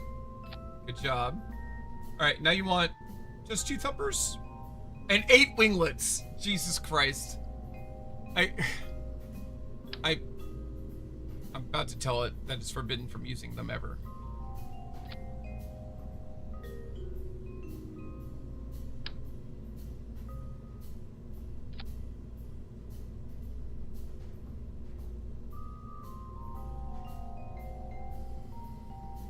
All right, it didn't mention the aerodynamic, but we're gonna put them on.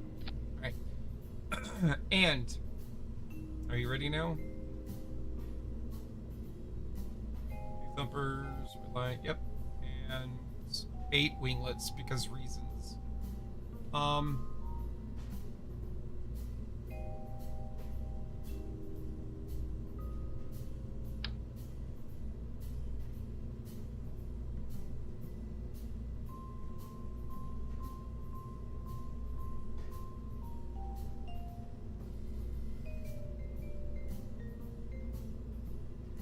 It won't let me do it.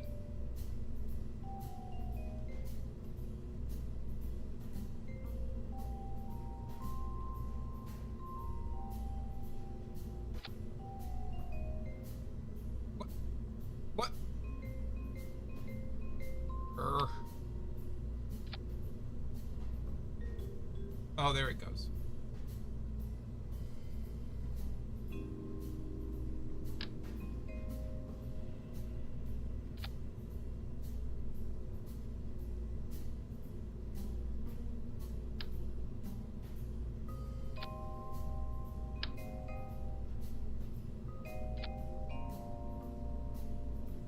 I don't know where the fuck it wants all these goddamn winglets. This doesn't make sense. That's 6, and I guess here? Because this is how wings work? This is exactly how wings don't work, by the way. By the way, here's the problem with all of this, is that each of these is a lifting body. So that's why we were spinning like a fucking top before. So this isn't going to work. That's why you spin. Because each of these is a lifting body. So we're gonna let it do it this time, but this is the last time you're gonna see winglets on my fucking vessels. Because I can't fly the goddamn things because they spin like, I don't know, like a top.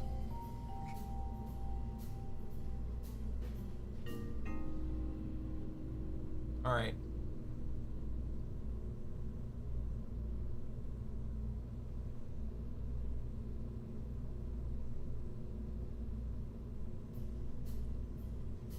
All right, 1,200, 2,200. This isn't enough Delta V. Actually, it might be.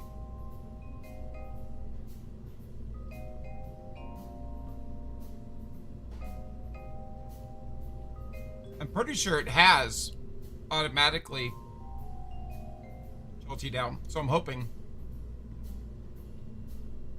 Okay.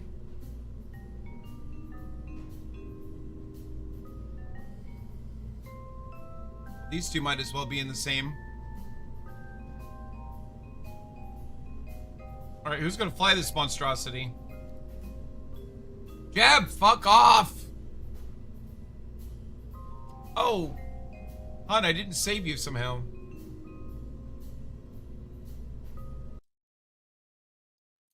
Let's get you taken care of. For some reason, it didn't save the change in the roster.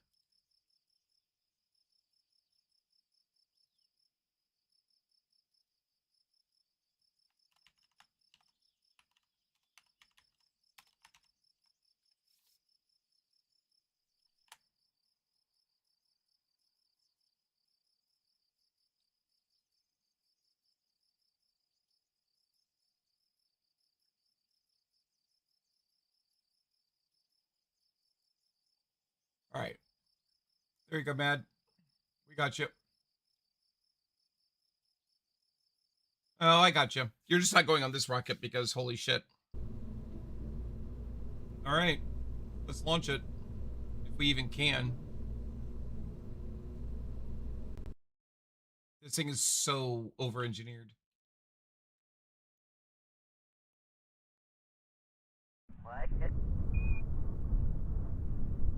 All right, so our first evening launch. Interesting. All right, let's get the throttle all the way one. Oh wow! Let's get the throttle all the way up, and we will launch in 3. Yeah, 3. 2, oh wait, hold on, hold on, hold on, hold on, hold on, hold on, hold on, hold on, hold on. Camera here. Camera here. Thank you. All right, we're gonna do material study here. Oh, and I just realized that was stupid. It's okay. Because even though I can reset the experiment and I can save it, I have nothing that can reset the experiment, is the problem.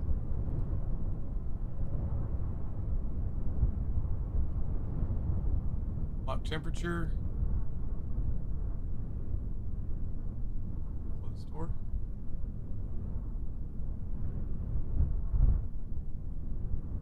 Lock pressure.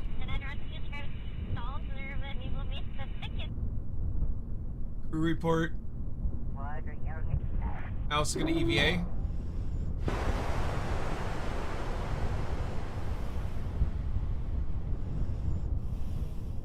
She's gonna do an EVA report. Save. She's got a board. Alright, aim camera here again.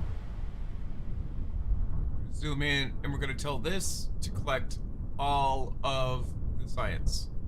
And then we'll close the door again. SAS on. We will launch in 3, 2, 1. Woo! There she goes.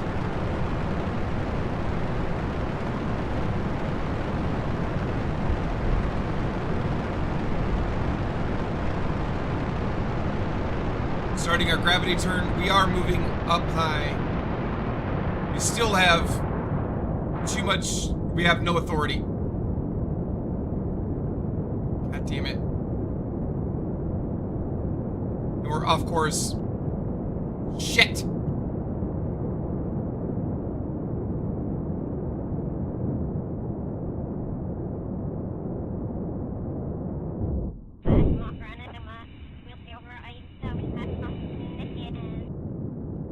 We gonna, oh shit!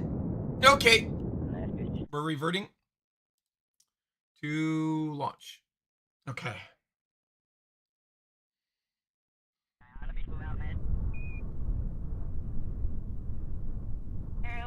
No, we would have survived.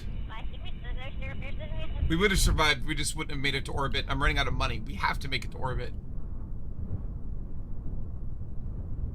All right. What is our TWR here?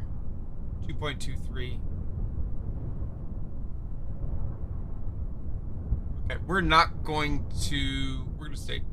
We're going to separate this. We're going to revert back to vehicle assembly just to change staging, not to change the thing. All right.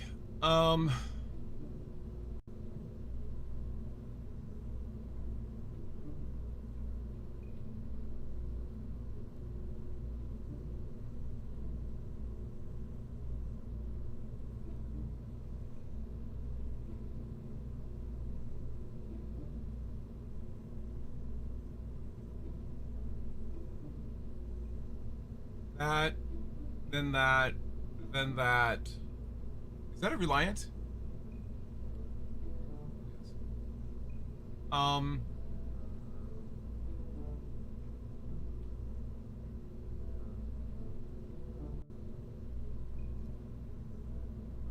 That's much better TWR. Yeah, that's good.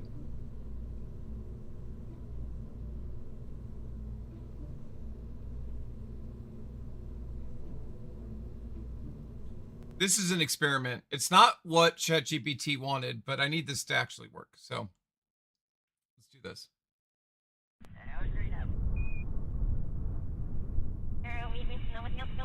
I still don't think we have enough.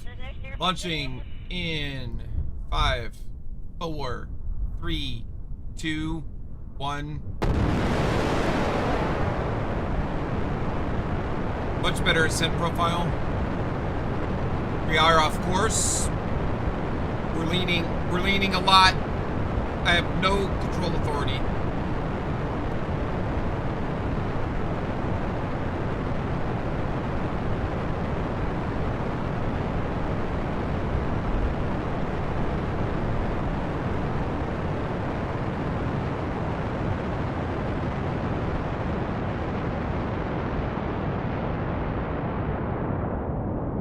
I can't control it at all. The winglets are doing nothing but providing lift.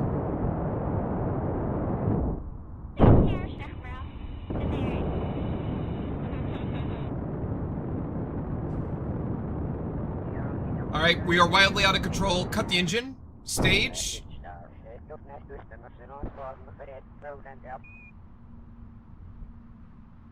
Stage again. Stage again. Stage again.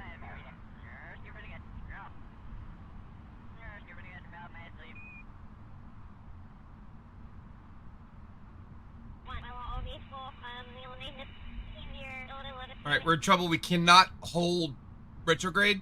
Come on. Come on.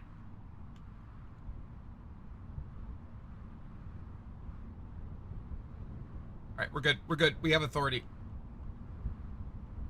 Fortunately, the torque on this is enough.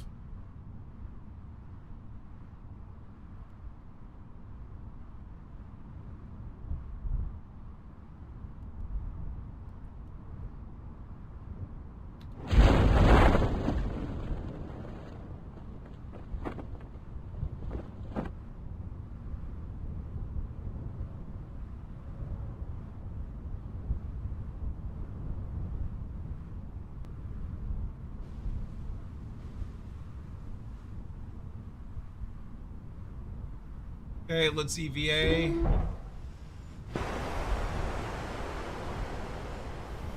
We do not have stability. Do an EVA report. Board. Select all. Close. Okay, we're good for now. No, the winglets are providing lift in addition to control surfaces. And it's not working.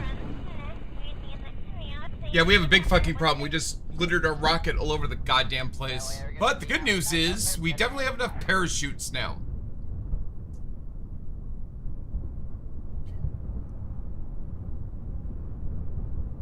Yeah, we're definitely not going to explodimicate anything, which is good.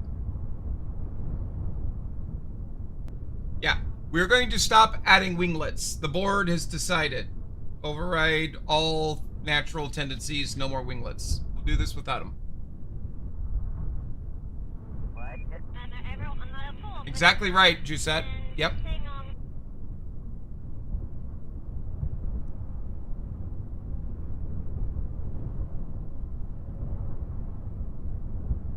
And Alice is going to take a nice, cold swim. I did. I did get the non-exploding parachutes. Yep.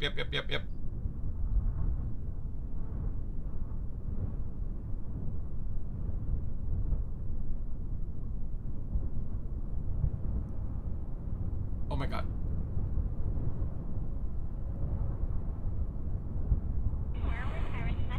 Here we go.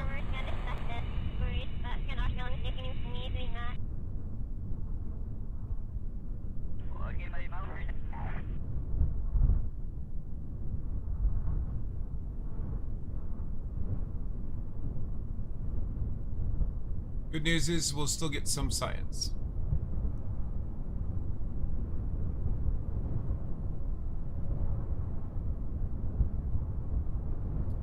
Yay. Oh shit!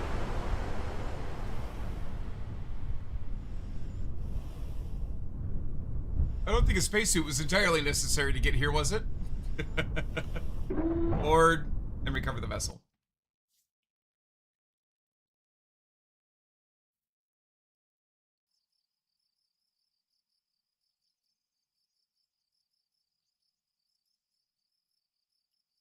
We got a lot of science, so that helped. Why am I hating on winglets? Allow me to build this rocket the way I would build it without winglets, so I can show you.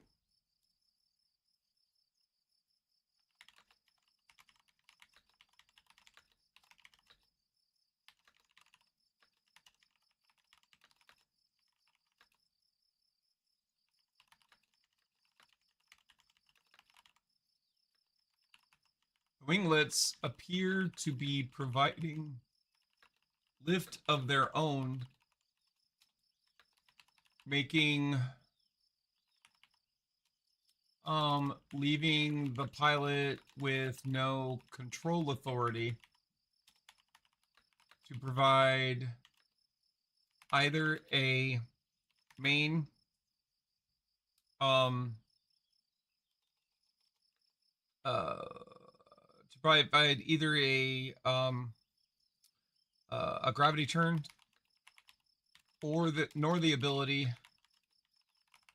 to even keep the vessel on track. Stage 1 was aborted approximately 20 seconds into after launch, or 20 cents into flight, and the rest of the stack had to be aborted for the pilot to land safely.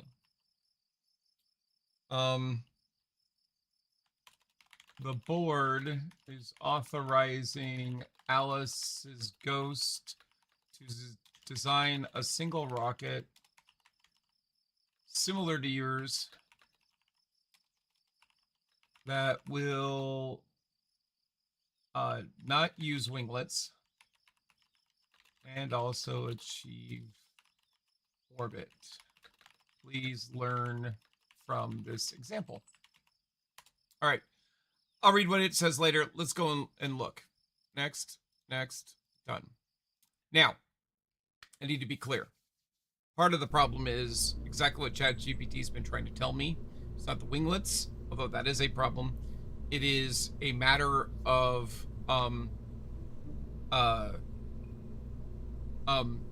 we don't have the right parts to do what we want to do yet.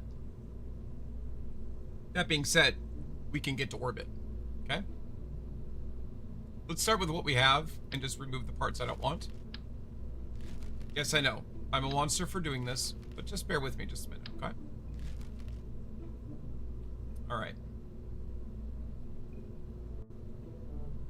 How much delta V do these provide? 800 by themselves.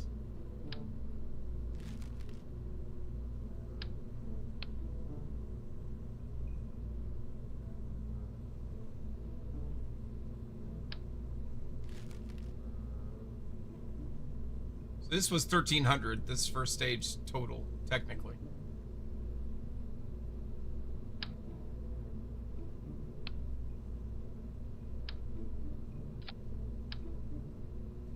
Okay. Now, I'm providing a swivel. That is all that gimbal is all we're going to need for flight control. I think one in the center is enough. If not, we'll swap it. We'll have the Reliant in the center, and then the ones on the outside help. Okay, but that's only 600 delta V, so we're going to need more delta V. Quite a bit more. So I'm going to surround it with 2 Reliants at first and see how that goes. Okay, but we need radial decouplers first. 2 radial decouplers first, please. Thank you. And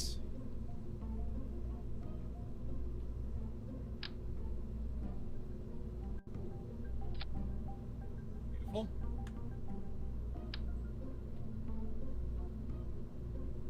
Or are you being a pain in my ass? Okay.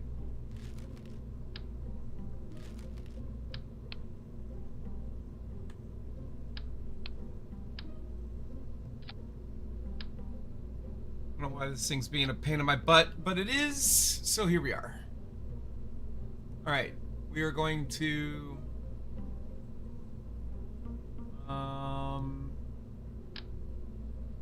that. All right, and then I'm going to do this, move these up. Okay, so they are even. You can go away. What's my delta V? Oh wait, no, I don't. I want reliance on this.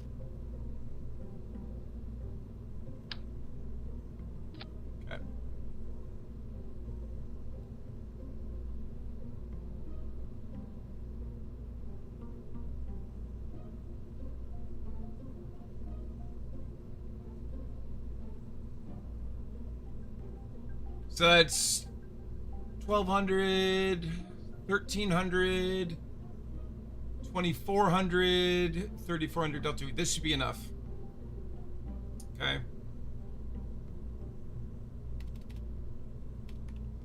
Okay. Is Alice on it? This should be good. What's our initial TWR? 1.99.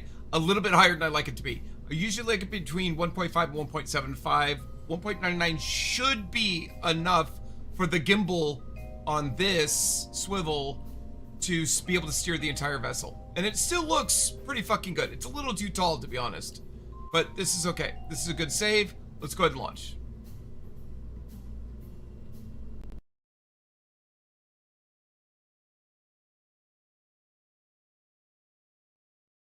And the reason I'm hating on winglets is because they're like canards. They're cheating. You're doing it because you don't have enough. You haven't designed your rocket. They're crutches, like canards are on a airplane. Most airplanes don't require canards. If you never require canards, it's because you're doing something very specific. Usually something involving I'm unstable and I need more stability. All right. Let's go ahead and do this. Okay. Let's close that.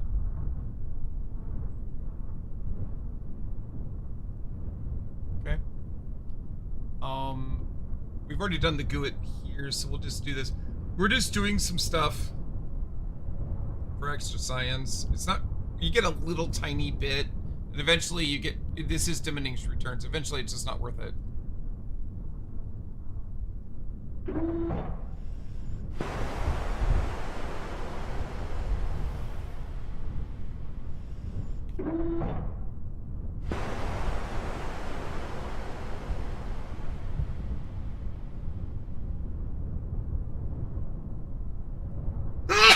Pardon me, sorry. Open that back up. Please collect everything. Alright, close. Alright, SS on. Throttle up. And we are launching. Get ready. In 3, 2, 1. Launch. Woo! She likes sleeping.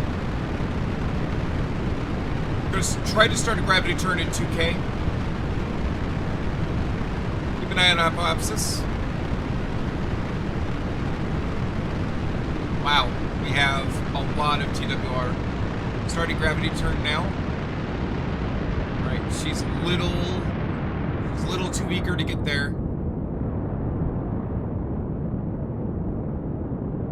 A lot too eager to get there. Stay up. Come on, Alice. Fly the plane. Fly the rocket. Don't let the rocket fly you.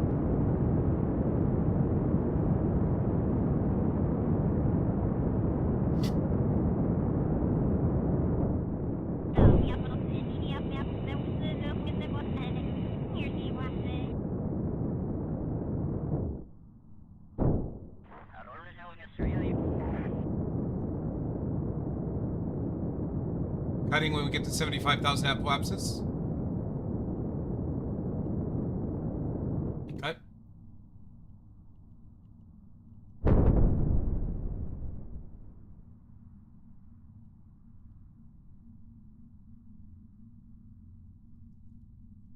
can do a couple of things here.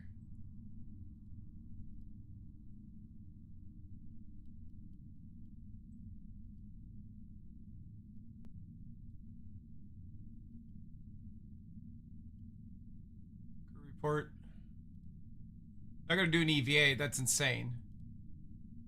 Oh wait, whoops, open. Shit. Collect all. Alright, now close. We're still above 70? We are. Alright. Now, you most efficiently burn at or very close to either apoapsis or periapsis. Okay? We are near no atmosphere, so I'm going to go ahead and get perpendicular because our next burn makes us want to go fast in one direction. When we get to 74,000 or 74 kilometers, we will go ahead and do our burn. But do you see how much more control authority I had with the engine doing the gimbaling instead of relying on the winglets to try to help? It's not an aerodynamics problem, it's a control authority problem. That's why I don't like winglets. Alright, now we're just trying to get our periapsis to above 70,000. That's it. We're just burning in this direction until it works. I hope that helps answer your question. Now, can a person who's better at KSP than I am fly it with winglets instead? Yes, absolutely they can. They absolutely can. I have trouble with it. That's a me thing. All right, we have passed apoapsis. So we're in trouble now.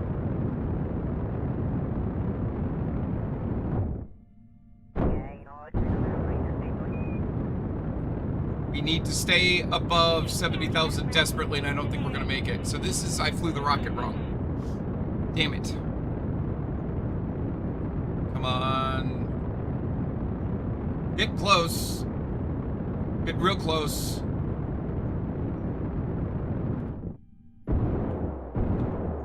Here we go. We have orbit. We've achieved orbit.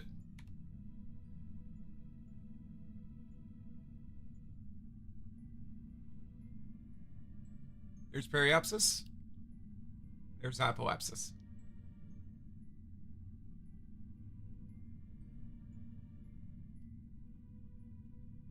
But do you see how much easier it becomes without the winglets? It's just like you just don't fucking need them.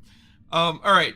So enough with the winglets. I don't want to upset people. I'm not trying to do that. So did we do this already?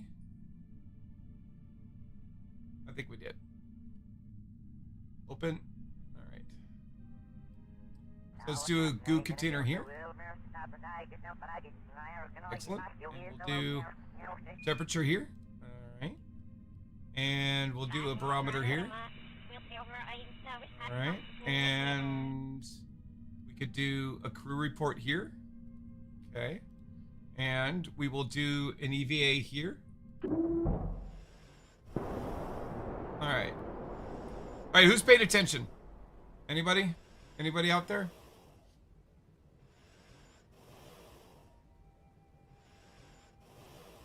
I love you can hear the Kerbal breathing. I have a pop quiz for you. I have two options, let go and board. What happens if I let go?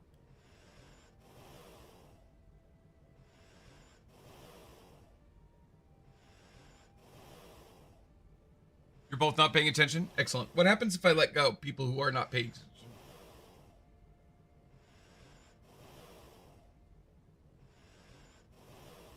Keep in mind, I do have an EVA jetpack. You lost me! And I go, aw, Dad. What happens when I let go?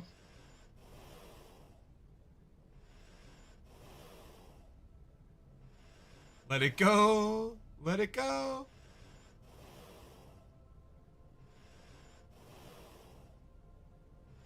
You can see how well you can use the VA pack, correct? I'm going to let go, not shove the fuck off, you weirdo. Right, he wants me to do it.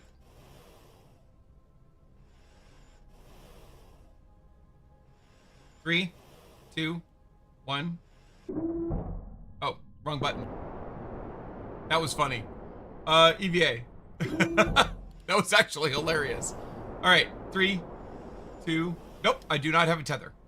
All I have is an EVA pack. We are going to quick save. Oh, we can't quick save when they're on the ladder. All right, board. We'll quick save here. Now we'll EVA again. All right. I mean, I have all the time in the world. We're never going to land until I slow down. All right, 3, 2, 1. That's it. Now, fun fact, Alice doesn't remember the button to turn on the jetpack or the EVA pack. So we're gonna grab. I'm gonna look it up. KSP, how to turn on the EVA pack. Oh, CR key. Oh, just like the RCS. Yeah. All right. Oh, we're tumbling now. All right, so let's board so we stop tumbling. And we're going to point retrograde for now. All right. Now we will EVA. We are just skimming above the atmosphere, by the way. Now we'll EVA. All right. And let go. And turn on RCS.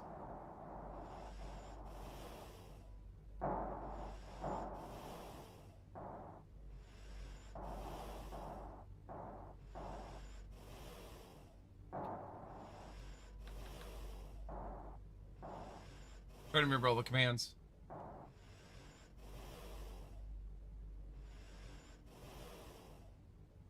We did it! We get nothing for doing that. At all. It's just fun. Alright. So please keep pointing retrograde. Alright. And...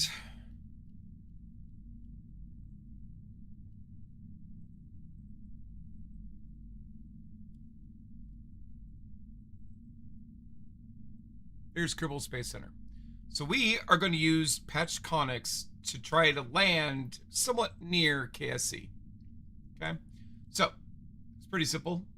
I'm going to say, up here, I want to add a maneuver. I'm going to add a maneuver.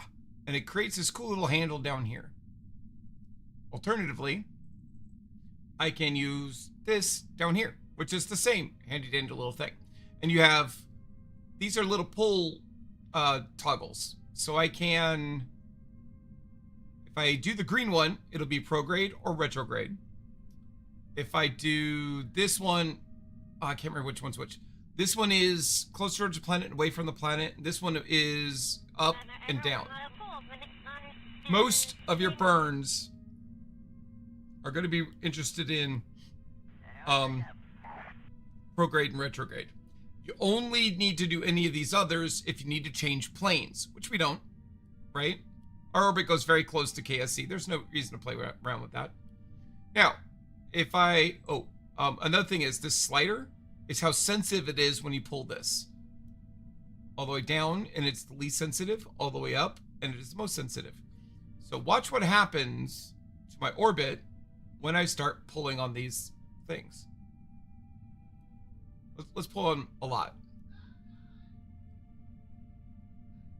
Oh, I seem to have hit the planet at some point. I've also set up a burn that is more than I have, which is hilarious. All right, so this brown is what I'm talking about. Okay, so now if you do this and you're like, oh, I don't like what I did. You know, I don't have 1,541 delta V. I could just hit 0 here, put it back. Okay. So let's go for a more reasonable amount. You can see right here the amount of delta V I'm producing.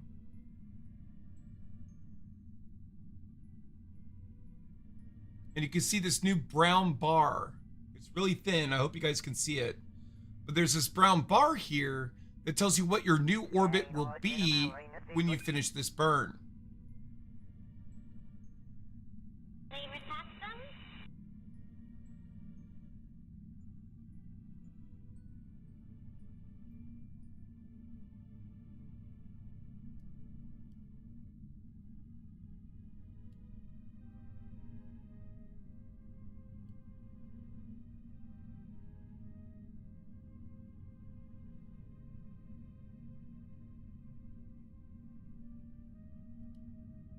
This is what I'm looking for. Now, this doesn't take into account, this just tells you what your new orbit's going to be. This doesn't take into account atmospheric drag. And it's going to help. And in Kerbin's case, it's going to help a lot. Now, I thought I had installed a mod that lets me more accurately see where I'm going to land, but it doesn't look like I have it installed. I'm going to leave it about like that. Okay? I know it says I'm going to land way over here, but after atmospheric drag, I'm probably going to land much closer to KSC. That's my goal. Actually, I'm probably going to land like right the fuck here and be very sad, but you know, it is what it is. Now that I've set up my burn, a couple of things have happened. Okay? Let's go look here and look at our nav ball. Our nav ball is very important. There's new things on the nav ball now. I'm going to set this to stability assist. By the way, I can see that we will meet our node in 20 minutes. So I have 20 minutes to fuck around if I want to. Okay. See this blue arrow? It's pointing to where my targeted burn is. Right now it's right here. Now, as I move closer to the target, this will move, right? That's not where it's actually going to be. Because it's actually going to be a pure retrograde node. By the time I get to where that node is, this blue line, or this blue target, is actually going to be directly over the retrograde marker. Okay? It's going to be over this, because this won't be here. All right, it also tells me that my burn time is 4 seconds. Okay? Now, that's assuming that you do a full burn. If you put the throttle all the way up. You don't have to put the throttle all the way up. Remember, it's not a solid rocket booster. You have a throttle. Okay? And then a couple other things. This clears the node. Says, never mind, I don't want to do that. And this fast forwards time to within like a minute and a half of when the burn needs to happen. So it gives you a moment to get oriented. Okay? So, let's go ahead and hit this. We will automatically warp.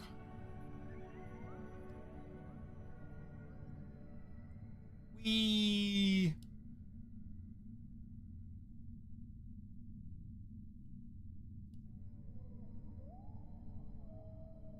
some more. All right.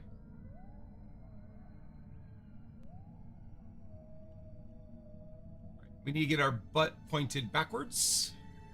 And you can see that it wants me to burn awfully close to retrograde. Right? Not quite at retrograde, but pretty close. All right. And then you can see the node is counting down here. That's when I need to execute this burn. Now, later on, when my pilot becomes more... Whoops, let's close this before we die. Okay. Later on, I'll have one of these SAS abilities that says, hey, just point to the target. That's my favorite one. All right, 10 seconds.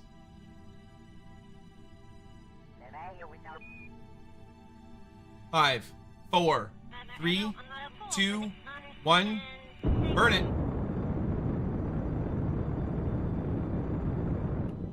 That's it. Clear the node. See what we did.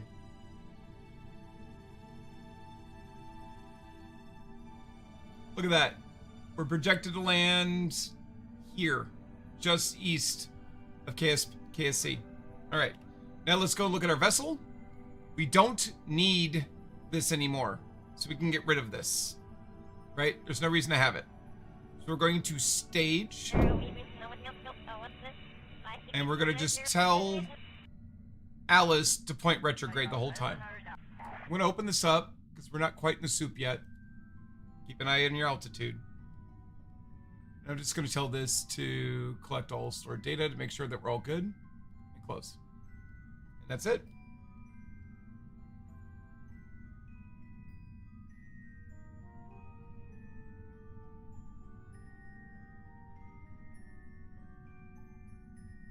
All right. Let's speed up a little bit. There we go. All right.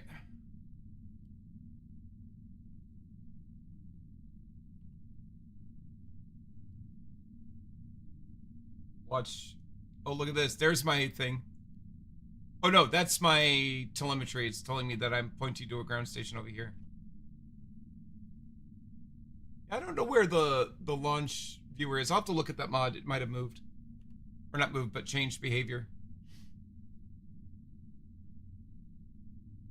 Okay, we are in the soup. It doesn't look like anything's going on. But if I stuck a Kerbal out here, from experience, it will die. I just know for a fact it'll die. And look at Alice. She's excited. She's ready to go. And she has a star. She has a star because she knows what she's doing. She's very happy.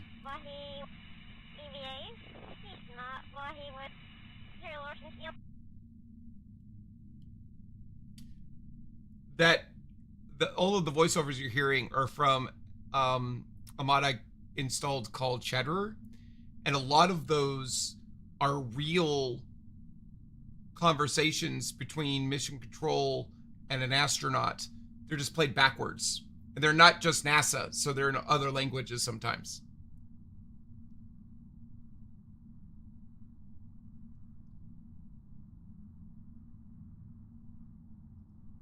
All right, we are now in atmosphere, heavy in atmosphere.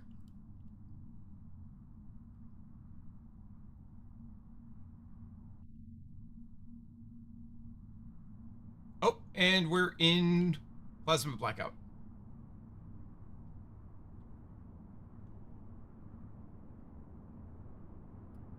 I did install an update, or not an update, a mod to make re-entry look better.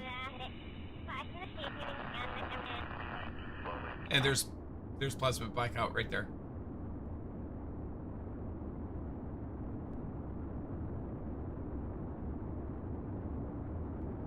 You can see how much those, look at all the stuff it's catching on. Fortunately, we're coming in relatively shallow.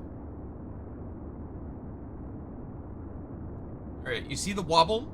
The wobble is Alice automatically trying to keep her on target. Stay on target. You can see we're already going to fall short of KSC. We're probably going to land somewhere over here.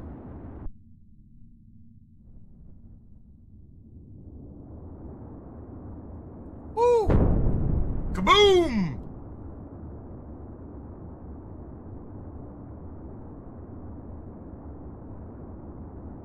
Yeah, we're going to fall well short of KSC.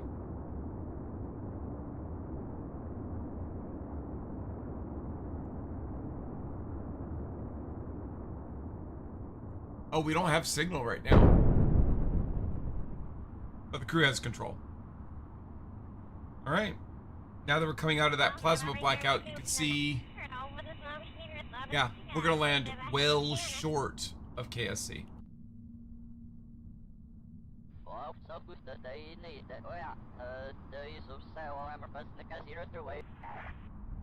All right, we've reestablished communications. Kaboom!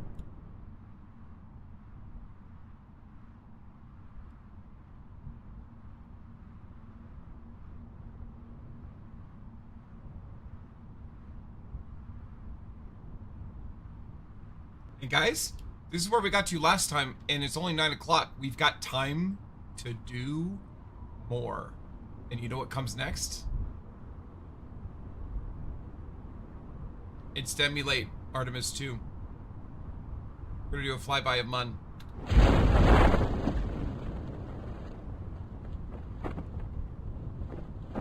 Alright, just waiting for the chutes to open up. They should do it about 1,000 meters.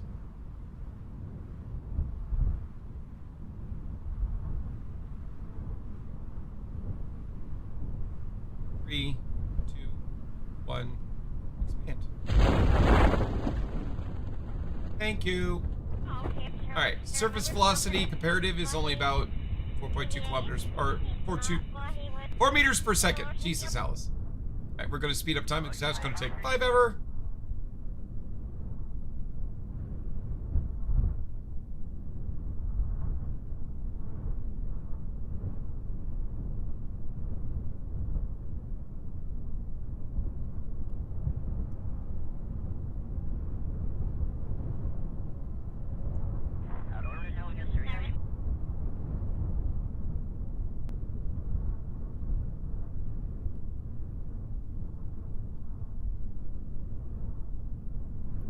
We did it. It was our first night mission. That was successful. And we did orbit, finally. Oh, you know what we didn't do? Chat. Alice forgot to test the heat shield.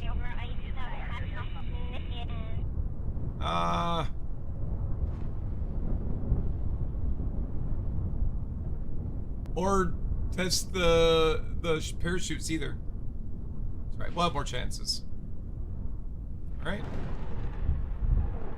We have another storm coming? Jesus.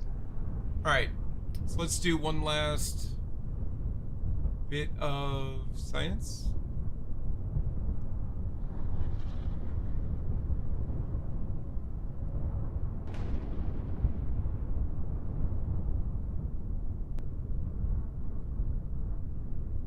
Alright, and we could do a final crew report.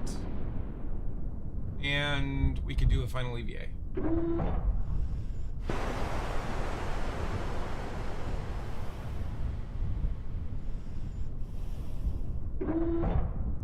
Alright, and now we can recover the vessel.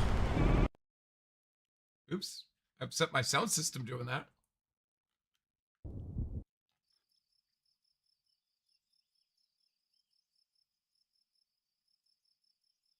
All right. So we got 72 science for all of that. Holy shit. That is amazing. And we got some money. Hooray. We were getting low on money, so that's good. All right. Done and done. Let's immediately go here and get some more science. All right. So what are we really missing? We're missing bigger rocket parts. Right? We're missing a super efficient engine in space. The Terrier is super efficient. And I believe it still gimbals. Yep. In fact, it gimbals better than the swivel does. So bigger fuel tanks. Bigger fuel tanks mean that you don't use as much mass for the same amount of fuel. That's really what you're doing there. Right? I don't really know what fireworks are going to be helpful for. I never used the thud, but it is available. It's essentially an RCS system that uses fuel instead of monopropellant.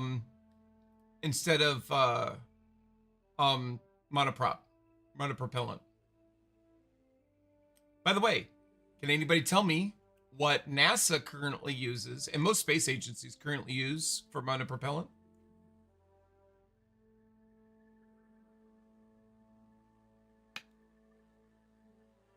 And why they use it? So this is a very strong contender for our next thing. General construction is good because struts are huge. The gantries are okay.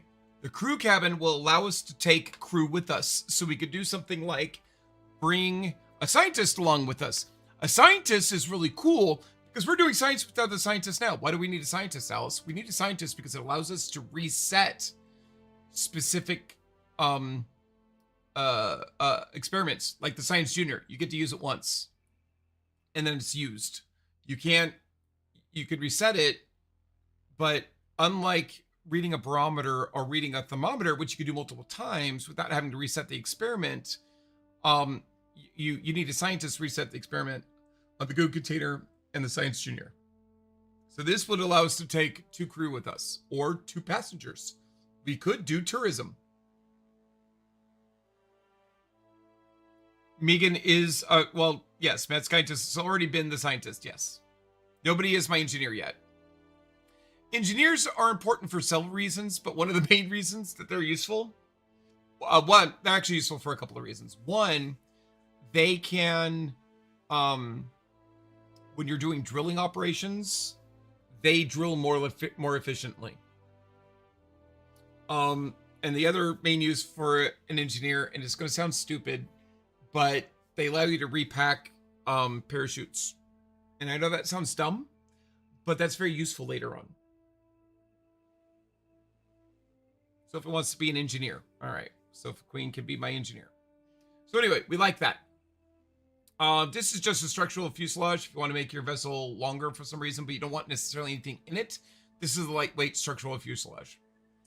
There's a flag. Flag is flag. You know what flags are. This is an adapter. Because we're going to start getting parts that are larger in size. And we want to be able to go from small to big, right? Or vice versa. And this is a decoupler, but it works with the bigger parts. And then this is an engine plate. We've talked about what an engine plate is. Alice loves engine plates. Aviation we're ignoring. And then there's flight control, which gets us bigger wings and a small inline reaction wheel. We've talked about this before. The pod that we have currently has a built-in reaction wheel to it, but not all pods do. Not only that, but not all pods, like that little one that's on there, isn't always enough. This adds a small reaction wheel to help out. Now, it does take power, so you need to make sure that you have enough battery and also electric charge to cover your use of it. Okay? We haven't had to deal with that at all. And later on, we will get somewhere, I can't remember where, we will get solar panels. But I don't remember where they are. Here they are. Down here in electrics. Makes sense.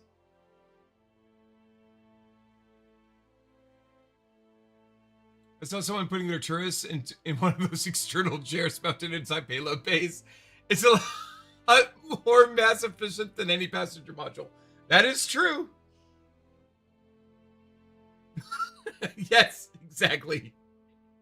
But Chelsea, now all of the only reason to do tourism is if you have it's for money. You do it for missions. If you have a contract to do so, and the contract always stipulates that they come back. So you can't just open the pod bay and destroy your fucking passengers. Sorry. But yeah. All right, so we're gonna do advanced rocketry. We want bigger parts. Okay. All right, we are gonna do general construction. All right. Okay. Now we have enough for flight control, but I don't really need it. So the next thing I really want are electrics, to be honest. Okay. Because I really want those. Oh, plus it gets you the first really good probe core. Probe cores are autopilots, essentially.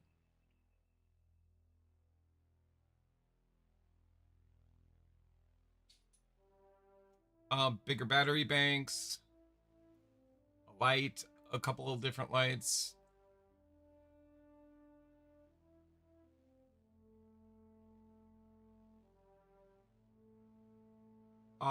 And then this is, so external experiments you put on the ground when you've landed require power, and that provides power that way.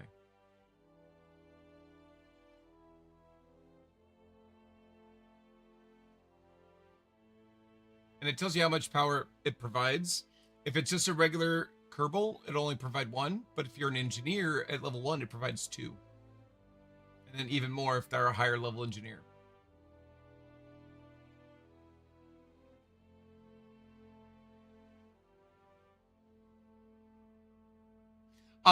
Chaltino, they do actually have to pay some up front. When you pick up the contract, you get some money. I never do space tourism because it's really fucking annoying. Because they're never like, oh, I want to like go to moon and back. They're like, I want to go to this specific altitude, and then I want to, hang out for a while. And a lot of them are like, I want to go to this point specifically above Kerbin, and I want to go to this point specifically above Kerbin, and I'm like, fuck off. I just don't need your shit today. So yeah. When we get to electrics and we get to this probe core, Alice is going to start looking at making a constellation of geocentric or geostationary communists.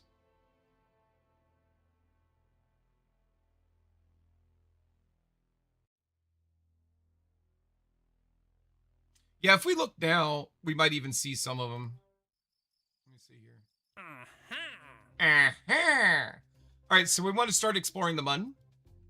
We want to fly by the Mun, and come home. Oh, and do an experiment from around the Mun. So we're gonna pick that up. All right. If I hit all tourism, oh, there's only one.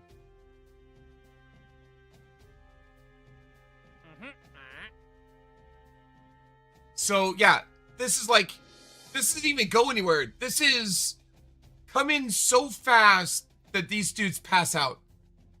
That's literally what they want. Like, they don't even need to go into space. You could create a high performance jet that does that.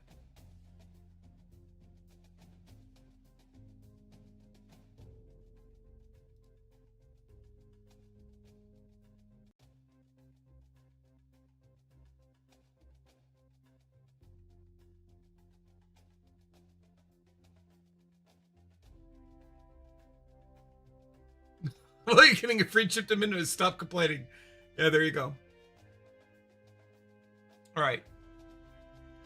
I don't have that. Although what is nice, but when you pick up something like this, it'll actually give you the part to test. But I don't want to deal with it. So. All right, so ScanSet is online now. and it's like, hey, create. It wants me to create various satellites that will scan the surface of different bodies. Kerbin, Minmus, Mun. These are really cool to do. We will be doing them later.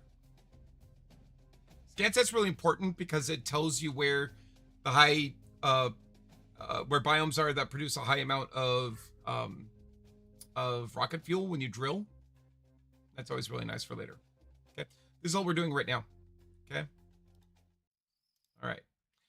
Let's tell.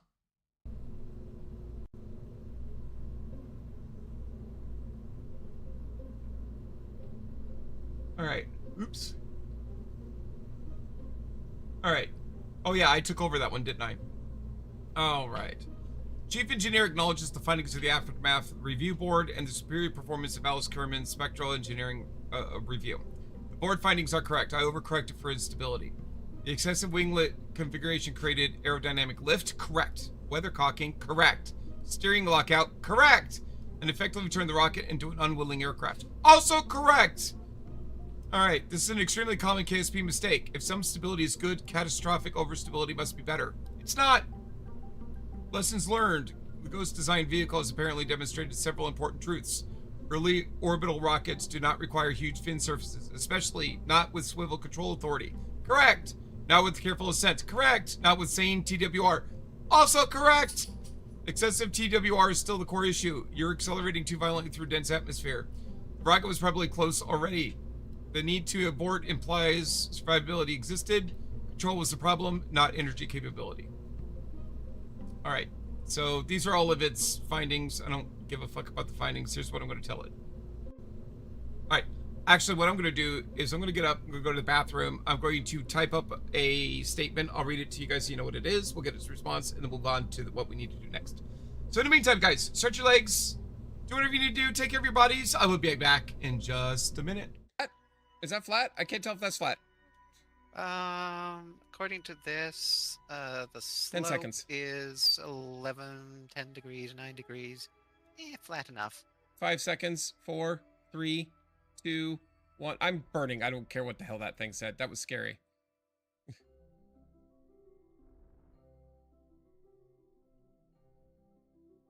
All right. Oh, too hard. Too hard. Too hard. Too hard. Too hard.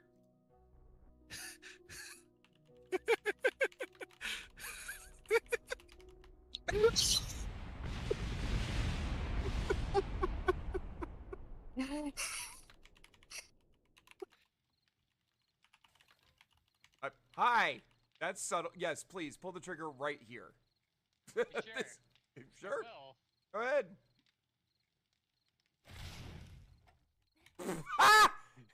You can now rebuild all of our shit, you fuck monkey. hey, you We have no food, you jackass.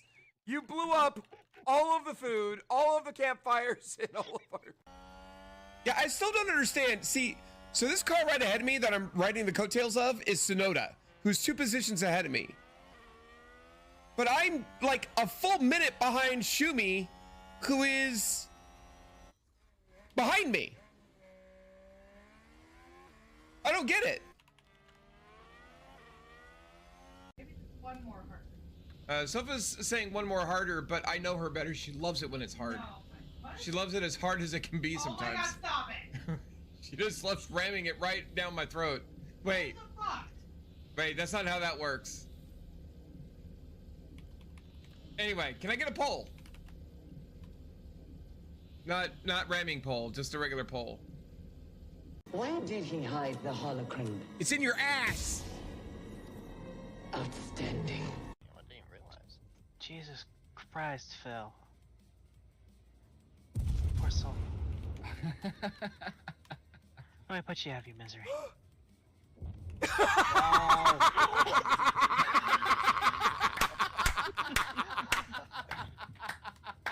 think maybe not. You guys see that? Welcome to Wonderland Gaming. My name is Alice, and I'm your host. I'm gonna die again. You absolute Ah! I will, in fact, outrun you.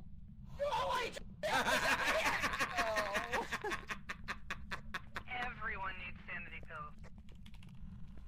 Well, one of us. Bye.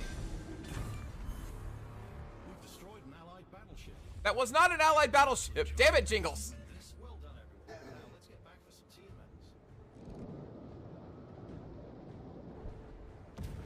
amends. Boom, boom, dead.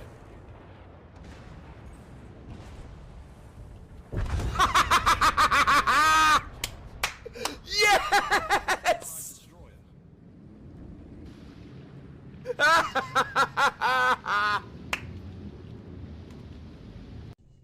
And to be clear, by the way, regarding my challenge, I wasn't trying to build a full-fledged base down in the deep. I was just trying to build the power.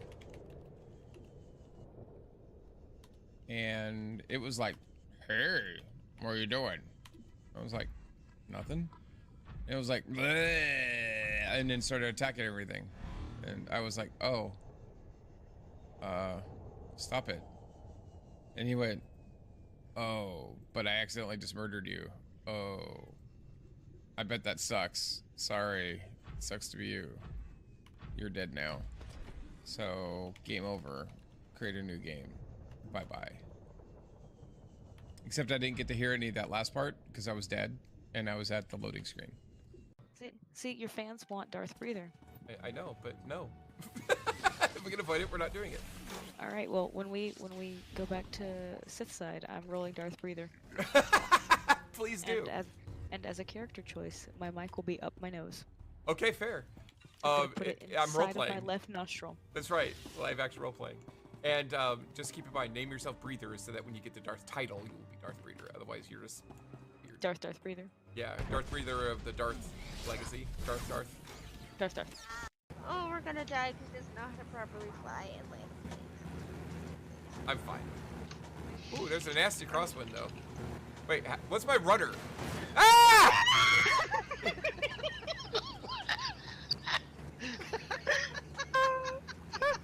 All right, we're okay. I think I don't know how to fly.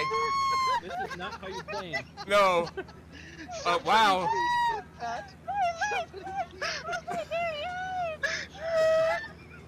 We're gonna have to put a holocron in your butthole. That does seem to be what everything in this game wants me to do. And sure. We hit him! We did it! See?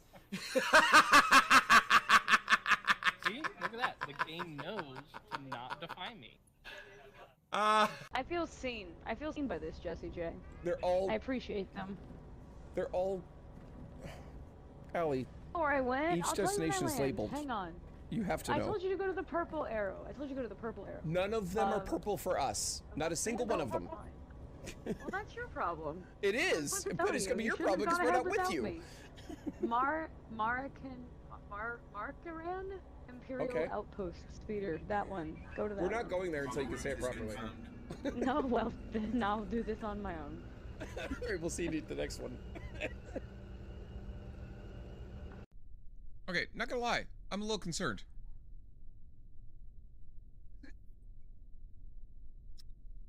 Get us out of there. Oh, wow. Everything's fine. Oh my god. Honey. What? It's all fine. That hurt.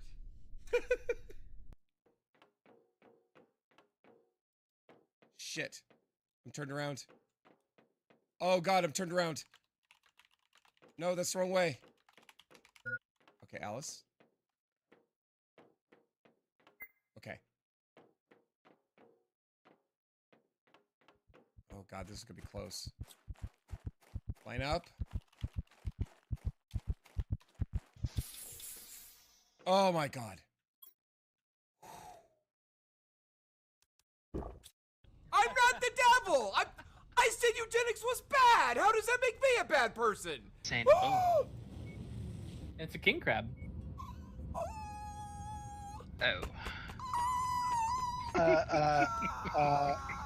bad we can't afford it. No, I can't do anything with these boxes.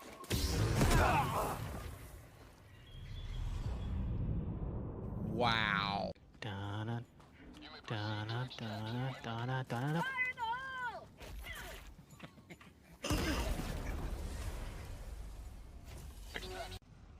Okay, well, I'm a dumbass. Throwing grenade. God damn it.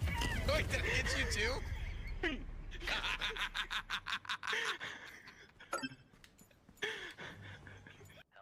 Oh yeah, we're gonna fuck the shit out of that goddamn whale.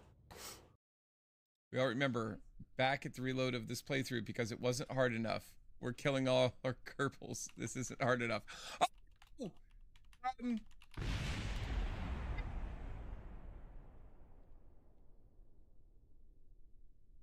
Megavoid survived. Yes, he did. Yeah, so I don't drink at all, and when I do drink, I become Super Slut Alice. And apparently this is everybody wants to see Super Slut Alice. This is fun now. I mean, But I'm telling I it to just chase want to. retrograde, and it's flying all around. So it's like, wait a minute, what's going on? Oh shit! I'm just trying to impress upon you the notion that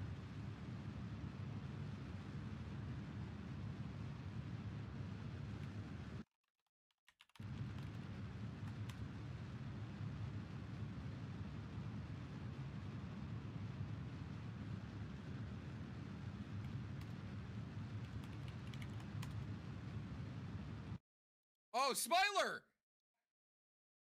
Coming in for the clutch win! We're landed! Oh my god! That was amazing! Oh, Sofa completely missed it because she's playing with the VR. Oh my god. Oh, is somebody here to clip that? That was freaking amazing! Sofa. Get back out there.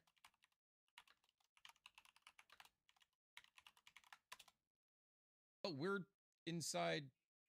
Oh god, she can't be out here very long, can she? Can I ask what the fuck just happened and why Sofa's dead? hit F3.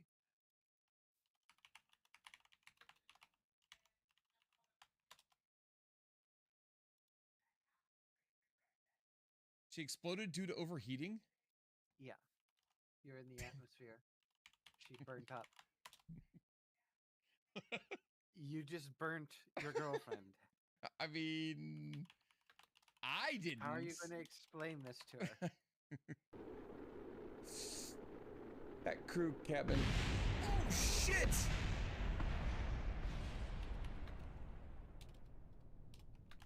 Oh no!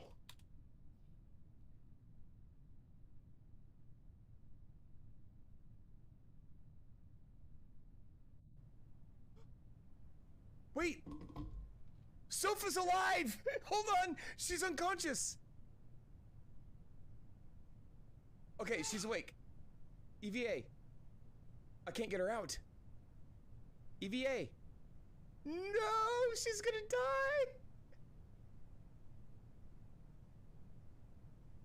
die! Oh, that's so unfair! If I could get her out.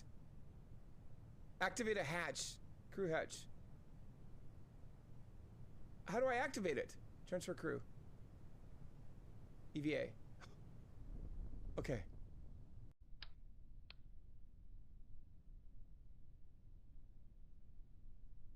How do I... Guys, where's the use pair? Oh god, she's gonna die.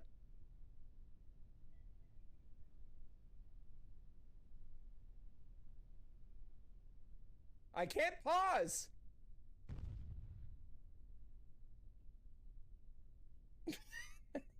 He's screaming at me from up there. There's no pause button, honey. Providing bad content. Just immediately, just, oh my god, put it in my mouth! Hi, I'm sorry, you have a penis. Put that inside of me now, thank you. I am so wet. I am all wet. All of the wet. Hello, nurse. She just left ramming it right down my throat. You fuck monkey. It's in your ass. Why? We're gonna have to put a holocron in your butthole. Oh, someone wants to give me a penis now. Day's looking up. Day's looking up, folks. I'm getting a dick. To meet you. Oh, Berg. It's always nice to hear her moaning Berg's name when we're talking about stuff. Talk about how much she loves Dick, and then she's like, Berg! Oh. Berg! Somebody clip that. Don't follow me when we're talking about sex with dolphins. Oh yeah, we're gonna fuck the shit out of that goddamn whale. And permission to use those nukes against civilians. Cause I'm cock goblin, check it and see. Oh, that's a shame. Pew. Oops, somebody hit your back. That was weird. Bitch, do it. Do it! I dare you! Okay. Oh yeah, I forgot. I have no center torso armor. I am loud, and I'm proud, and I'm out, and... Super gay. I pulled half the map. I don't know what happened, but this is not good. See that. Yeah, Please stop what you're doing. Sorry. I can't I don't stop like what I'm that. doing. Thank you. All right, actually, it was only 3 things. Oh, Jesus Christ, why? Sofa, I love you. I love this toilet poster. Please remain seated. Do not stand to poop everywhere. Thank you. Wait, no. I'm waiting for it to just run her over. Oh my god, what an asshole! Are you kidding me? It's just running now. You'll corner it on this incline up here, though. Will I, though? Probably not.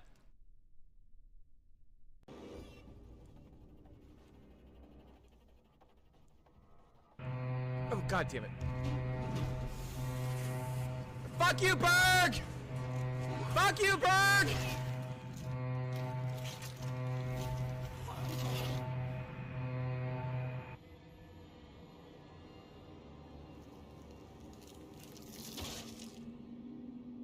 Hi, guys. Clown's here. Whoa! Okay. Did you get Ella? Oh. No, okay, I should. That's funny. Did you see that?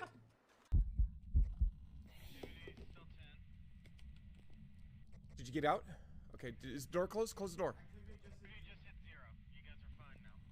Oh, we did it. We did it. Good job. It killed Alice.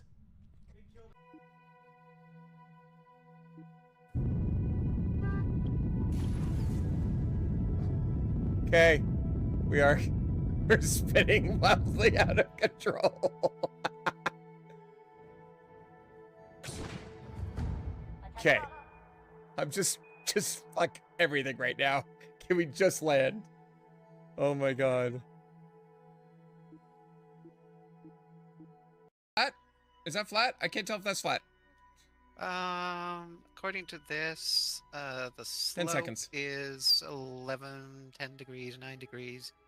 Flat enough. 5 seconds. 4, 3, 2, 1. I'm burning. I don't care what the hell that thing said. That was scary.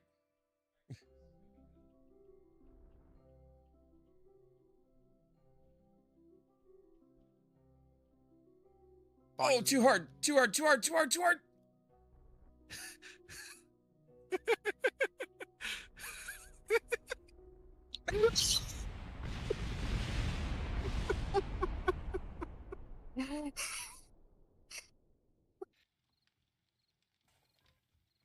Hi.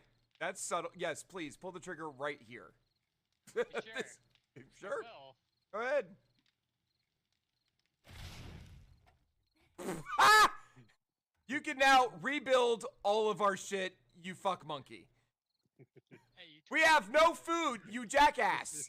You blew up all of the food, all of the campfires, and all of our... Yeah, I still don't understand. See, so this car right ahead of me that I'm riding the coattails of is Sonoda, who's 2 positions ahead of me. But I'm like a full minute behind Shumi, who is behind me. I don't get it. Maybe one more heart. Sofa's saying one more harder, but I know her better. She loves it when it's hard. She loves it as hard as it can be sometimes. Oh my god, stop it! She just loves ramming it right down my throat. Wait. What the fuck? Wait, that's not how that works. Anyway, can I get a poll? Not ramming poll, just a regular poll. Where did he hide the holocron? It's in your ass! Outstanding. I didn't realize. Jesus Christ, Phil. Poor soul. Let me put you out of your misery.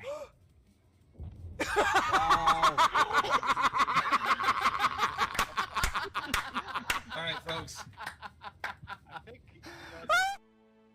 All right, enough of me cackling like a freaking hyena. Pardon me. Does your streamer sound like a walrus when they laugh?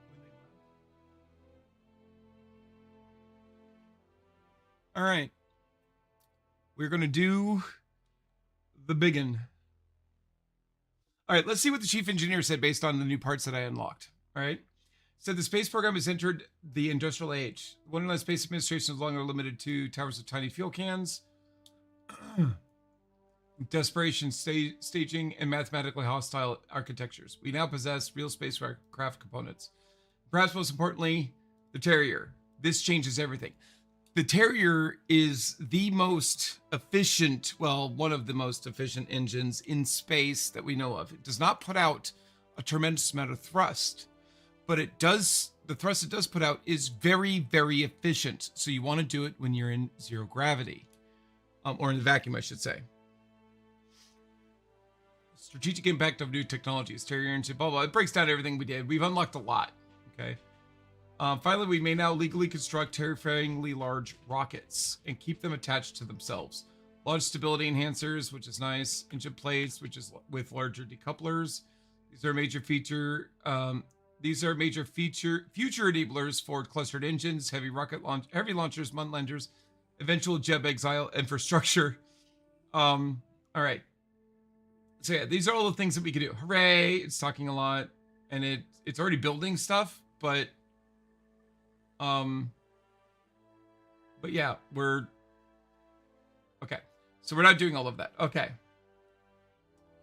The board recognizes that we have entered a new era of exploration. Our longer near-term goal is to, actually, I'll just say our near-term goal. Our near-term goal is to create a constellation of satellites into geostationary orbit. So we have long-term communications from anywhere in the Kerbal system. Kerbal is the star at the center of the Kerbin system.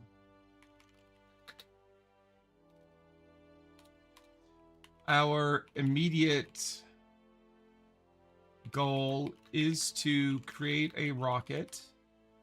I'm sorry, create a vehicle that will carry Alice Kerman. I'm sorry, that will be piloted by Alice Kerman II.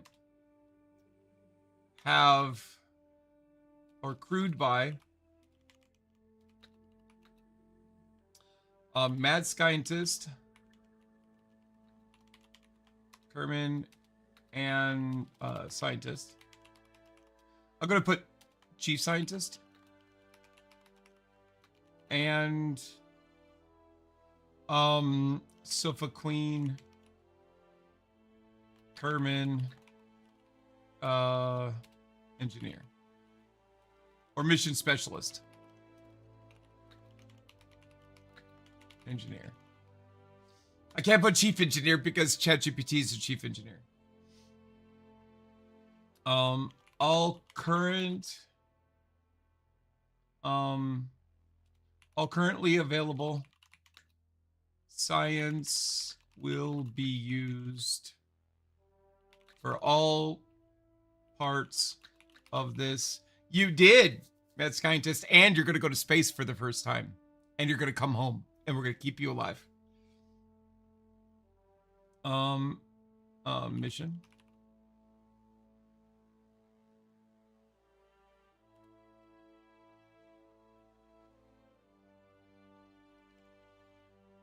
Destination. Moon encounter.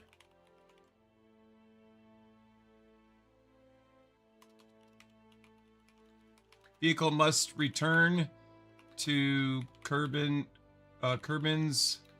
surface with all science and a crew safely aboard. All right, this is it. This is what we're doing. At last, a proper mission. Not go up, not try not to explode, not or ratings through impact not ratings through impact velocity. This is now a true deep space expedition. The Wonderland Space Administration is entering the Mooner era. And importantly, the crew manifest finally includes enough personnel to blame each other professionally. Mission designation, Rabbit Hole. Launch vehicle, Leviathan 6, spacecraft, Alice Horizon. Crew, Alice Kerman 2, pilot. Mad Scientist Kerman, chief scientist. Sophie Queen Kerman, mission specialist engineer. Objective, crewed Mun encounter flyby. Return all crew safely. Recover all science. Mission philosophy, we are not landing. This is critical. A Mun landing requires landing legs, far more delta V, and much larger recovery margins. Correct. A Mun flyby encounter is dramatically cheaper, still scientifically enormous, and achievable immediately with current technology. This is important. Listen to this. A lot of people are like, oh, well, we've already been by the moon once. What was the point of Artemis 2? The point of Artemis 2 was to prove that we could do it again. We lost all of the technology. Like, we don't have, like, the same things that we did back in the 1960s, early 70s when we were going to the moon before. Not only that, but some of that old shit doesn't even work anymore. Some of it does, right? But we need all new technology. We need to repeat the technology and make it more efficient, right? Computers no longer are the size of buildings, right? It's cheaper. It's scientifically enormous. Every time you go around the planet, or I'm sorry, the moon, it is scientifically enormous, right? Core design principles. The spacecraft must survive atmospheric ascent, achieve stable orbit, perform translunar injection, survive a Mun encounter, return from deep space, survive high energy re-entry, recover all crew and science. Now this is a real spacecraft. Spacecraft design, top to bottom. Let's fucking go. All right, are you ready? I'm a little excited. All right. We don't have a lot of money. All right. So. Nose. Okay, well, I just fucked everything up, so we're just gonna do this. Throw away everything. Always start with the command pod. We're probably gonna need it as big as it was before. Okay? We're gonna put a Mark 16 parachute on top. Eventually, I promise. There we go. All right. Mad Scientist was born ready. All right. By the way, this is we're going to go to the moon, to Mun, in the Mercury capsule. That is not how we went to Mun before, or to the moon, in real life. We did not go in the Mercury capsule. Mercury capsule was like, look, achieve orbit. Now come home. Great. We're going to build something other than a tin can this time. But we don't have any other command pods yet. We have the Probodyne, which is a Sputnik. This is a basic probe core, like a baby satellite. And this is the KV-1 Onion reentry module. This is the reentry modules that are along the lines that the Soviets were using when they went to space. They used the spherical design instead of the cone design that we have. And there's trade-offs for it. All right. Recovery system, a Mark 16 parachute, and twin radial chutes.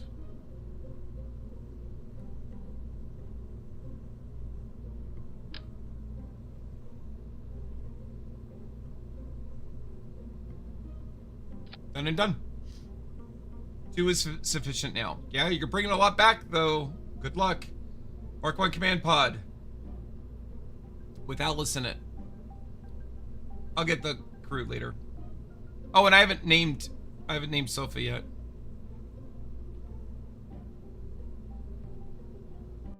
I'm not going to save it.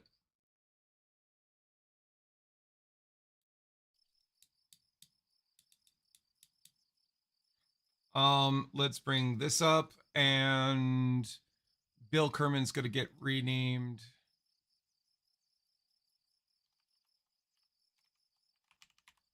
Sofa Queen Kerman, female, engineer default. Wow. Not okay. Sofa, what do you want your courage and stupidity to be at? And a badass veteran, hell yeah. Do you want me to just leave them where they are? Are you even listening? Sofa! All right. What do you want your courage and stupidity to be at? What are they default to, or do you want to customize it?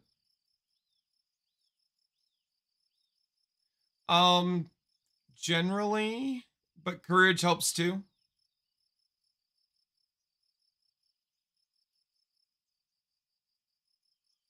Yeah, if your goal is to not be scared ever, then you want all of the courage and all of the stupidity. Which is, I think, what Jeb is. Courage high, okay. And what about your stupidity? Do you want that high or low? We're gonna make you super stupid and super courageous. Done and done. All right. I think that's how Jeb is. We edit Jeb. Oh no, he's right in the middle for both. Interesting. All right. Well, his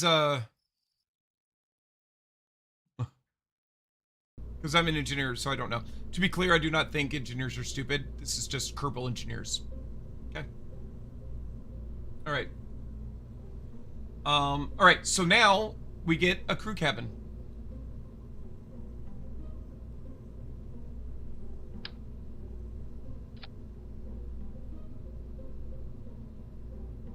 No, Jeb, get the fuck off. Alice, mad scientist, Sofa. Beautiful. Okay. All right. Placement is important. This pod maintains control authority, SAS, and reentry stability. Science section. We need a service bay.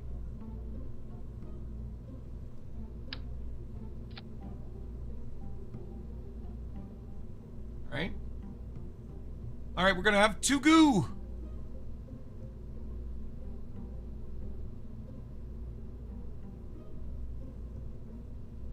This is rough. This is gonna be a lot.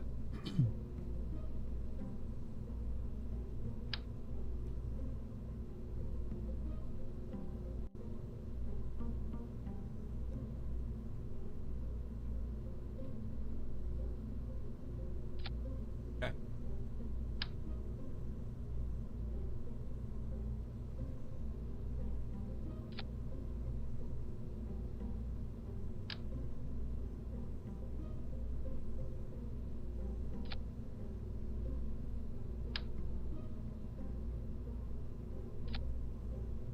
We just pretend that it doesn't clip.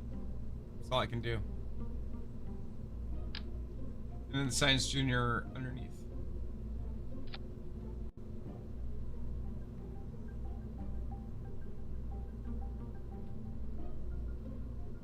Please note for the future, the Science Junior has no way of fitting inside the service bay. Stop designing rockets that attempt this. I'm not going to tell it now. I'll wait. And a battery if needed. We don't need the battery. All right, re-entry production. We're going to do a heat shield. This is very smart. I agree with all of this so far. Now, you'll have to understand something, though. This is big. This is very big. And it's going to be a lot coming in.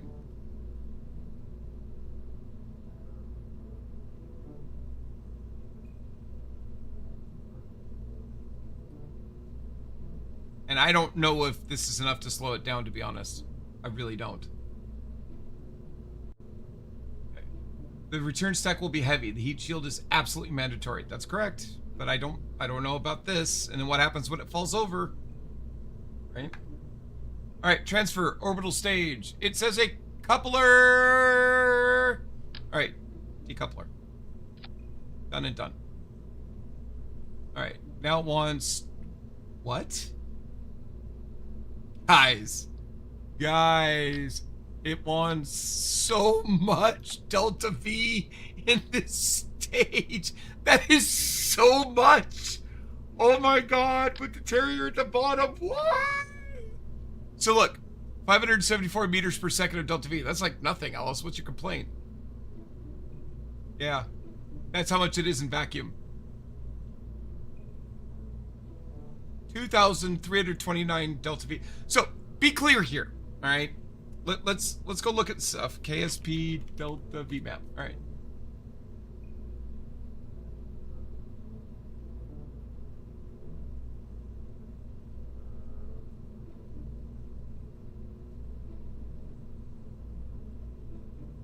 Here's the Delta V map. We are going from Kerbin. We already know to get in orbit we need 3,400 Delta V, 3,600 to be safe. Right? But that's not what this is, okay? We are going to encounter the Mun and leave. That's 860 Delta V. That's it. I don't know why it decided we needed 2,000 Delta V, but okay. That is an insane amount of Delta V for this. In fact, it's enough that I actually need to say something as the advisor. That is too much. That is nearly 3 times the amount of Delta V we need. It's at least double. And remember, fuel is mass, and fuel is Delta V. Mass is Delta V. Positive or negative? I mean, I guess. But the problem is it doesn't get you there faster. It gets you there and overshoots it, and then you fly into space, and that's bad. Right? Right?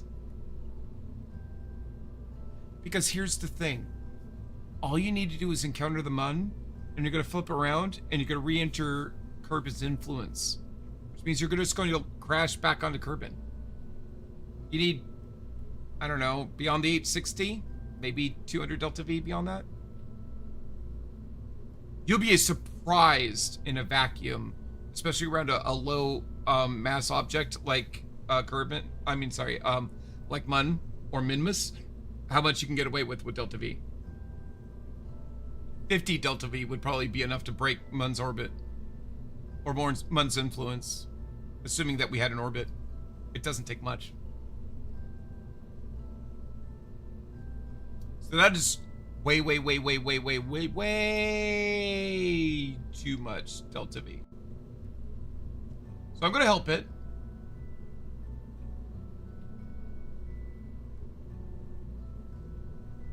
Okay.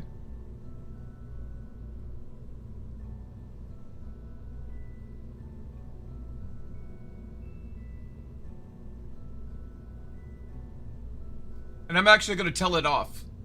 Exactly like I said just now. Additionally, I haven't even finished reading your entire design. The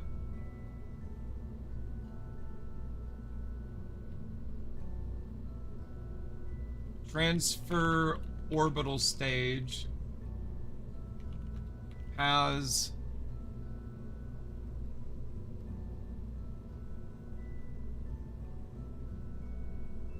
2,329 delta V. That is insane. From Kerbin orbit, from low Kerbin orbit,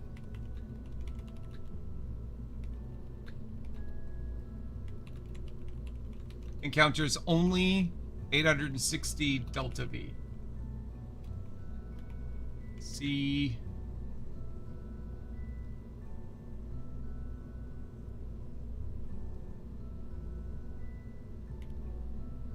this website.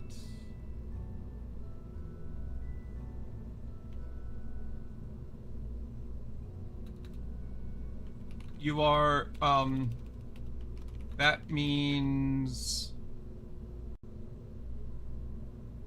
1100 delta V is probably much more than enough to encounter Mun and return. Alright, Chief Engineer acknowledges 2 extremely important corrections from Alice's Spectral Oversight Committee. Both are absolutely correct. Science Junior placement, you were right. Science Junior does not fit inside the service bay. I have now committed this exact design crime multiple times. With success, the engineering department should revoke my drafting privileges temporarily. I already did, so fucking stop. Correct arrangement is service bay for small experiments only. Science Junior mounted externally in line with stack. Correct. That is now officially burned into WSA engineering doctrine until you fucking forget again. Alright, command pod. Let's do it again. Alright, command pod. Crew cabin. Service bay. Goo, thermometer, barometer. Experiment storage unit. Science Junior. Heat shield. That is the physically valid configuration. Correction 2. Transferred stage delta V. I'm gonna leave the parachutes, even though it seems to have forgotten to put them. Alright, I accidentally designed a Mun orbital capture capable spacecraft with huge contingency margins instead of a simple flyby and return architecture. For a free return Mun encounter, your estimate is much more realistic. Actual delta V needs: Kerbin orbit 3,400 to 3,600 meters per second realistic piloted. Mun encounter from low LKO, low Kerbin orbit. You also hear LEO in real life, low Earth orbit, LEO. 860 meters per second. Return corrections, 100 200 meters per second margin. That's way more than you need for corrections. Yep. All right. This changes the entire vehicle. The spacecraft can now become smaller, lighter, more controlled, blah, blah, blah, blah. Just fucking design it. All right. Transfer stage correction. Only 1 FTL 400. I still think that's too fucking much. But okay. I'll do what it says. That is still 1434. Let me help. Let me help you. This is what I'm looking for, guys. This is smart. Actually, I think even this would be okay.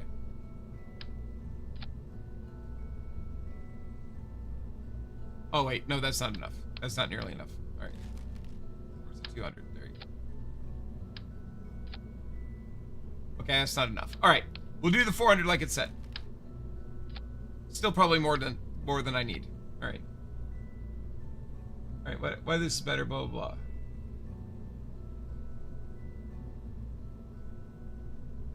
Okay. I have.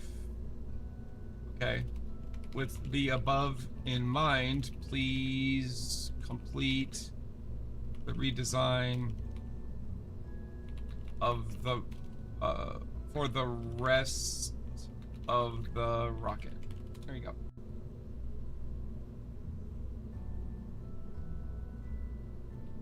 Yeah, okay.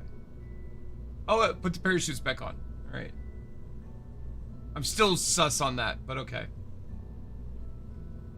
Yep, you've done that. Service bay, goo, blah, blah, blah. a battery. We don't need the fucking battery. Oh, it's right, and I'm wrong. It does need the battery.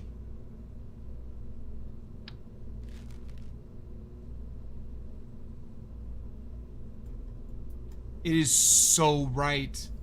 And I am so wrong. And here's what we're gonna do. And I'll tell you why in a second, guys. Electrical. I'm gonna put this on 2 of these. And I'll stick it onto this.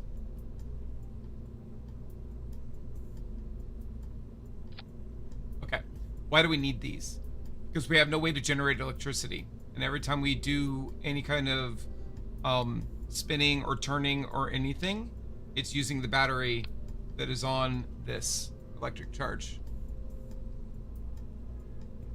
50 isn't cutting it because we're going to be in space a lot longer. I always forget that.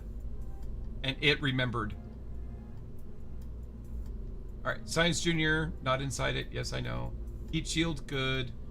Decoupler, FLT T400 Terrier, good. All right, upper sustainer.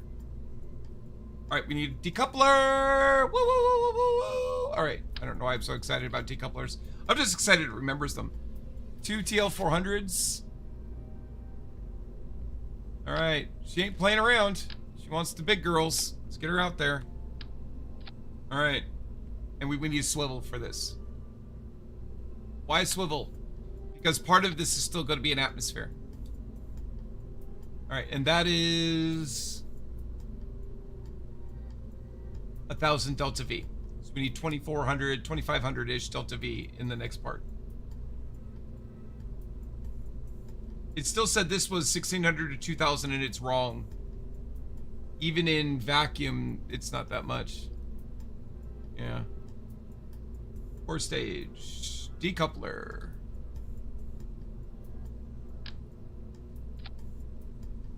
Two 400s. Yeah, that's bigger. This is interesting. And a swip. Oh, okay, I see what it's doing. And a swivel. And then it wants 2 radial boosters. I think it's being ridiculous. But let's see. Like, if the Delta V matches, I'm going to let it do it. But I think it's wrong. An FLT 400 and a Reliance.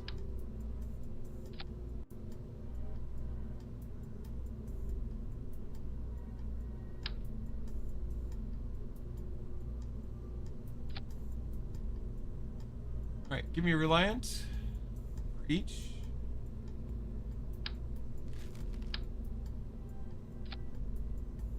And aerodynamics. Huh.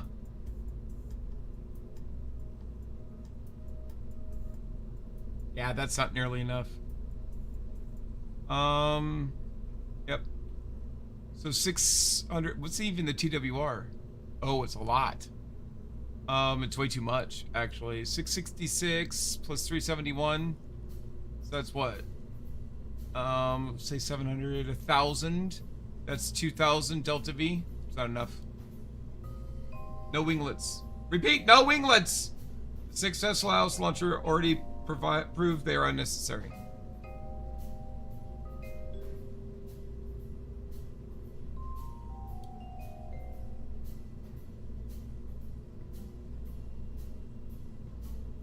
You are very low on Delta V for this mission. Your launch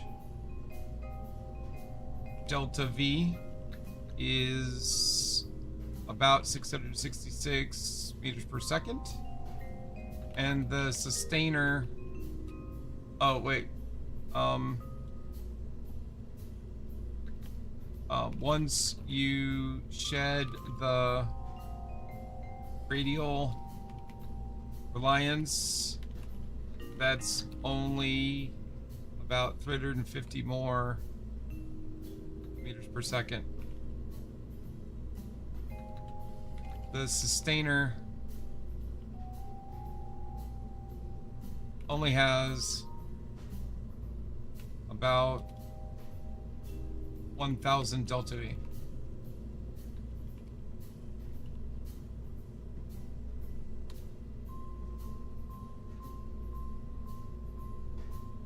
And this time the error is very clear. I allowed the payload mass to grow dramatically without scaling the launch architecture appropriately. Alright. So all of that is fine. The stack is heavy. Accept it. I love that.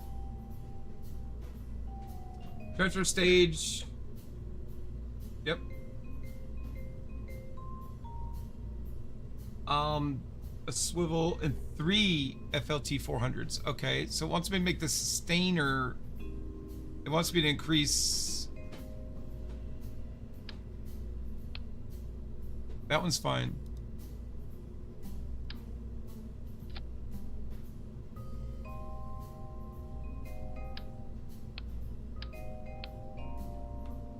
I don't know that I agree with this.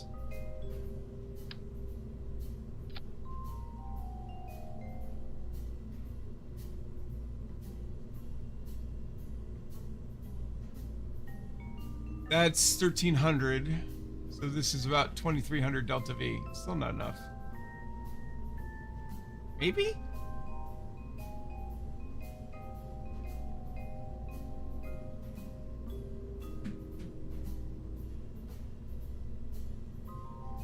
Wait.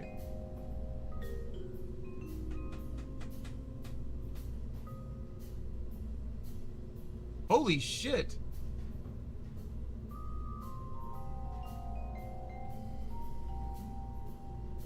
This is way fucking over-engineered now. This is insanity. Alright, let's throw that away. So here's what it wants. And I'm actually going to do this slightly differently because this is getting too big.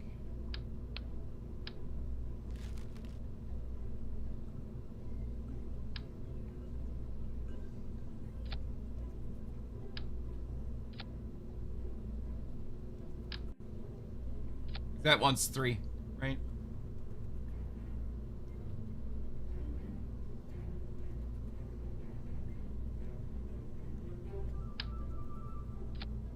All right, and then it wants, now that was this, that's the orbital insertion stage, which is just an insane amount of delta V, fuck. Now the sustainer core, ready for this, folks?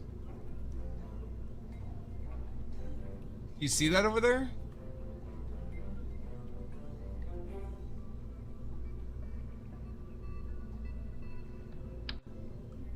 One, 2, 3, 4.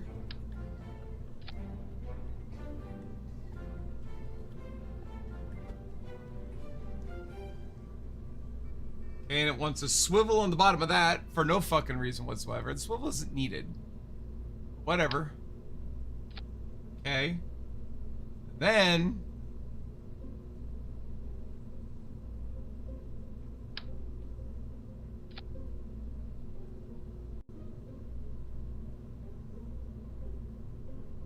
launch core. 4 FLT 400s. Why not? And a Reliant. Oh my god. Oh my god. Chat, it went off the fucking deep end. And Maid says I overbuild. Holy shit. You guys ready for this?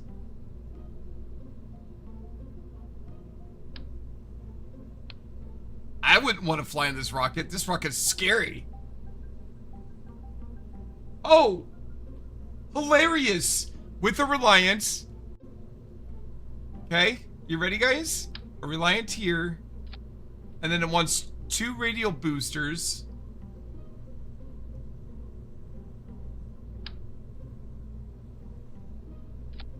Okay.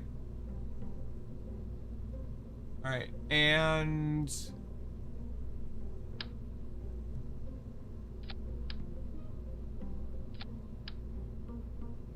okay. Can we not? Oh, I'm hitting the wrong button.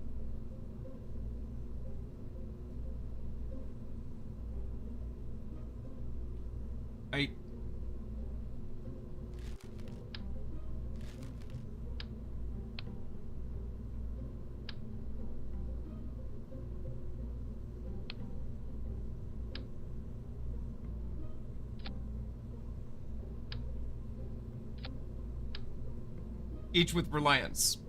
So keep in mind, we needed the swivels before for control authority, gimbaling. And now it's like, nah, we don't need that. It's fine.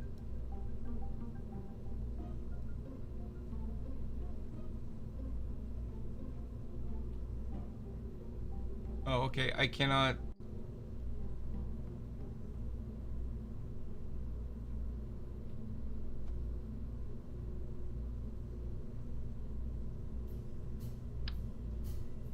God damn it.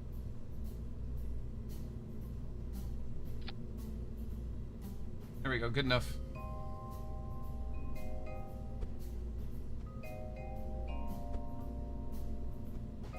Good enough. Anyway, it won't let me play with it anymore. It's fine. Okay.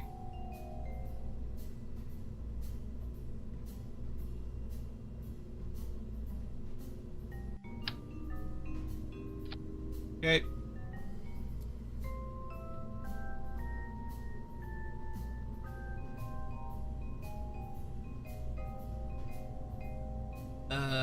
What?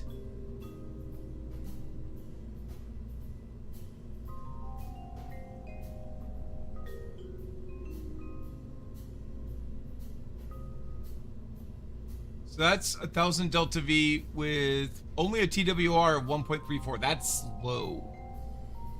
So 770 plus 350. So that's like 8, 9, 10, 1100 delta V. That's another, that's up to 2,000 delta V, 34. Yeah, that's enough. All right. So now we're dealing with a rocket that's large enough and fucking ridiculous enough, by the way. All right. Okay. Then we're going to start having to do strutting. Now we could build the struts ourselves, or we could do auto strut enabled.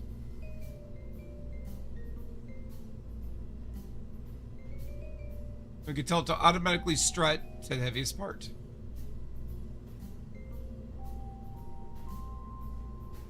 I'm going to do that to the root part.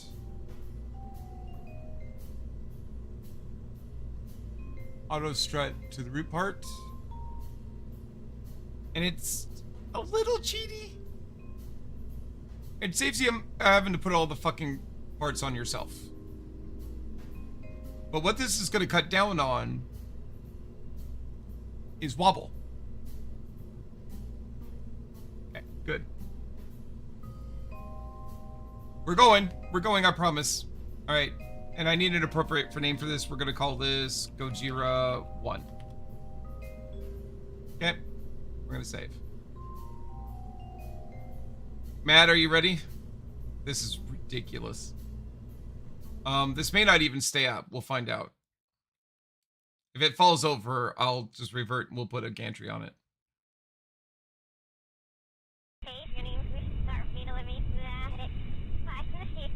Nope, it's gonna work. All right, Alice, mad scientist, and so far there.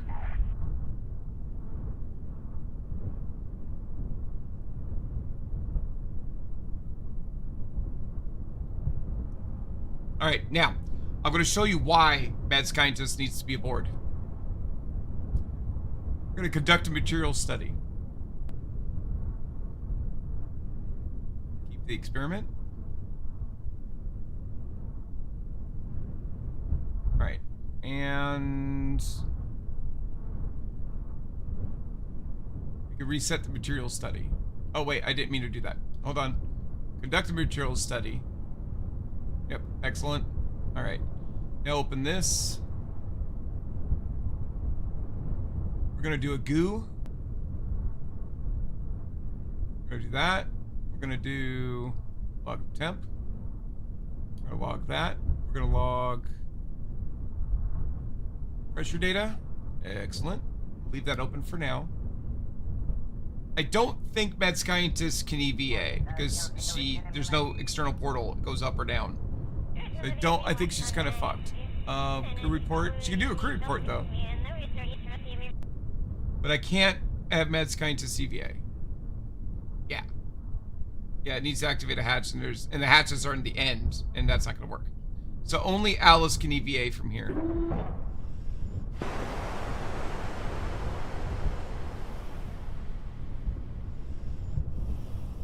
Less board. Okay. Now, in camera, tell this to collect all of the science. Okay. And then we reset. Oh, why can't I do that? I'll try to deal with it in space. I don't know if I can.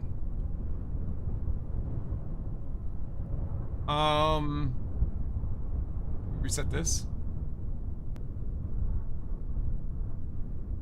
Yeah, that scientist can't get to this to do it. Damn it. When we get into orbit, we'll have plenty of time to try to figure that out. We'll do it then. Or you still go to space. You just can't. You can't reach these experiments to reset them. So I'm going to have to pull Alice out, transfer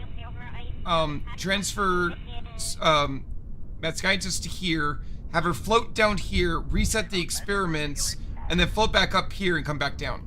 And then Alice will board again. It'll be weird. You are very important, or you're impotent in your job. No, you just can't reach it. I'm telling you, hey, go somewhere else to go, and you're like, I'm trapped in my seat, I can't go anywhere. You're calling me the idiot, because I kind of am. It's fine. Alright, let's do this. SAS on, and we're going to launch in 5, 4, 3, 2, 1. Oh, look at that. See, we're much slower, because our TWR is only 1.38, so you spend a lot of energy just going up.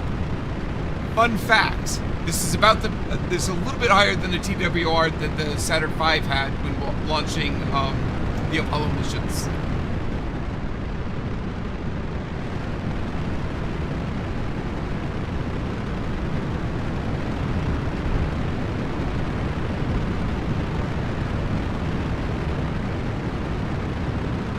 Alright, we're gonna start a gravity descent now.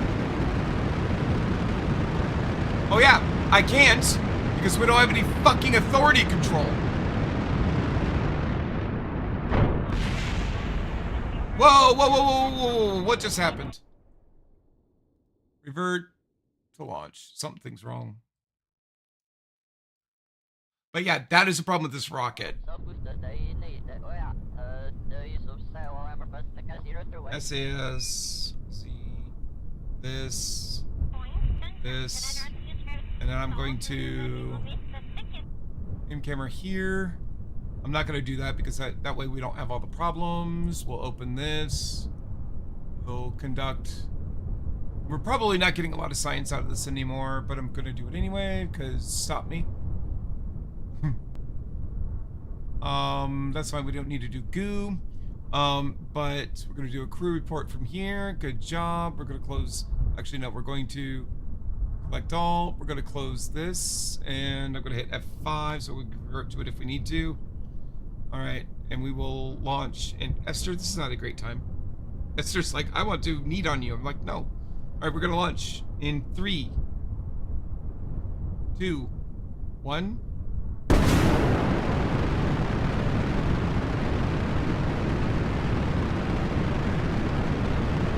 There was jolting out, but I also staged too early, which was what caused the explosion.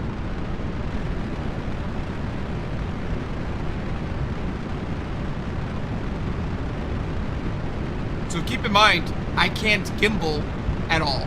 So there's no authority. This just goes up, and that's all it fucking does. Which is too much. It's bad.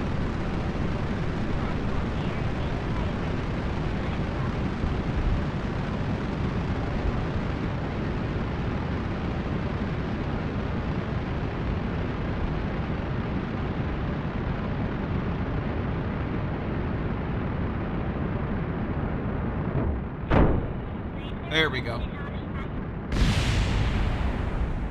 Exactly.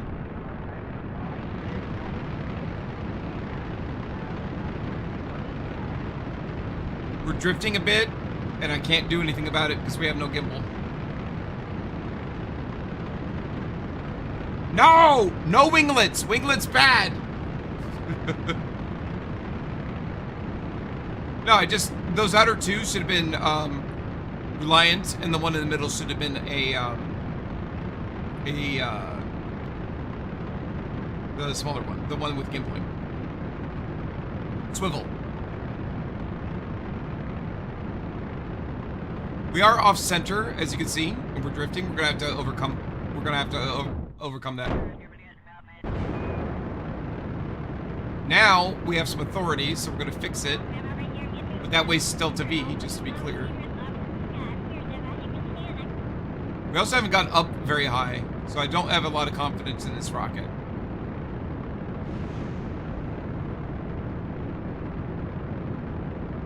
Come on.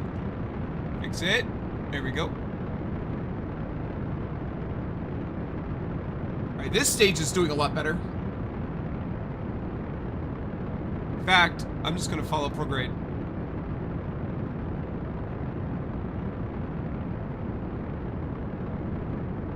No, we're falling over too quick. What are you doing? Come back up here. We need to go up. We're trying to go fast.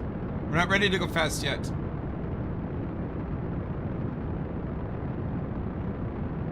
We need to be on the line so we actually are at the equator when we get up there. There we go. We're not going up very fast. We're only going forward very fast. That's not enough. Wasting a lot of Delta V going sideways.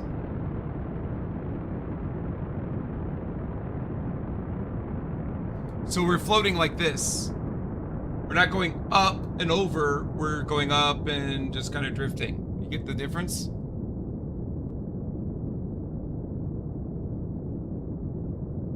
Yeah, we're not going to make it to orbit. This should have at least gotten us to 70 kilometers.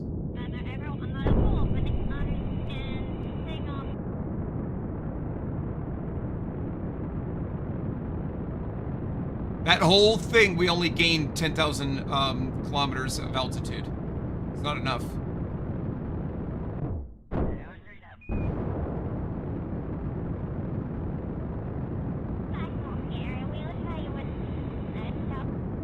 Come on, baby. It's our TWR. 1.64. It's just not enough. Again, we're still floating like this. Not good enough.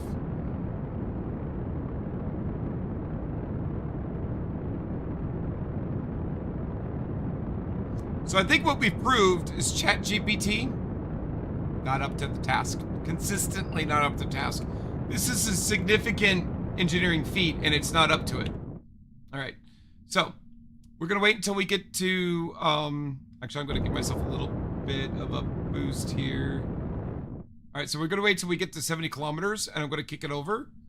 And we're going to try to go fast. I'll try to recover this. You do seem, well, you seem to be chill right now. Yeah, you're just like, yeah, I'm in space, or I'm about to be, whatever. And I'm in a giant penis rocket. Not a big deal. I know, Mad, but you know what?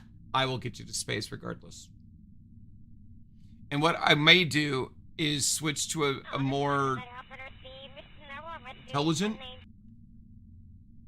We need to cut over.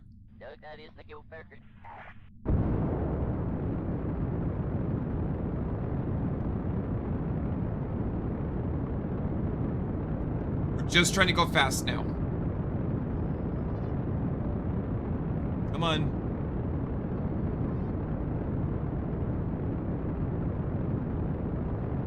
Come on. Get me in orbit before this ends, please.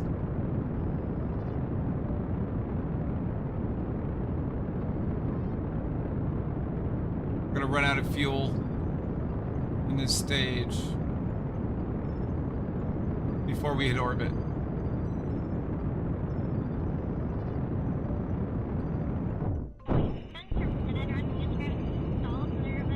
Now we are in space, so the Terrier may be good here.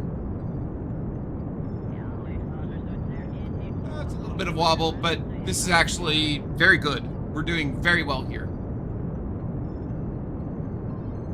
Okay, we're just trying to get in orbit.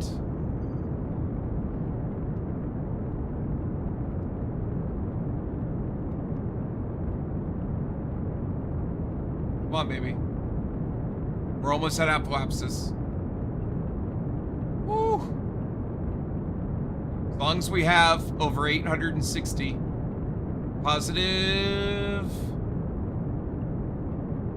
60, 70. We're in an orbit. That's all we needed. Look at that, 931 meters per second. We're gonna do it. This is going to work. All right. Now, planning comes into play here. All right. There's Mun. Hi, Mun. That's our target. All right, first thing we do is click on it. And we set it as target, right? Because now the patched conics have a target. We want to hit that. Okay. All right. And what we want to do is be coming just around the corner here as Mun reaches things. So, like, if it was, and the way it works is it's just when it just comes into play here. So we would want to be right about here looking at that, but we're not here. We're way the fuck over here, right? So we started burning it out, we'd go nowhere, right? So I'm going to tell it, I'm going to guess. I'm going to add a maneuver here. Okay. Now, we know it takes 860 delta V to reach an encounter with Mun. I'm going to give you a hint. It's going to take less. Start with 800 delta V. This is 800 in delta V of prograde. Okay.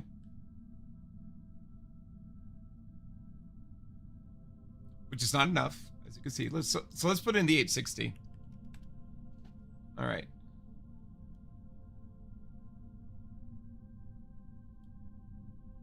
I hope you can see these other lines.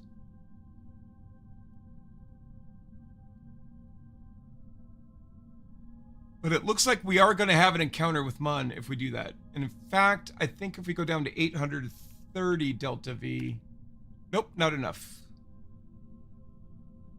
Let's try 840. 850. That looks pretty good. Let's try 855. There it is. We have an encounter with Mun. Okay? So, this brown line is our new orbit. We're going to come out, and then we're going to come back. And then this green line right here is actually what's going to happen after we enter the influence of Mun. So now what I'm going to do is I'm going to click on this, and I'm going to focus view on the Mun. And we can see this purple line here, and this shows how close we're going to get to the Mun. And if we right-click on this, if you look, you can see we're going to get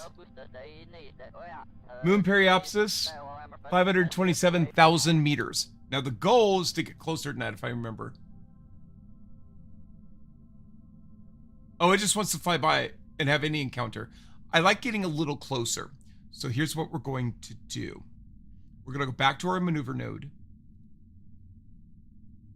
Okay.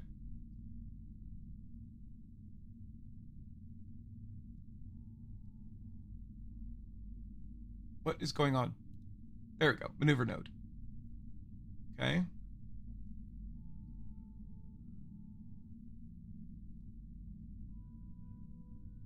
what I'm going to do is I'm going to set this low.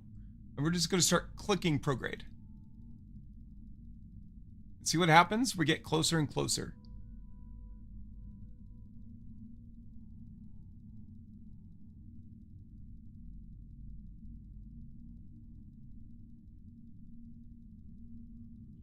I want to get within 100,000 kilometers or 100,000 meters. See how it's altering our orbit, by the way?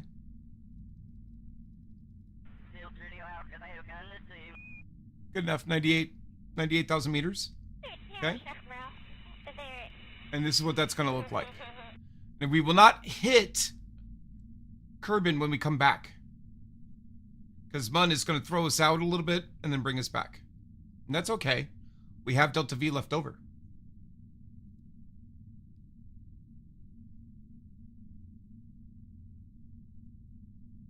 Okay? Now, this is just planning. We haven't done anything yet. In fact, we won't even reach that node for another 14 minutes. Okay?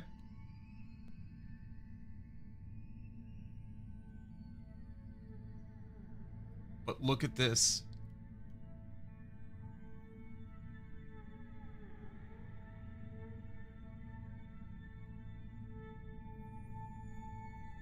Guys. Look at the lens flare. J.J. Abrams, eat your heart out.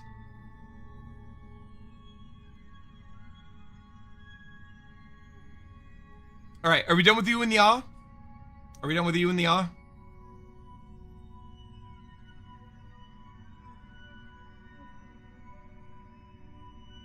All right. Now, no burn is perfect because it's a human doing the burn. Need to remember that. That's what it looks like now. We're going to do the burn, and then we're going to have to immediately, when we finish the burn, look and see what our actual trajectory is. And we may need to adjust it. It's totally okay to have to adjust it. Okay? All right. We're going to go ahead and advance to the next node, which is 12 minutes from now.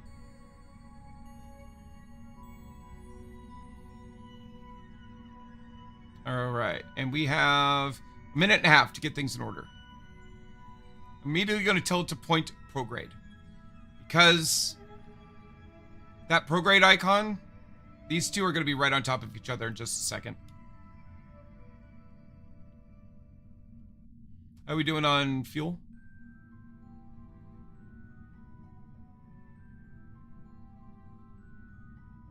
Electric charge is what I'm worried about. We have plenty. I know, right? Oh, there you go. You're like, yeah! Woo! All right, there you go. All right.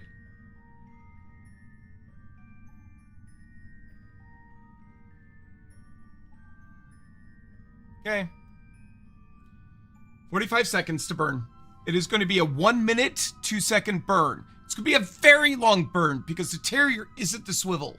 It puts out a little bit of fuel over a long amount of time, and it's very efficient. But it doesn't have a lot of punch, but it doesn't need it. It just putters along, and that's what you need in space. Just putter along. Because the longer you putter in, the faster you're going.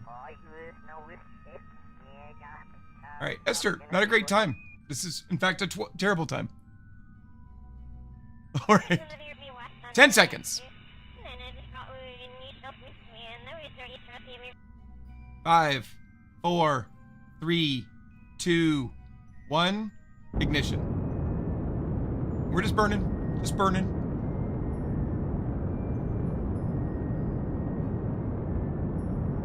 Oh, Mad Scientist is a little bit nervous about this burn. She's like, I don't know about the burn. Okay. Esther decides time. Well, no. Physics decides time. And if Esther interferes, then we don't make it. That's just how that works.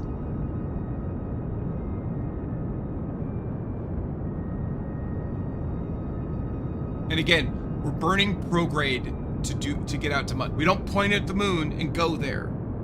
We burn prograde to extend our orbit out until we have an intercept with Mun. That's how it works. 10 seconds to cut off. 5, 4, 3, 2, 1. I cut it off early. It's fine to cut it off early. Clear the node. All right, let's see where we are. We are going to have an intercept with Mun, but it's much further than we wanted. So let's go prograde. The further you away are from target, the more efficient a burn is to correct it. It's much easier to burn a little bit now than later. Watch how fast. I'm going to hit shift, which just burps the engine, and watch how fast that starts coming in. Look at that.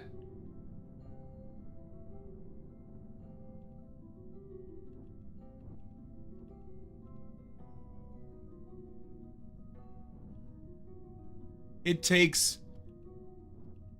67 meters, 67,000 meters. It takes very little delta V. Now look how low we're coming in. We did not get a very good insertion burn. And that's because we just don't have very good technology yet. And also the pilot sucks ass. So, you know, you're going to get what you get. Make sense? Now, when we're done, right, we're going to go out, we're going to come out, and then we're going to encounter Mun on our way back, funny enough. But this is going to be our true orbit afterwards, or what it thinks our orbit's going to be. And when we get to apoapsis, we'll burn again to make sure that we encounter, not just encounter Kerbin, but we actually, like, impact with it.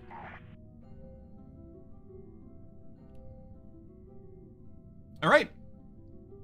We are now on an escape trajectory-ish. And where are we? We are...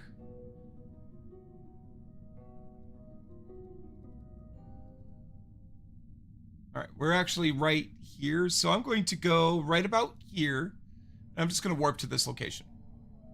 Just to speed up a little bit. Now, we are very far from Kerbin at this point. Okay? That's Kerbin. Mun is way over there. But it'll be there-ish by the time we get there. Okay. But it is time to do some observing. Crew report, please. Thank you very much. Oh, would you like the lights on? There you go. Now you have the lights on. Okay. All right. Crew report is done. Our pilot does an EVA. And does an EVA report. Excellent. Go ahead and board. All right. We're going to conduct a material safety, material study. Excellent. We've never done it out here before, so review the data. A material study while deep in high space, high above Kerbin. While in space, high above Kerbin. High radiation environment caused a few of the samples to glow. It looks like it would be fun to paint the rocket with this. Hilarious. All right, go ahead and close doors. Oh, and I can reset the material study now. Interesting. Oh no, I can't once I collect it, and that's fine. Observe the mystery goo. Go. All right. And then we'll do, what is the, I didn't review it. The goo feels right at home here. Fantastic. All right, barometer. The instrument reads 0. It's as if we're in a vacuum. Yeah, funny how that works. Log temp. Measuring the temperature of space appears to be quite impossible as there's no matter around to be either hot or cold, except the spacecraft and the thermometer itself. This is probably going to give the R&D guys something to think about for a while. Very good point. All right, now we will have this collect all of the data. Okay. Now, can we reset this? We cannot. So we're going to do something fun. We're going to save. We're going to have... We can't have Metskine EVA. Okay. Because there's no way out. The doors to this are inside. They're on the ends of the pod. So here's what we do. We tell Alice Kerman to EVA. Okay. And then we tell, go back to the vessel. We tell transfer crew. Oh, whoops. We tell mad scientist. Can you EVA now? Nope. Can't exit. That's what I thought. Transfer crew. Transfer to this part. So now mad scientist is in this pod. Here's what we're gonna do. This is, I'm really nervous, so bear with me. So I'm gonna switch back to Alice. I'm gonna tell Alice to let go. Okay. Then we're going to switch back to the vessel. We're going to switch to Mad Sci, or we're going to tell Mad Scientist EVA once Alice gets the fuck out of the way.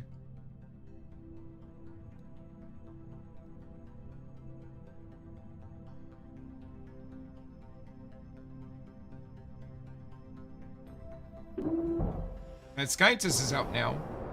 She's going to let go. We're going to turn on RCS. Not hit Alice.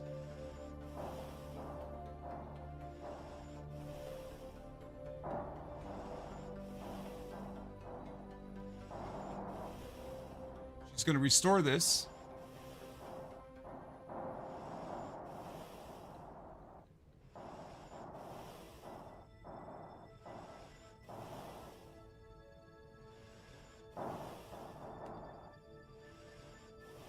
She's going to board. She's going to transfer to here. We're going to switch back to Alice. Turn on our Alice's RCS.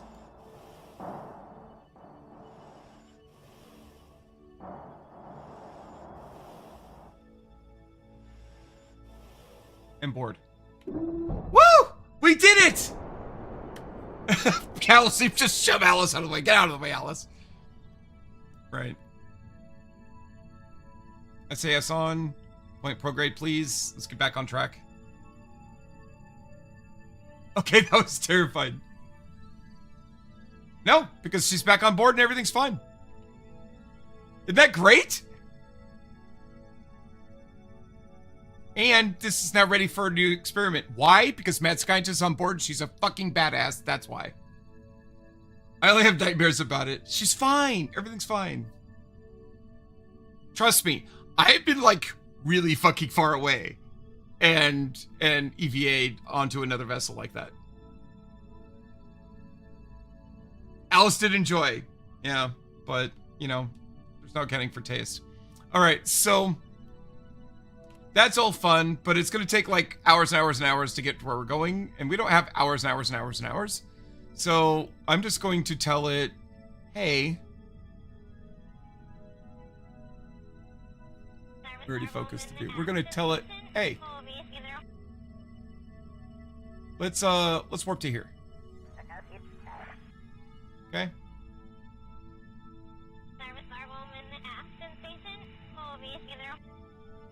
Let's take a look at things now.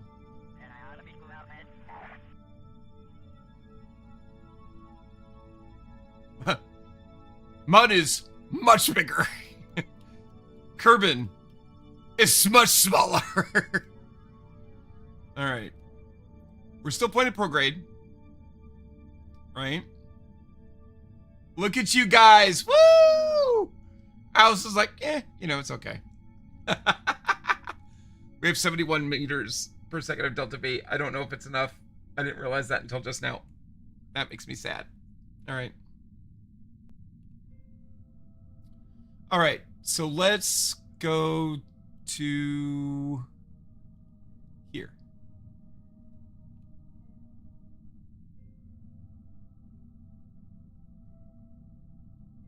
And that is what Mun looks like up close. All right, and this deserves a crew report. No, we'll let the scientist and engineer do a crew report. How does that sound? Crew report. You look at the surface of Mun and try to find a good landing space. The inside of craters might be the best option. Okay, interesting. Alice can do another EVA. She likes doing that. EVA report. Oh, I didn't see what it said. Review the report. You've recorded your observations about the situation, so nothing special here. Keep it. Go ahead and board. Great. Log the temp. Measuring temperature space appears quite about blah blah blah. We already knew that. Let's do the goo experiment.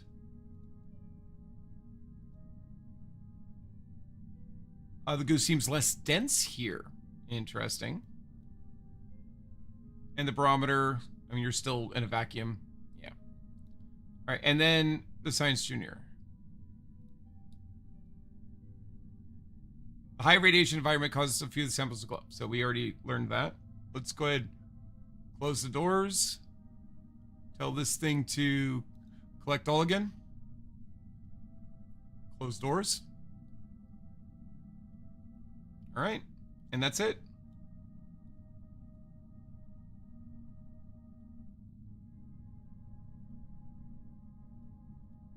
What do you guys think? Look at that massive impact crater. There are biomes on each of the objects.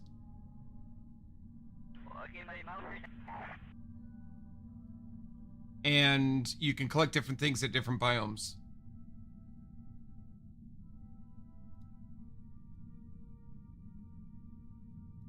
All right, we're gonna go ahead and spin around and point retrograde because our next burn is gonna be a pure retrograde burn.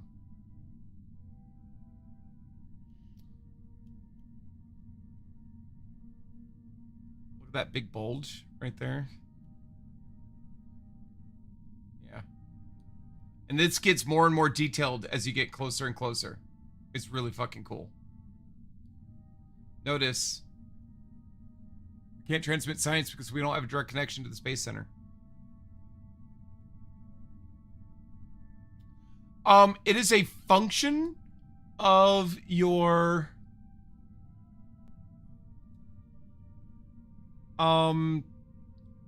roster. It is a function of your settings. So I can't edit you right now, but it's a function of your facial expressions are a function of your courage and your stupidity. And I haven't really nailed down exactly how that works. But yeah. Where's the dark side? It's the freaking moon. We can change your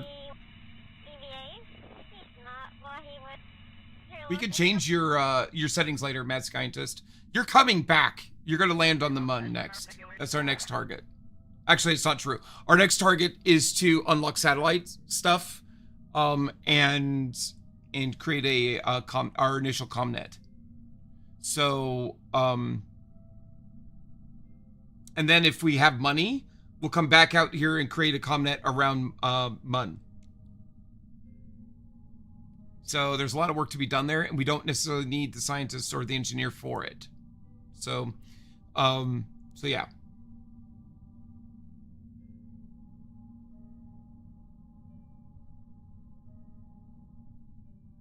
Yeah, maybe stupid equals excited about everything. That might be it. Yeah, we'll play with it. Yeah, I want you happy with your character, so we'll edit it. All right. So I think we've done enough here. We're about to slip into the dark side, and it's going to get a lot less interesting. We're going to go ahead and warp to here. And my goal here is to leave the influence of Mun. In fact, my big thing I want to see here is my new apoapsis. Remember, always... Oh, what was that? Raiders! Radio Free Kerbin. Greetings and hello. Welcome, Raiders. Welcome, everybody. I need to be way dumber then because this is exciting. We'll get you taken care of. All right. So remember, we want to intersect with Kerbin. I really hope we have enough Delta V left. Really wish we had like 200 Delta V for this, but we don't. Anyway, the most efficient place to burn to alter your orbit is at apoapsis or periapsis. And they're opposite. If you want to lower your periapsis, the fastest way to do that, or most efficient place to do that, is at apoapsis. If you want to change your apoapsis, the most efficient place to do that is to burn prograde at periapsis. It's not intuitive when you think about it, but it is when you look at it.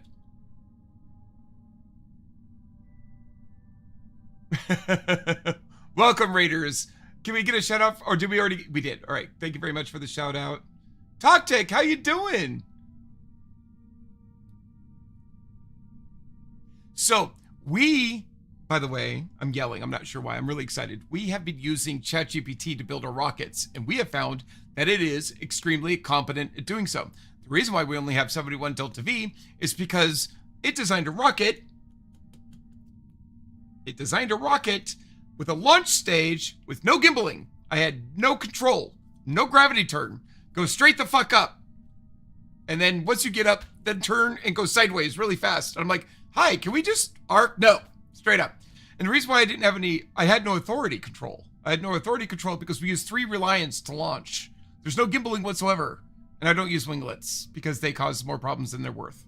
My opinion. I don't like them. We've been failing to build rockets with ChatGPT, correct? It's made for Team Rocket, nice. Alright, so let's get close to apoapsis and see if we have enough delta V to alter everything. Let's just warp to here. I can add a maneuver, but there's no real need to do so. What we want is we want to look at periapsis, which is massive. Is that right? Our periapsis is at 1.2 million meters, megameters.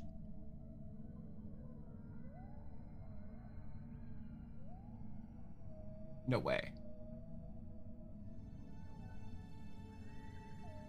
But maybe. All right. So, yeah.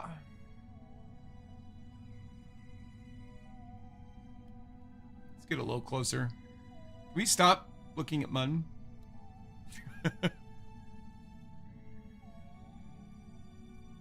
I don't remember how to target myself as the tab. Nope, that's been missed. Fuck, I fucked it up. Fucked it up, fucked it up, fucked it up, fucked it up.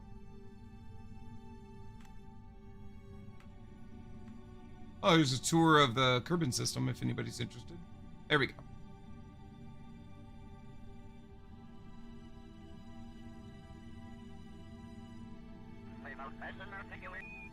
For funsies. Just to see how good it is. It is not. Literally, that's the only reason.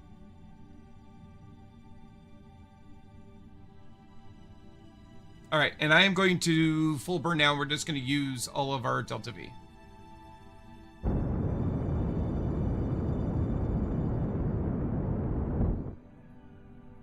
And we do not return.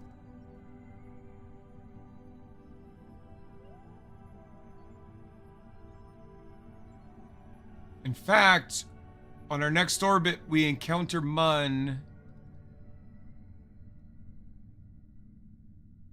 which will further influence our orbit.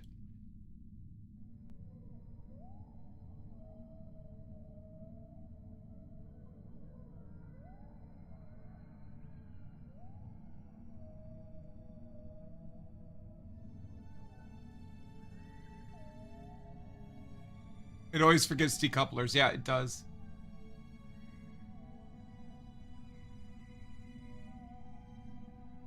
Yeah, so this idea, just let everybody know, was born from, honestly, stolen. I saw a content creator who was using ChatGPT to play chess against chess bots, like established chess computers. And it was spectacularly and hilariously bad at it. And so I thought that would be fun for KSP. So you can see over there on the other side, but let me drag it over to the main screen so you can see it. But basically, it's acting as my chief engineer. So I will give it advice. Well, the first thing I do is I say, you have a mission. Here's all the equipment that you have. And that's not it. Hold on. See, I have to argue with it to get it to even do what it needs. Said the board, which is me, recognizes that we have entered a new area of exploration. Our near-term goal is to create a constellation of satellites into geostationary orbit so that we have long-term communications from anywhere in the Kerbal system. Our immediate goal is to create a vehicle that will be piloted by our primary pilot, be crewed by Mad Scientist and Sofa Queen, and all of currently available science will be used for all parts of this mission. Our destination is a Mun encounter. And then it goes, oh, okay. Gives me some information about it. Creates a mission with a name and launch vehicle and spacecraft name. with the crew, objective, mission philosophy, blah, blah, blah. And then it goes down to the spacecraft design. Here's our recovery systems. Here's our command section. Hey, what's up? Good night. Love you. Bye. Here's the science section, etc. So it builds a rocket from the top to the bottom. And I've had to give it some advice because it isn't enough. It generally doesn't give me enough delta V to do anything. It grossly overestimates how much delta V each part provides based on the mass that it has. I'm not exactly sure why. It also does things like tries to put the Science Junior inside the service bay. I'm like, it doesn't fucking fit. Like, I can't put it there.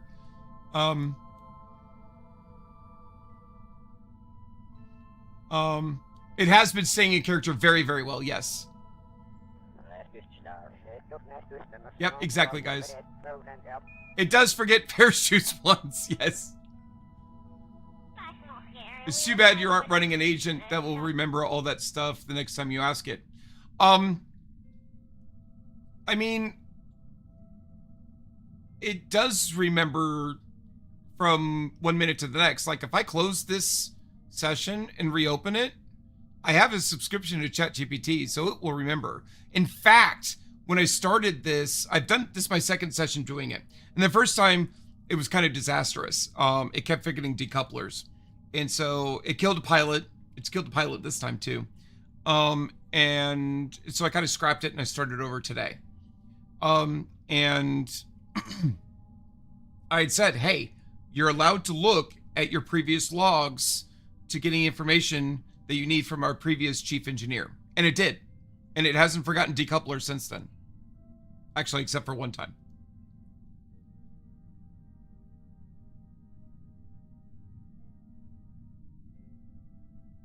Why are we paying them? Simply so that it has enough RAM associated with it to remember things like this, right? And what we've determined is that ChatGPT, while good at looking up at the internet and looking at what each part does, it's really bad at a lot of the technical details. And what I'm thinking about doing is setting up and I haven't decided how I'm going to do this yet, but one of the things Matt Scientist pointed out would be interesting is to use it to compare to another AI. I would be interested in putting it against Claude AI, which I don't think would stay in character at all, but I think would be better at logic and adapting to situations based on that. Thank you to Legitimate Beef. Yeah. I like to put paste screenshots into it. I do that too, quite often. Why are we paying them? Simply to get this interface. Now I know you get this interface for free, but once you put in like 4 or 5 commands to it, it goes, I can't do anymore. Like I don't have enough and to do what we need to do. So I have like the lowest tier to ChatGPT. It's like $8 or something. And I'm like, that's worth it. That's worth it. Yep, exactly what's up. Yeah. Exactly right.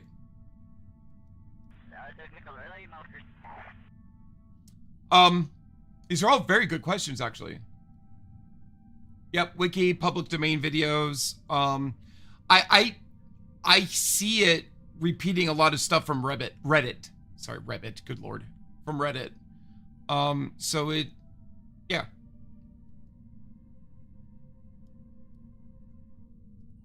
It also, I think, relies on posts from other people to determine,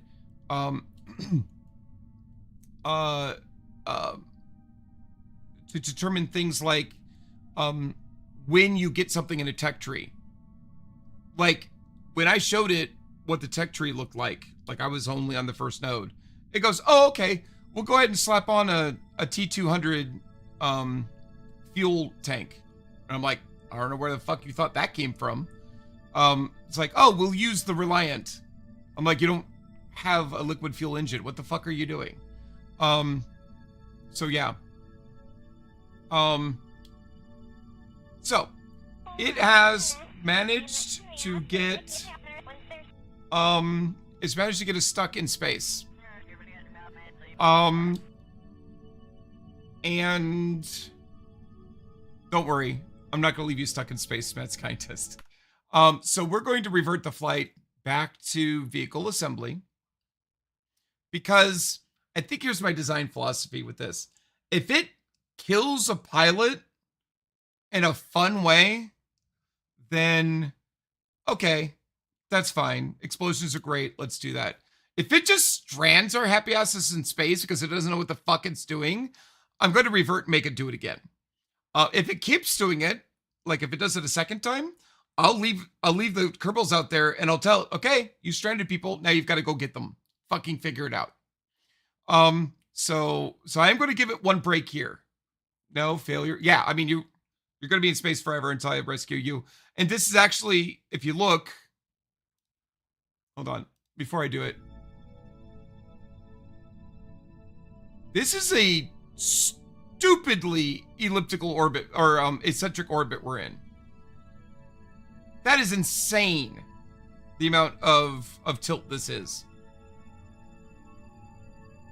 And it's going to be just as bad on the next orbit after it encounters Mun again. And eventually, it's just going to hit the Mun. So, yeah. It's so close, but just not enough. Oh, wait. Wait. Is it?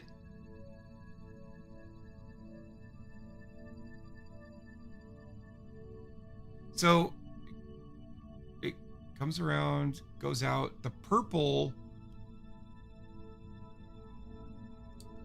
Hold on. It's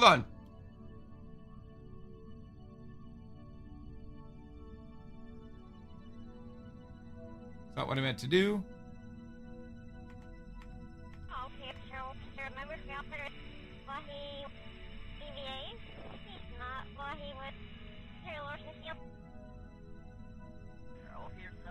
Oh shit. Can we zoom in, please?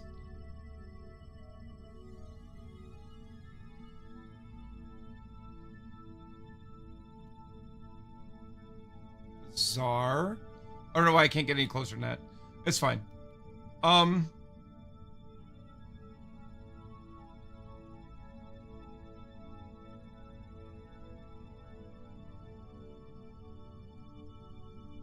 Dump us on the moon. What of my daughter? How will she carry on my legacy? The first pass is going to be perhaps this is 249 kilometers, or 249,000 kilometers. No, 249 kilometers. I'll get it right eventually.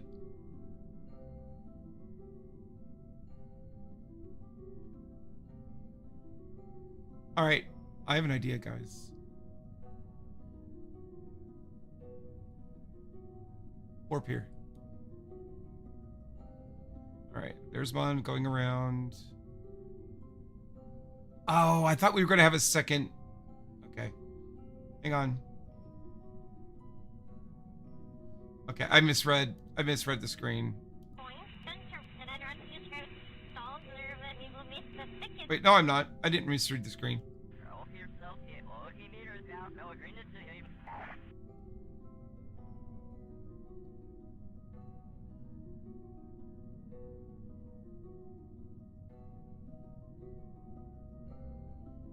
Set as target. I didn't mean to set it as unset as target. Focus the view. God damn. We're gonna come in at the craziest fucking angle. But I think we're gonna actually be able to land after this.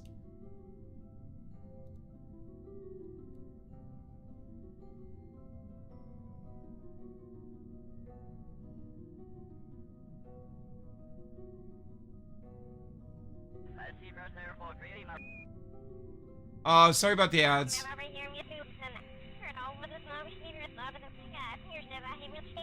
All right. Hey. Hold on. Everything is discombobulated. Where the fuck is Mun? Okay, we lost the Mun. There's Kerbin. Oh, Mun's back there. It's dark. That's why I couldn't see it. All right, fair enough. All right.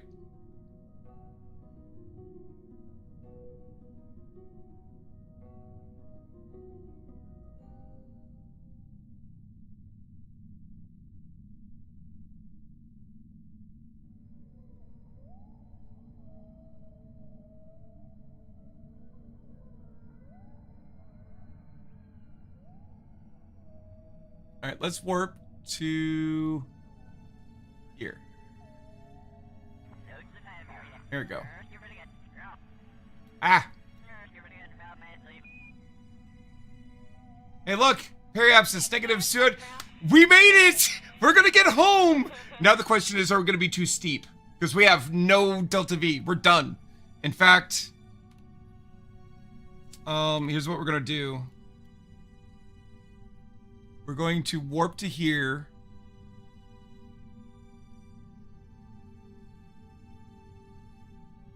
You can't jetpack home. We do have a heat shield, yes, of course.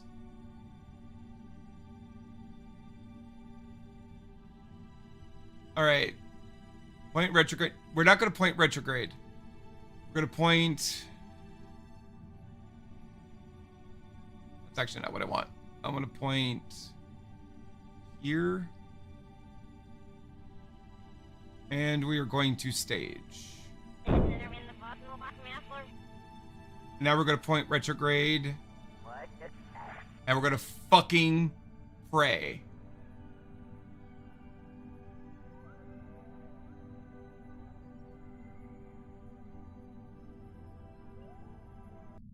All right. Here we go. We're re-entering. Look at you guys. You're all happy to come home. Oh boy, it's going to get warm.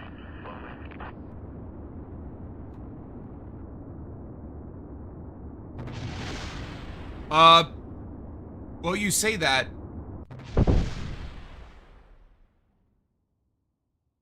It was way too steep.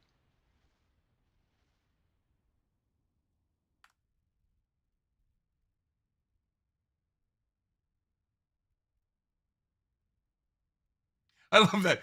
Well, if it's suffocating, we should be okay. We're not okay.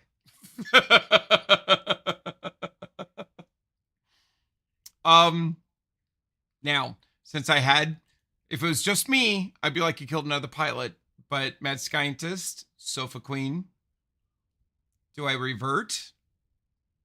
Or do we tell it killed a pilot, our chief scientist, and our best engineer?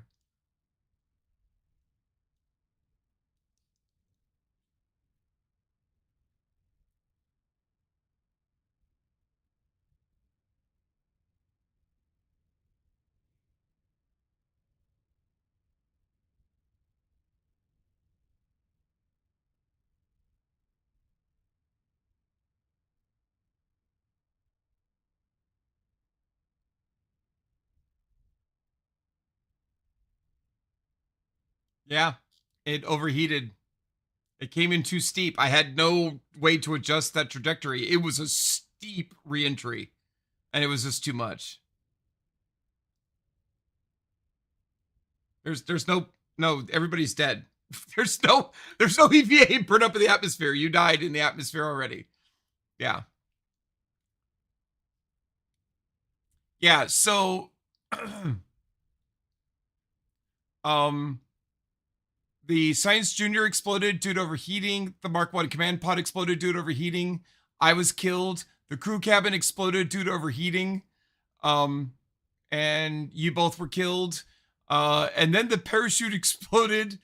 The fuel tank exploded. Well, that was the other stage re-entering.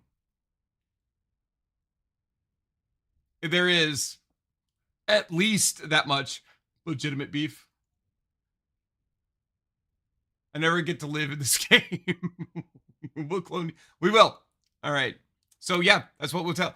That's what we'll tell it. So we will go back to the Space Center.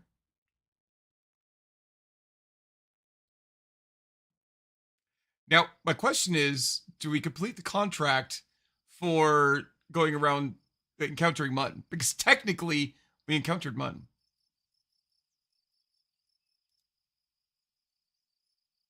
No, we did not. All right. So, yeah. Did we get any science? We did get science somehow.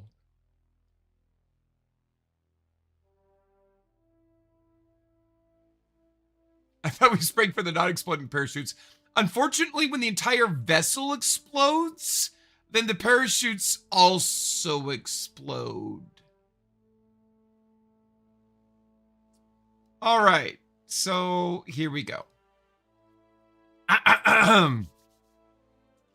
The Aftermath Review Committee has the following sad news to relay.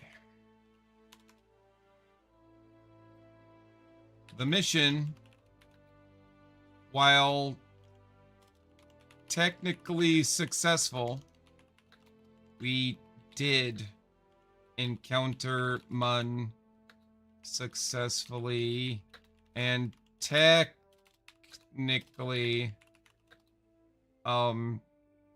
return to the vicinity of Kerbin.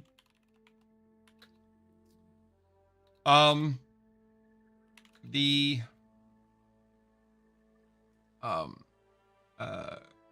vessel returned at an unacceptably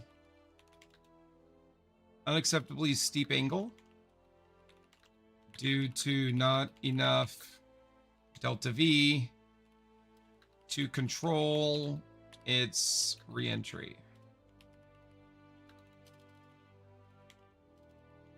Oh my god. Thank you.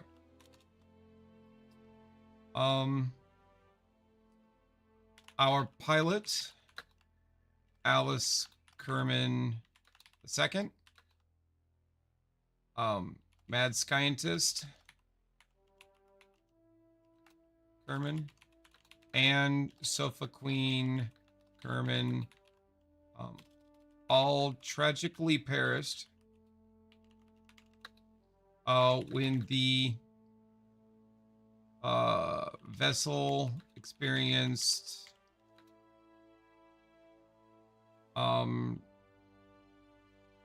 rapid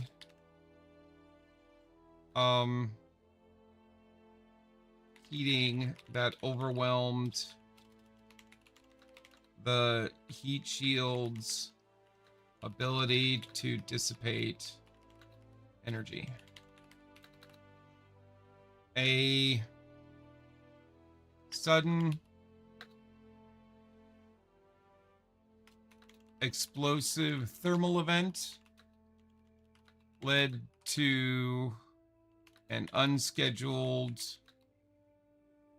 an unscheduled loss of structural integrity of the entire return vehicle. It is hoped the Kerbonauts were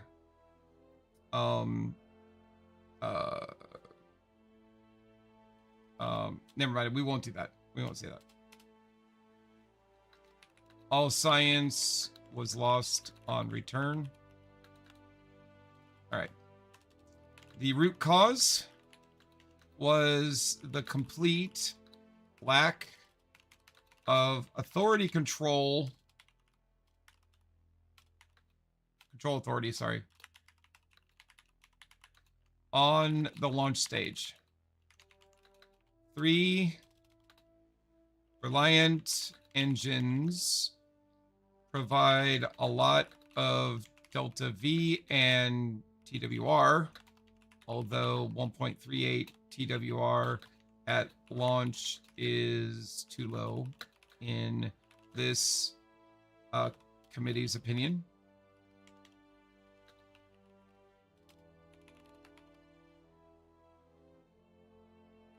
but they provide no control authority, and there is no way to perform a successful gravity turn. While there was sufficient backup Delta V to make the attempt, only 71 meters per second of Delta V were available to attempt a re-entry point. Attempt a re-entry. This was insufficient.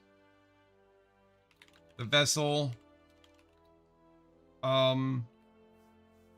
unscheduled loss of everything. It's right, Mad Scientist. Yeah, we did give it our all for sure.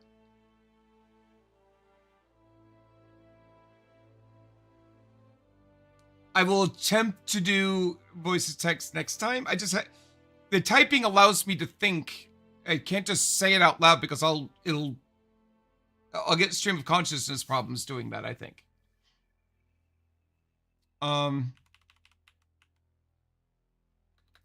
It should be noted that Mad Scientist was the bravest in her final moments. Alice was awesome as always. And Sofa Queen was quite stoic. There we go. Everybody gets a note. This was insufficient. The vessel approached within 249,000 meters of Kerbin before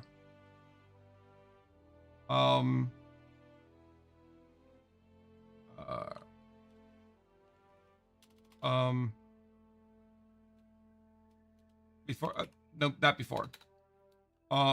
After the second, or during the second orbit, the craft once again encountered Mun,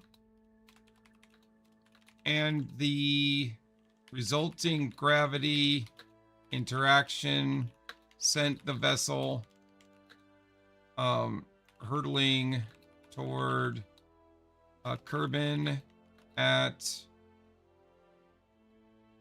an angle incompatible with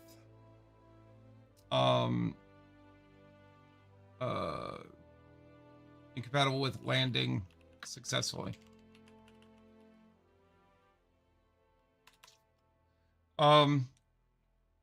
Alice Kerman II is survived by her daughter, Alice Kerman III, who amazingly is also an astronaut, ready to take her place as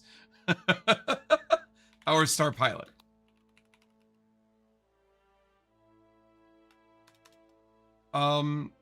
Matt, are we putting you back in? Oh, stoic and super attractive. Yeah. Okay.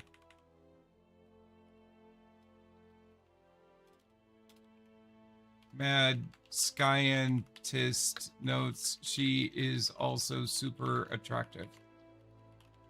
Well, wait a minute. Why is she super attractive and I'm not?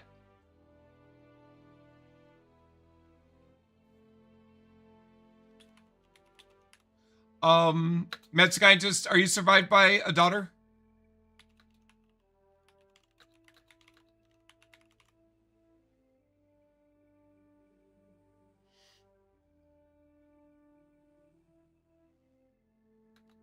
And is her name Mad Scientist II?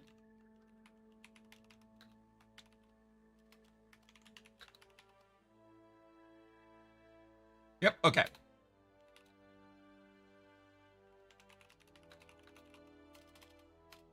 Who, wouldn't you know, is an amazing scientist. She is immediately promoted to chief scientist, and that's it. Sofa Queen is survived by her daughter, Sofa Queen Kerman II, who will take her place as mission specialist engineer.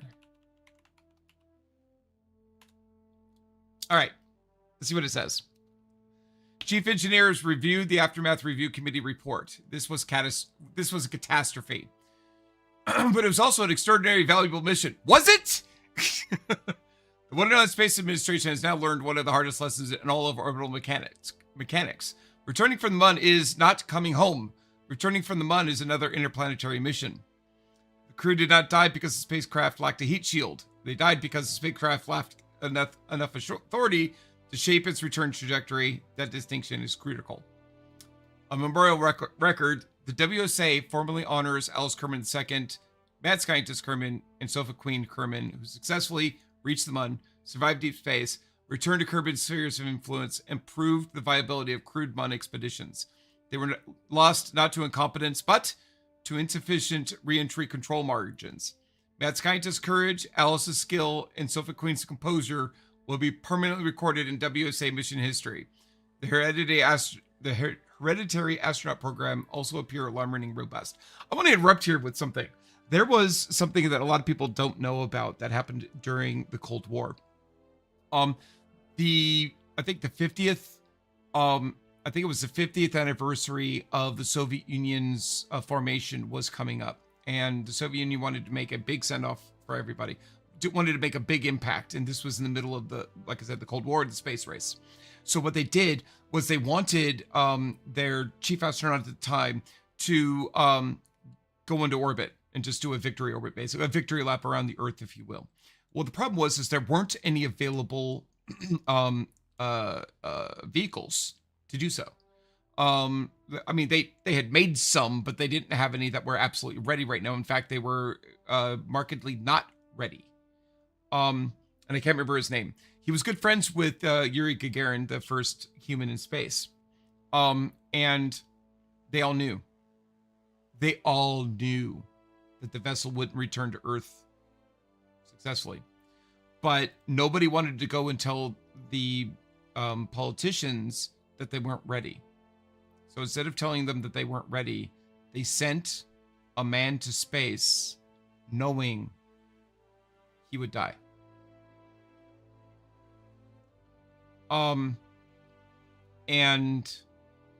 There's a lot of politicking that goes back and forth. Yuri, who is a good friend of his, tries to step in and say, I'll go instead. And I mean, he's the hero of the Soviet Union. Nobody's going to fucking let Yuri Gagarin go on a mission that is known will kill him. So no, the original guy selected got to go, even though Yuri was his backup. And there is a recording of him coming back. You know, he made it to space, but it started leaking immediately. He had oxygen leaks. He had a lot of problems. He starts coming back into Earth's influence. When he re-enters Earth's atmosphere, his vessel starts breaking up, and there's just recordings of him just screaming his rage into the heavens and how unfair it was. And yeah, anyway, it's incredibly tragic.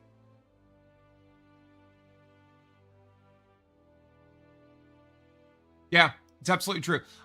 What's his name? I can't remember what his name was. Soviet Union failed space mission on anniversary of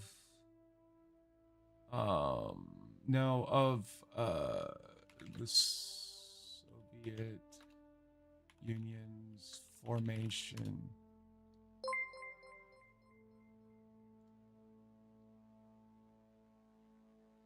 No, not that one. What was that? Hey, thank you very much for the follow. I appreciate you. No, it wasn't this. It was Soviet Union cosmonaut died on re-entry. Is it Komarov? I think it's Komarov.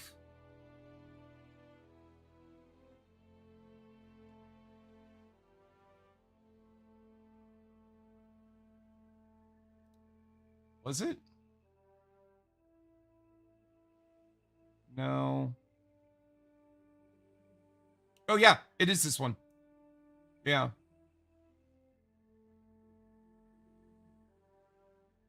Yep. But yeah, there is the United States was monitoring it, and yeah, and he's crying in rage when it happened. Hold on.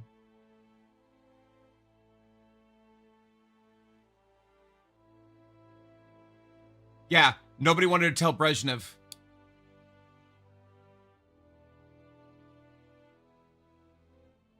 And Gagarin said it's not going to work, and he gives it to his best friend in the KGB, and nobody dared give it up to chain of command to Brezhnev. Tell him we can't do what you want. Oh my God, you could listen to it. I don't think I'm going to listen to it, but that's insane. His last words. Some translators hear him say, "Heat is rising in the capsule." He also uses the word "killed," presumably to describe what the engineers had done to him. Yeah. Yeah, they picked up Komarov's cries of rage as he plunged to his death. Yeah, there is with translation, yeah. And he does say very clearly at some point in time, it's like, "You've killed me. I want you to know you've killed me."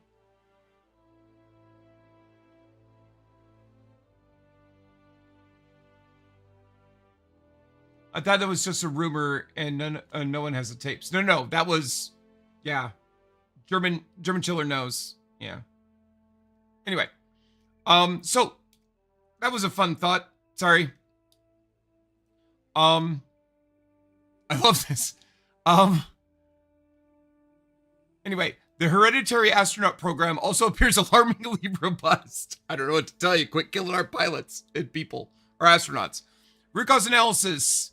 Committee findings are correct. Failure 1, no launch control authority. This was the original sin of the mission. 3, reliance. Produced enormous thrust. Excellent Delta V. No gimbal authority. How is this supposed to do a gravity turn? You monster! You've killed us! Anyway, this crippled gravity turn precision or ability at all. There wasn't one that was done, you fucker. Ascend efficiency and trajectory shaping. Absolutely. Yeah. You guys weren't here. The guys who rated weren't here for the for part of it, but there was a moment, actually not a moment. Most of our ascent was done like this. Not like this where you're doing an arc, right? But where you're vertical and floating sideways more than you're going up. That was insane, the amount of Delta V we spent just floating around. Yeah. Insufficient return margin. This was the killer. 71 meters per second remaining at Kerbin. Return is effectively 0. Well, yeah, but that was only because of this. Most of our Delta V was taken away during the launch.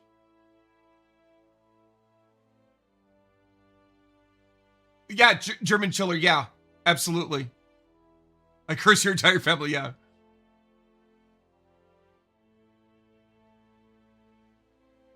Exactly. What's up? So anyway, failure 2, insufficient return margin, blah, blah, blah. Yep, that's bad. Failure 3, a free return without recovery margin. The mission relied too heavily on the trajectory will probably work itself out. Deep space missions must include dedicated return correction reserves. You had plenty of return correction reserves. I had to use all of it to get into orbit, you monster. All right. Oh yeah, blame me. Fuck you. Fuck you again. Fuck you again. And that has nothing to do with anything, actually. All right. Most important lesson learned: the transfer stage was not oversized previously. Alice's earlier correction about Mun encounter Delta V was completely correct. Yeah, fucking think. But I'm a potty mouth today. I'm sorry. But the mission architecture changed subtly. The real mission requirement became MUN encounter and survivable controlled return. That is a different Delta V budget. Specifically, encounter does not equal safe reentry. Of course not. Why would you think it did? New WSA Deep Space Doctrine. For all future MUN missions, mandatory return to reserve 300 500 minimum reserved. Really? That's too much. You don't need that much. 71 isn't enough, but 1 to 200 would have been fine. Not remaining if things go well.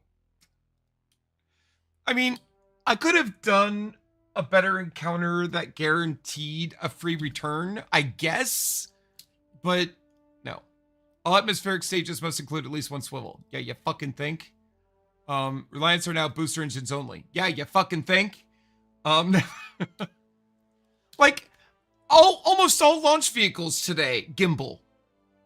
I can't think of one that doesn't. Or doesn't have at least some of the engines in the cluster gimbaling. I don't think every single engine in Falcon Heavy gimbals, but it doesn't need to. I could be wrong on that. EJSA would know a fuck ton more about it than I do. He gets much more into the engineering than I do on real space flight. Yes, you need a swivel control center core. You raging people. All right. Anyway,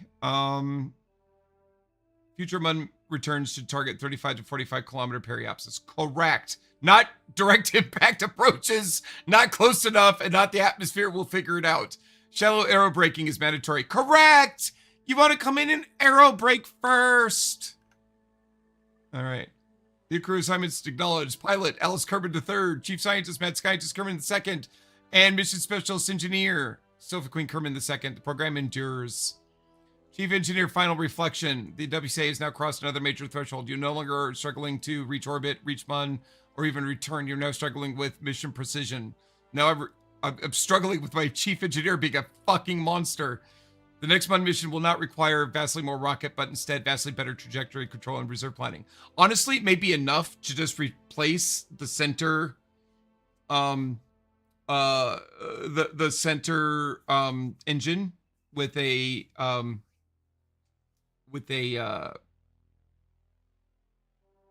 I keep wanting to say skipper. It's not a fucking skipper. It's a swivel. All right. What do you guys think?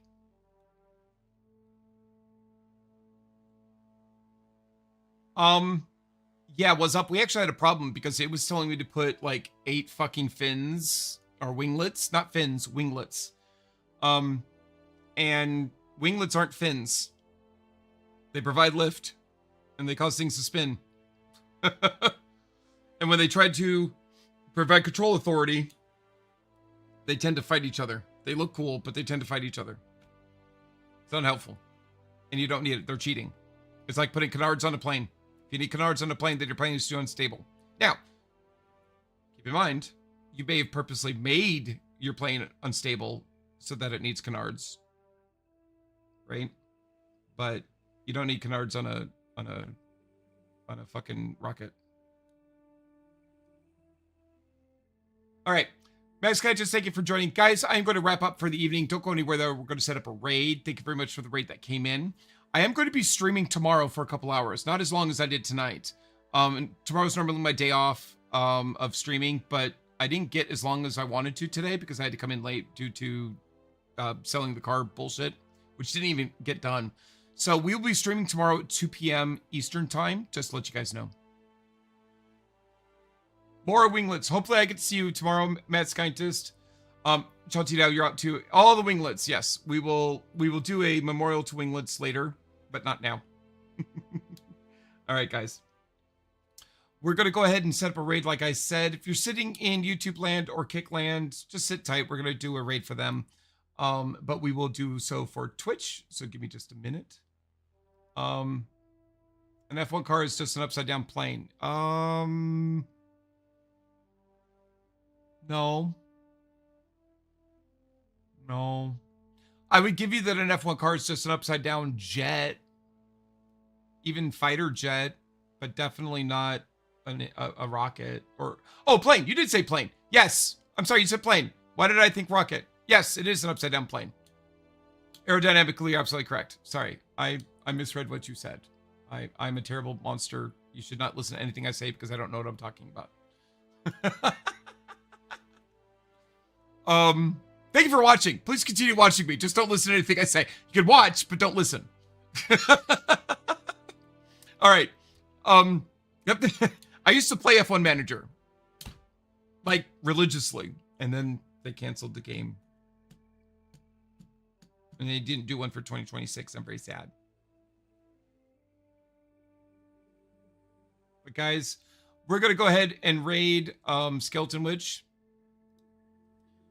She's currently playing Don't Starve Together. She is an absolute sweetheart. I adore her. I almost said love her, but then my partner would like absolutely murder me. So yeah. Anyway, she's playing Don't Starve Together with friends at the moment. She's a lot of fun. I'm gonna leave her in your capable hands. Don't forget, surprise stream tomorrow. We'll be streaming from probably 2 to 4, 2 to 5. We'll do like 1 or 2 more missions. And that'll be a lot of fun. I'm really enjoying doing this with ChatGPT. Getting a little frustrated with its errors and its problems now that the missions are getting longer. So we'll have to see how that goes. But in the meantime, thank you very much for eyeballs in your holes. I really appreciate you. And remember, you're deserving of good things in your life. Each and every single one of you. I believe in you. Okay? And that starts with you. Be kind to yourselves. You deserve good things in your life. Okay? All right. That's enough lecturing. Have a great one. It's great meeting all of you new people. I really appreciate having you here. Thank you very much for the follows as well. And I will talk to you all later. Good night.